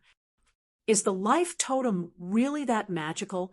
Yi Dingdang was very curious after hearing Tang Zheng's brief introduction. Tang Zheng did not doubt the inner demon's words, so he nodded and said, Perhaps it is even more magical than we imagined. With that, he shut his mouth and asked the inner demons in his heart, Can you tell what they want to do? The inner demons was silent for a moment, then said, Who am I? How can these people hide their insignificant skills from my eyes? After all, the inner demons were experts who fought with the Yellow Emperor and Chiyu, and the two of them were unable to do anything to him. His knowledge and insight were naturally unquestionable. Tang Zheng was convinced and asked, Since that's the case, then tell me what they are doing. They are collecting pure yang energy. Collecting pure yang energy. Tang Zheng was afraid of pure yang energy, but these people actually wanted to collect it. There must be something wrong with this, and the other party's scheme was definitely not simple. What's the use of this? Pure yang energy is a hidden danger to you, but it is a good thing for many people. Ordinary people say that men need masculine energy, and pure yang energy can increase a man's masculine energy. Tang Zheng was stunned for a moment. Could it be that these people just wanted to be more masculine? That's impossible. He immediately denied this absurd guess and asked, What else? The inner demons pondered for a long time before asking, Do you still remember the soul of the golden crow that you shot? Tang Zheng nodded. Of course he remembered. The soul of the golden crow nurtures a lot of pure yang energy. That's why the golden crow can transform into a sun and emit blazing heat. Your shooting sun arrow struck the soul of the golden crow, causing it to disintegrate. It's not easy for these scattered souls of the golden crow to gather again. It's very time-consuming. However, if a large amount of pure yang energy is injected into it, it can greatly shorten the time it takes for the soul of the golden crow to gather again. What's the secret behind this? Pure yang energy is like a magnet, and the soul of the golden crow is like an iron nail. Using pure yang energy to absorb the incomplete soul of the golden crow will result in twice the result with half the effort. You understand? Tang Zheng suddenly realized that this metaphor was very vivid. The inner demons were quite up to date with the times. However, this news shocked him. The soul of the golden crow could actually gather again in a very short time. Didn't that mean that there would be another 10 suns illuminating sky? Wouldn't this world be in danger of being destroyed again? No, he definitely couldn't let them succeed. Tang Zheng clenched his teeth and directly rejected this idea. His attitude was firm as he asked, Inner demons, I know you have many ways. Do you have any way to destroy their plans? Of course, there is a way to destroy their plan to gather pure yang energy. However, there is one thing. In this world, there is more than one life totem. You have to destroy as many of their actions as possible before you can effectively stop them. The inner demons analyzed logically. Tang Zheng was overjoyed. Since there was a way, that was good. In this world, there are a total of 8 naturally formed life totems, and our focus is on these 8. The other man-made life totems are not a concern, because in the long river of history, the formations of these man-made life totems have often collapsed, and they have lost the ability to absorb pure yang energy over time. Do you know where these 8 life totems are? The inner demons laughed confidently. Ha ha ha, of course I know. How could this be hidden from me? Hearing that, Tang Zheng heaved a sigh of relief. If he were to search around like a headless fly, it would be too troublesome. It would be more efficient to target and stop the enemy. These people's strength is extraordinary. Ding dang, be careful later, don't get too far away from me. Yi Meiyu is no longer the same as before, you can only use your wits and not your strength. Tang Zheng warned. Yi Dingdang stared fixedly at Yi Meiyu. The two of them had a grudge for a long time. Back then, when Yi Dingdang was still a high school student, the assassination attempt was led by Yi Dingdang. Later on, it was left unsettled, but Yi Dingdang did not forget this grudge. New grudges and old grudges. This time, he had to settle them all. Yi Dingdang also understood the difference between him and Yi Meiyu. In the past, Yi Dingdang was able to crush Yi Meiyu in all aspects, but now, because of the nightmare, Yi Meiyu's strength had increased greatly. She had already soared into the sky and reached the nascent soul stage, far surpassing Yi Dingdang's cultivation of the 9th stage of the innate stage. The difference in strength between the two sides was like heaven and earth, but Yi Dingdang was not afraid at all. The stronger the enemy, the stronger the fighting spirit in her heart. Seeing the gap between the two sides, Yi Dingdang was not discouraged. Her cultivation speed was extremely fast, and she understood that this had a lot to do with Tang Zheng. After the two of them were in harmony, her cultivation would improve. Especially after accumulating for a long time, this kind of improvement was especially obvious. Therefore, Yi Dingdang's current cultivation had already surpassed her parents, Yi Tianlei and Feng Xinyang. If it was in the past, Yi Dingdang would never have dared to dream that such a day would come so quickly. But when this day came, she did not cheer. Instead, she calmly accepted all of this. Yi Tianlei and Feng Xinyang were also very happy, and in private, they praised their daughter a lot. The two of them agreed on a general strategy and quietly jumped down from the treetops, landing on the mountain peak. The bare mountain peak was not as lush as the vegetation at the foot of the mountain. When the two of them appeared, they immediately attracted the attention of many people. Among them was Yi Meiyu. She looked at Tang Zheng in shock. She had used her heart's dream traceless spell to see Tang Zheng causing a ruckus in the Ye family and ruining her plan. She was furious, but she did not expect the other party to appear in front of them so quickly. How did he find them? In addition, how did he break her heart's dream traceless spell? Yi Meiyu had a stomach full of questions. She glared at Tang Zheng, hatefully gritted her teeth, and said, "Tang Zheng, Yi Dingdang, you guys sure have guts you actually dared to deliver yourself to my doorstep. Humph, do you not want to live anymore? Yi Meiyu, you colluded with outsiders and controlled so many innocent people in the Ye family, making them live like puppets. Your thoughts are too vicious. For the sake of those innocent people, we absolutely cannot let you succeed." Yi Dingdang's question was powerful and moving. Yi Meiyu scoffed and laughed sinisterly in disdain. "Ha ha ha, Yi Dingdang, you're dreaming too much.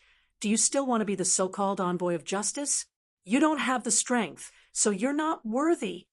Hearing Yi Meiyu's unbearable words, Tang Zheng's face changed, and he roared, "Yi Meiyu, then see if I'm worthy or not." With that said, he rushed in front of Yi Meiyu. Yi Meiyu retreated in panic, and the other old subordinates of the Yellow Emperor all launched ferocious attacks at Tang Zheng. All kinds of magic treasure flew in the air, dazzling and dazzling, revealing their killing intent. Yi Meiyu quickly stopped retreating. She had already retreated to the edge of the cliff and had nowhere to retreat to. Behind her was a cliff that was tens of thousands of feet high.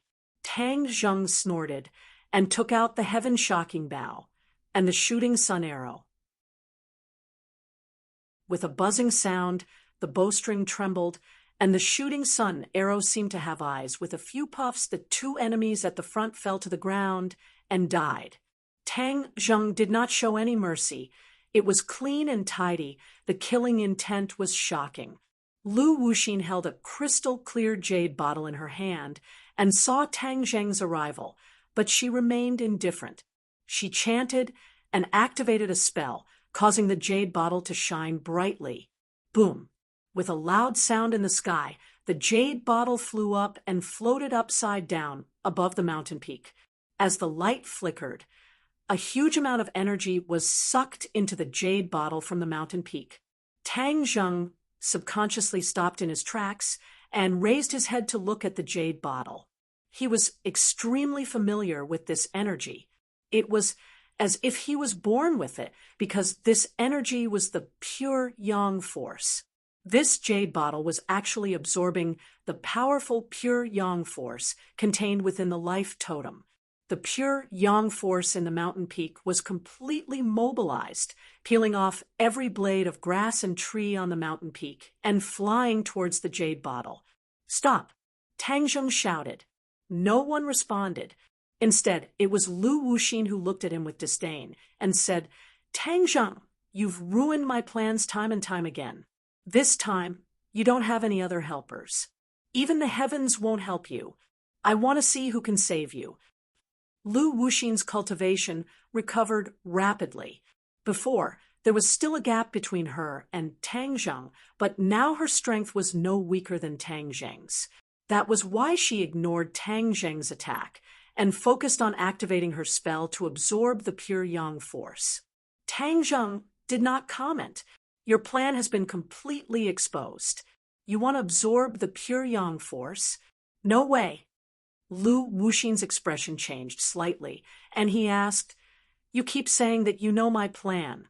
What exactly is my plan?" This plan was the result of her discussion with Mo Xie. Ever since Mo Xie saw the scene under the Tree of Life, he had completely changed his plan. Originally, he wanted to gradually gather the soul of the Golden Crow, and then revive the Yellow Emperor. However, the appearance of Azura and Qi Yu gave Mo Xie a great sense of pressure and urgency. Time waited for no one, and he simply did not have the time to do it step by step. Chapter 12:03. Only Lu Wuxin and Mo Xie knew about this plan. The others, including Yi Meiyu, only knew a little about it and did not know the details. They only acted according to their orders. Tang Zheng was not a roundworm in their stomach, so how could he know about this plan? Lu Wuxin thought that Tang Zheng was deliberately exaggerating and wanted to trick her, so she took the initiative to say it out loud. Lu Wuxin looked at Tang Zheng with disdain and asked repeatedly, "Why are you speechless? Didn't you say you knew about my plan? What exactly is my plan?" Looking at Lu Wuxin's ugly behavior, Tang Zheng shook his head. Lu Wuxin was too arrogant and overconfident. She did not know that Tang Zheng had a know-it-all inner demons hidden in his body and saw through their plan at a glance. You want to absorb the pure yang energy contained in the life totem and then use it to gather the soul of the Golden Crow, so as to revive the Yellow Emperor. Tang Zheng talked endlessly. Lu Wuxin's disdainful expression suddenly froze as he stared at Tang Zheng in disbelief, as if he was wondering how Tang Zheng could know so clearly. Hearing this, the others also looked at Lu Wuxin. These former subordinates of the Yellow Emperor did not know the details, but from Lu Wuxin's change of expression, they immediately understood that Tang Zheng had guessed correctly. Tang Zheng looked at Lu Wuxin with a faint smile and asked, "Do you want me to continue?" Lu Wuxin shouted hysterically, "Where did you learn all this from?" "It seems that I guessed correctly." Tang Zheng said with a smile. Of course, he would not reveal his hidden trump card, the inner demons. This made Lu Wuxin unable to figure out. The way she looked at Tang Zheng changed again and again, but in the end, there were not many clues. Humph, no matter how you found out about my plan, what's the use? Can you stop it? This is an irresistible trend. Anyone who tries to stop us will die. Lu Wuxin's face revealed a fervent expression. You are quite confident, but I want to tell you, I want to completely destroy your plan. Tang Zheng's voice was loud and clear, and he was also extremely confident. Lu Wuxin raised his head and laughed maniacally, saying disdainfully, "Arrogant words. I'll kill you first and let you know the consequences of your arrogance." Kill. A sharp battle cry pierced through the sky like a sharp knife tearing through the air, trying to tear apart Tang Zheng's body. Tang Zheng's 2 fingers gently pinched the bowstring, and when his fingers loosened, the heaven-shocking bow that did not have any sun-shooting arrows shot out an invisible force, tearing the incoming sound wave into pieces. The others tried to besiege Tang Zheng, but found that Tang Zheng had already passed through them and arrived in front of Lu Wuxin. Heartless Willow! Lu Wuxin let out a low roar. Her coarse hands trembled, and the heartless willow glowed in green light. Willow branches grew crazily and swept towards Tang Zheng. Break! Tang Zheng roared, and the sun-shooting arrow flew out from the heaven-shocking bough, breaking the willow branch at its waist. However, before the willow branch could land on the ground, a new willow branch grew out and instantly flew in front of Tang Zheng. In the next second, it seemed like it was going to wrap him up like a big dumpling. Ah! Tang Zheng exclaimed. The willow branches grew much faster than before, which made up for Lu Wuxin's shortcomings. No wonder she was so confident. It turned out that her power had increased greatly, and the attack of the heartless willow had also risen to a new level. What's the use of that? Tang Zheng was not afraid at all. He had defeated Lu Wuxin several times before, and although Lu Wuxin's aura was even stronger this time, causing him to be unfathomable, he still had absolute confidence. Sun-shooting arrow, split into 9, break. With a thought from Tang Zheng, after giving the order, the sun-shooting arrow quickly split into 9 sun-shooting arrows. This was the magical aspect of the sun-shooting arrow. Not only could it combine 9 arrows into one, it could also split into 9, with many different attacking methods. The 9 sun-shooting arrows circled in the air and shot down from 9 different directions. Puff, puff, puff, a series of piercing sounds rang out. Not only the willow branch, even the heartless willow had a small hole pierced through it. The green light emitted by the heartless willow instantly dissipated by a lot. This scene caused Lu Wuxin to fly into a rage. His eyeballs almost popped out of their sockets. He stared at Tang Zheng hatefully and roared, "You dare to hurt my heartless willow!" Tang Zheng snorted coldly. "Not only will I hurt your heartless willow, I will not even let your people off." Killing intent surged, causing people to feel deep veneration. The 9 sun-shooting arrows understood Tang Zheng's intention and quickly shot towards Lu Wuxin. Lu Wuxin flew into a rage. "You really think you can hurt me?" Lu Wuxin pointed his finger at the heartless willow, a drop of dark red blood dripping from the tip of his finger, quickly merging into the heartless willow. In an instant, the heartless willow shone brightly, revealing a demonic red color. The heartless willow crazily grew like many pythons. It was not just one willow branch, but more than 10 willow branches. They all rolled towards Tang Zheng, giving off an imposing aura that made people tremble in fear. Tang Zheng's face sank, realizing that this attack was more than twice as powerful as before, but he was not to be trifled with. He recalled the sun-shooting arrow, knocked it, and firmly placed it on the bowstring. Whoosh! The sound of the air being torn apart suddenly rang out, forming a conspicuous ripple. The heartless willow met the attack head-on, tearing the air and letting out a series of sharp hissing sounds, like the hissing of a poisonous snake. Bang! The sun-shooting arrow was the first to break a willow branch, but its attack did not slow down. 3 more willow branches were cut in half, but the other willow branches had already entangled the sun-shooting arrow, causing its attack to come to an abrupt halt. With the sun-shooting arrow trapped, Tang Zheng felt as if his hands and feet were bound. His breathing involuntarily quickened.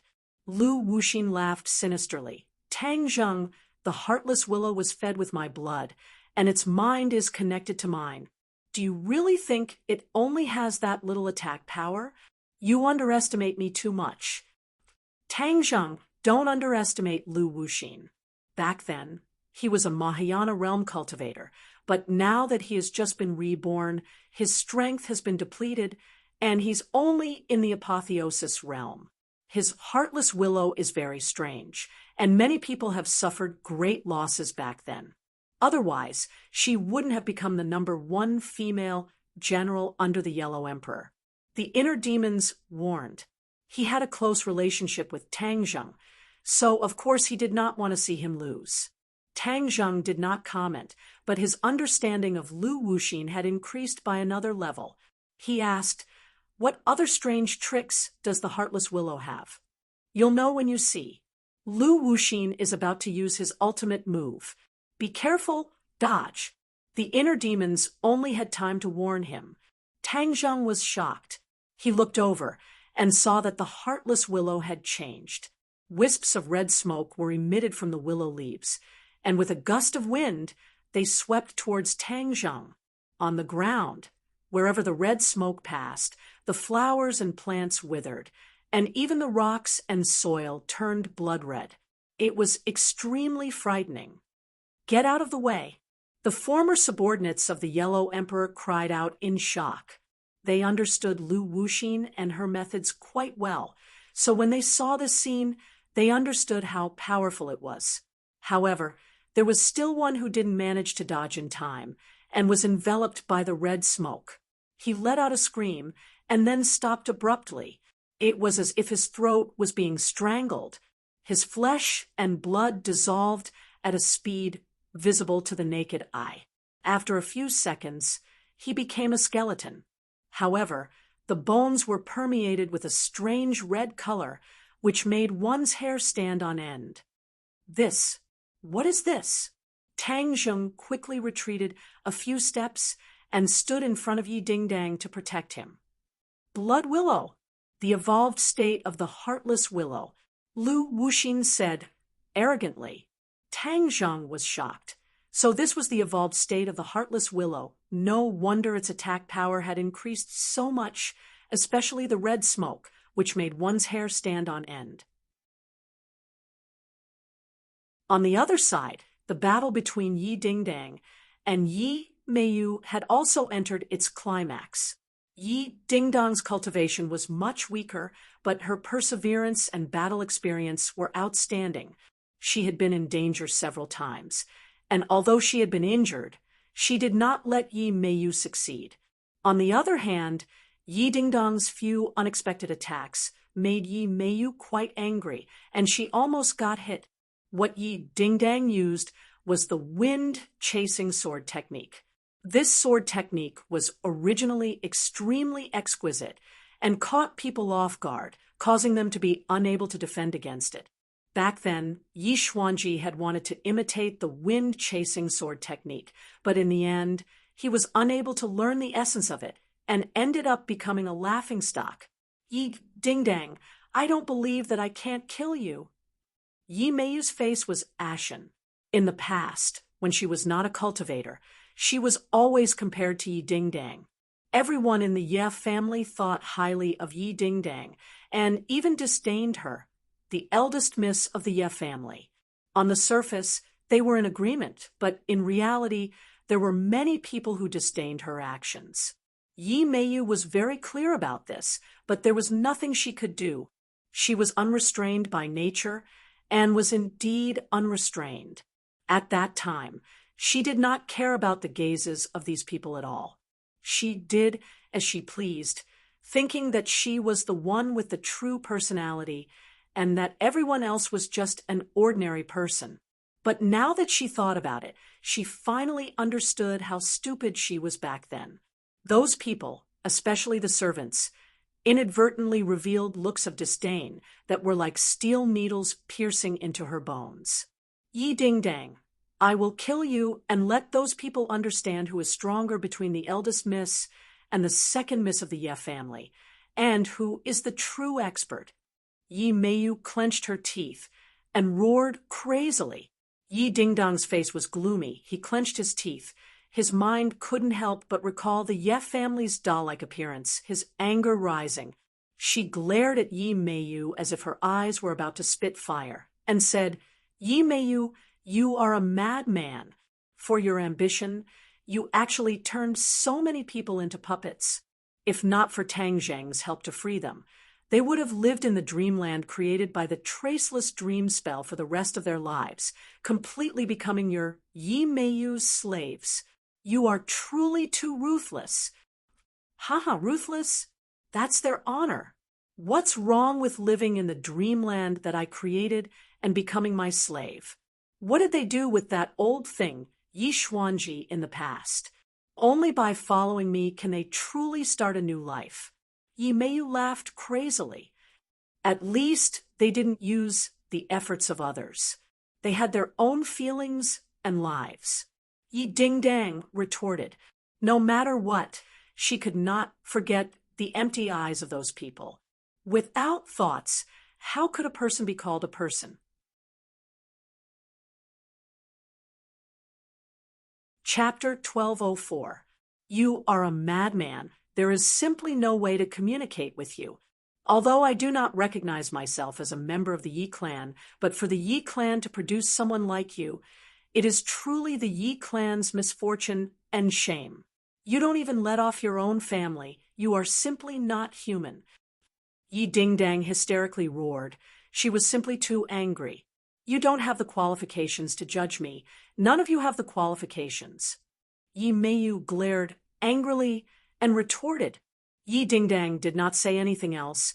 She raised her sword and thrust it forward, as fast as lightning, as fast as a storm. She was not afraid of Yi Meiyu. Although she was at a disadvantage, she took the initiative to attack again and again. This made Yi Meiyu especially angry, as if her dignity had been greatly provoked. She was so powerful, but she still could not make Yi Ding Dang feel the slightest bit of reverence.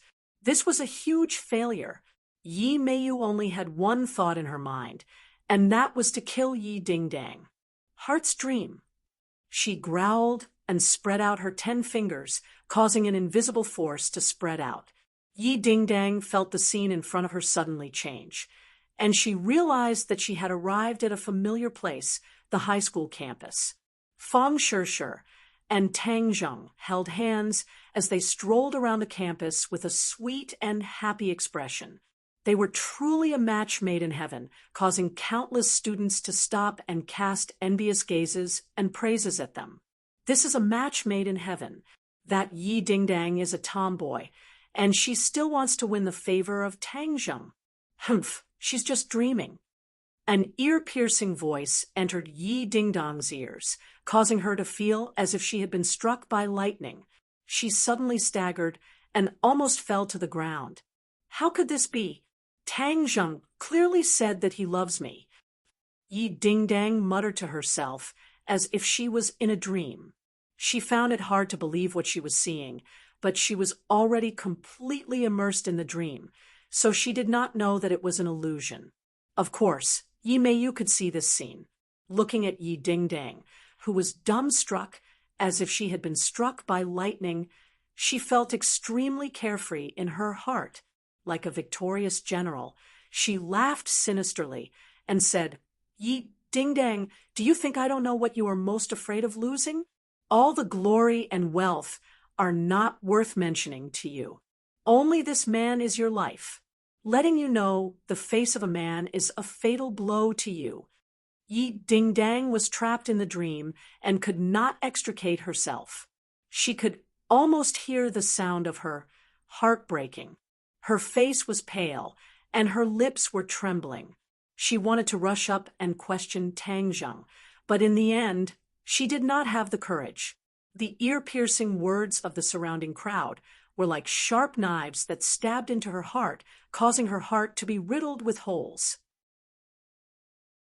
She could barely breathe as she clutched her chest, on the verge of collapse, as if she could fall to the ground at any moment. Suddenly, Tang Zheng and Feng Shishir seemed to have noticed her. They both turned their heads to look at her and gave her a strange smile. This smile contained too many meanings, such as ridicule, disdain, and so on and so forth. In short, this smile was enough to make people feel like they were about to collapse. Yi Dingdang fiercely trembled, her expression fluctuating. Yi Meiyu was extremely carefree. Ever since she was young, she had never felt so carefree. It was as if she had drunk a cup of iced red bayberry juice on a hot summer day. The feeling was indescribable. But suddenly Yi Meiyu's face froze. She looked at Yi Dingdang in disbelief, thinking, "What is she doing?" Yi Dingdang laughed. This smile made Yi Meiyu extremely uneasy, because this was supposed to be a heartbroken moment. Why would she laugh? Could it be that she had received too much of a shock and went crazy? How could Yi Dingdang go crazy? Her willpower far exceeded that of an ordinary person. Although she had suffered an unprecedented blow this time and was on the verge of collapsing, when she saw the smile that Tang Zheng and Yi Meiyu revealed to her, her body and mind were greatly shaken, and a kind of absurd feeling assaulted her heart. It was as if a switch had been turned on at the bottom of her heart, illuminating her body and mind, causing her to come to a sudden realization. Dream. All of this is a dream created by Yi Meiyu's heart dream. Yi Dingdang muttered to herself. She had already seen through the mystery. She had actually used her own strength to break through the shackles of the heart dream. Although the heart's dream was powerful, it had a huge flaw, and that was that it had to be as close to reality as possible. Otherwise, if it was too outrageous, or if it deviated from the knowledge of the person who entered the dream, everything would collapse. This was like a skyscraper, without the support of a foundation. Everything was like a pavilion in the air. It was extremely illusory. Yi Dingdang had discovered something that did not conform to reality, and her heart had received a great shock. Only then did she see through the mystery and wake up from the dream. Tang Zheng might have fallen in love with someone else, and Feng Shishir might have been together with Tang Zheng, causing others to be envious of them. However, the two of them would definitely not show that kind of mocking and disgust towards Yi Dingdang. This understanding was deeply rooted in Yi Dingdang's bones, so when she saw that gaze, she understood that everything was fake. This was a foundation of trust and deep feelings, and was not something an ordinary person could do. Yi Dingdang was carefree and did not care about trifles. In fact, her meticulous thoughts were no different from other girls. Yi Meiyu had overlooked this point and had also underestimated the relationship between Tang Zheng and Yi Dingdang. She had added fuel to the fire, and in order to completely destroy Yi Dingdang's body and mind, she did not know that she had overreached herself and had instead allowed Yi Dingdang to escape. When Yi Meiyu heard Yi Dingdang's words, her eyes almost popped out of their sockets, as if she had seen a ghost. She hysterically roared. Impossible! How could she see through the heart's dream technique with her little strength? This is simply impossible. Yi Meiyu kept shouting, but she was unable to change the situation. Even in her dreams, she could not think of the reason for her failure. How could she be the same as Tang Zheng? How could she easily escape from the heart's dream technique? Could it be that what Nightmare said was false, and was just bragging? Yi Meiyu's confidence was shaken. However, when she thought of the scene where the entire Ye family was immersed in the dream and was captivated by her, her confidence returned to her body. She took a deep breath and said, "No, this is just an individual phenomenon. The heart's dream is indeed a very powerful spell. But what was the use of that? If this spell could not deal with the enemy he hated the most, then it would be extremely useless." She simply could not imagine that the reason why the heart's dream technique was ineffective against Yi Dingdang was because of her own fault. She was too anxious and did not understand the enemy, which led to this situation. Yi Dingdang had already completely retreated from the dream. The scene in front of her changed, and she returned to the peak of the mountain. The biting cold mountain wind made her mind even clearer. She glared hatefully at Yi Meiyu and said, "Yi Meiyu, you are too cunning. You actually used this kind of dream to scare me, but your scheme still failed. Yi Dingdang, even without a dream, I can still kill you." Yi Meiyu roared, but she did not seem to have any confidence as she rushed towards Yi Dingdang. After Yi Dingdang broke through the traceless dream technique, her confidence was greatly boosted.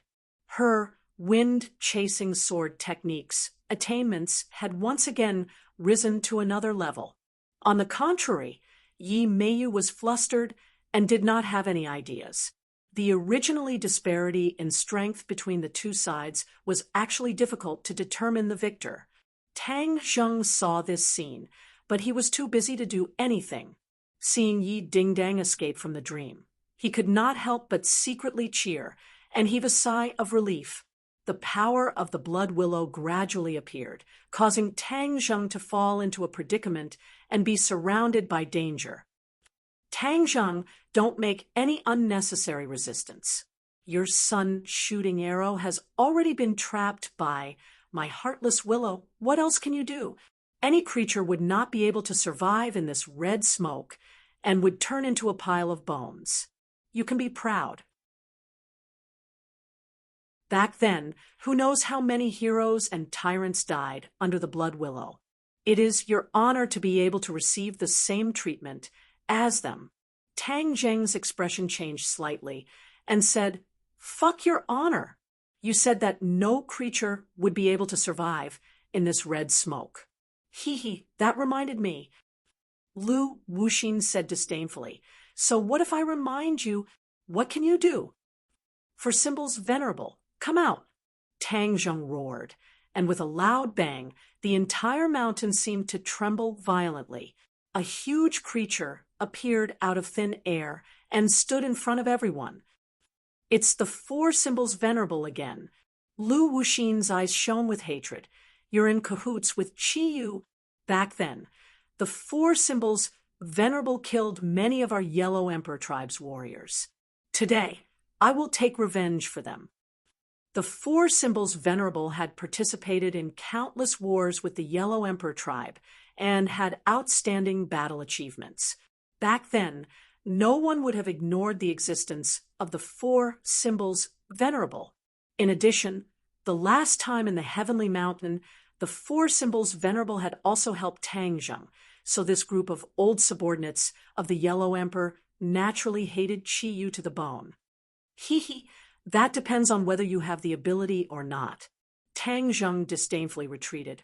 Using his hand as a sword, he forced Yi Meiyu back, picked up Yi Dingdang, and flew up to the four symbols venerable, then disappeared into his chest, safely entering the core of the four symbols venerable.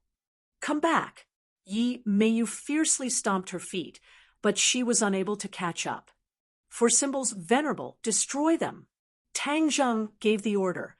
The four symbols venerable did not say anything and strode towards Lu Wuxin. Lu Wuxin knew how powerful the four symbols venerable was. The blood willow was useful against living beings, but the four symbols venerable was a magical treasure in the end, not a living being. The blood willow could not do anything to the four symbols venerable. It was as if Tang Zheng was wearing a treasured robe that was impenetrable by swords and spears, completely fearless. The four symbols venerable rushed into the red smoke as if there was no one around. He grabbed a willow branch, and with a fierce tug, it was forcefully pulled off from the heartless willow. A blood-like liquid flowed down from the heartless willow, spilling all over the ground and fusing with the rocks, which immediately turned blood-red. The venerable of the four symbols pulled off the willow branches, binding the shooting sun arrow in just a few moves. The shooting sun arrow regained its freedom and let out a resounding cry, as if it was cheering, but also as if it was shouting in anger. Whoosh, whoosh, whoosh.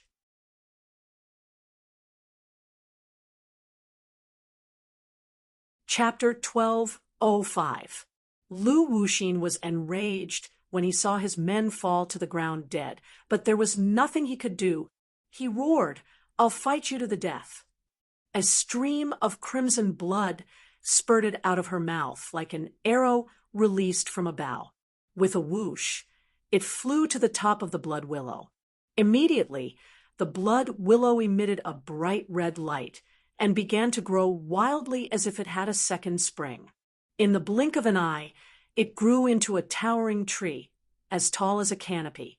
The hanging willow branches were like devil's claws that could reap lives at any time. When the Yellow Emperor's former subordinates saw this, their eyes lit up and they cheered. "Tang Zheng, you forced her to do this. This time, she used her heart blood to feed the heartless willow. Your time has come." The heart blood contained Lu Wuxin's entire life's worth of cultivation. It was not something ordinary blood could compare to. Tang Zheng did not have time to think. The bright red willow branches quickly entangled him like a group of demons. In an instant, the four symbols venerable was completely surrounded. "Charge!" Tang Zheng bellowed, controlling the four symbols venerable. It was like a moving mountain, fiercely charging towards the heartless willow. Whoosh! The four symbols venerable was immediately entangled by the heartless willow. Streaks of crimson light appeared on the four symbols venerable's body and flickered. A crimson mark actually appeared on the four symbols venerable's body. This enormous pressure caused Tang Zheng to feel extremely uncomfortable. He fiercely twisted his body and activated his martial arts. Only then was he able to resolve all of this. Four symbols venerable, attack. Pooh! The four symbols venerable's eyes emitted a terrifying light. He fiercely pulled at the willow branches, which were immediately torn in two. They struggled on the ground like broken snake tails. Lu Wuxin hid behind, his face gradually turning pale. When the heartless willow used this move in the past, it was always successful, but now it was actually unable to do anything to Tang Zheng. That damned four symbols venerable. All of this was because of it. If not for this damned fellow, how could Tang Zheng have dodged the attack of the heartless willow? The evolved heartless willow was capable of attacking all living things, but the four symbols venerable was like an insulator, rendering Lu Wuxin's attacks completely ineffective. The attacks of the four symbols venerable were extremely ferocious. He was completely unafraid of the heartless willow and tore apart all the willow branches in a few moves. The clamoring voices of the Yellow Emperor's former subordinates immediately died down. It was as if someone had strangled their throats and made them mute. The pressure on Tang Zheng's body suddenly disappeared. His spirit was greatly boosted. His mind moved, and the shooting sun arrow flew out again. With a puff sound, it directly pierced through the heartless willow, and a big bloody hole appeared. The willow branches and leaves of the heartless willow immediately drooped down, like a defeated soldier, dejected like a stray dog. With a spurt of energy, Tang Zheng roared, "Rise!" The four symbols venerable hugged the heartless willow and used all his strength to pull it up by the roots. In the blink of an eye, drops of blood dripped from the roots of the heartless willow and dyed the ground red. Lu Wuxin was aghast at this scene. She knew how powerful the four symbols venerable was, but she never expected him to be so powerful in Tang Zheng's hands. He was actually not much weaker than when he was in Qi Yu's hands. How could the four symbols venerable give her time to be shocked? With a crack, the four symbols venerable was snapped into two at the waist. All the branches and leaves drooped down as if they had lost their souls. Uffed, Lu Wuxin spurted out a mouthful of blood as if she had been ruthlessly stabbed. She was connected to the heartless willow in body and mind, so when the heartless willow was cut into two, her body and mind suffered a similar blow. Naturally, she would vomit blood. In the blink of an eye, her momentum weakened a bit. She hung her head dejectedly and listlessly. Lu Wuxin, you've tried to kill me time and time again. Today, I'll kill you first. Tang Zheng roared. Lu Wuxin was a core member of the Yellow Emperor's former subordinates. If he killed her, it would be a severe blow to them. Naturally, he would not take advantage of this great opportunity. As soon as he finished speaking, the sound of footsteps hitting the ground was earth-shattering. The four symbols venerable charged at Lu Wuxin. Lu Wuxin retreated in panic. Without the heartless willow, her fighting strength was greatly reduced. Against the four symbols venerable, she felt a sense of defeat. Careful! The other former subordinates of the Yellow Emperor screamed and chased after her in an attempt to stop the four symbols venerable's attack. However, the four symbols venerable quickly left them behind and took the lead, instantly arriving in front of Lu Wuxin. Lu Wuxin had nowhere to retreat. Behind her was a bottomless cliff. Even if she could fly, she could not completely escape the four symbols venerable's attack. She clenched her teeth, and her eyes flickered as she tried to think of a countermeasure. Suddenly, her eyes lit up as she came up with a plan. I've got it! Tang Zheng, don't you have the 9 yang saint body? Didn't you want to stop me from gathering pure yang energy? Humph, I'll fulfill your wish. Tang Zheng did not know that danger was approaching. Although victory was in his grasp, he was still very cautious, afraid that something out of the ordinary would happen. He really did want to kill Lu Wuxin. Lu Wuxin stopped retreating and silently formed a hand seal with her fingers. A formless energy rippled from the ground, immediately causing a subtle change to take place in the massive life totem mountain. The originally concealed pure yang energy erupted like a volcano and soared into the sky like a tornado, instantly engulfing Tang Zheng.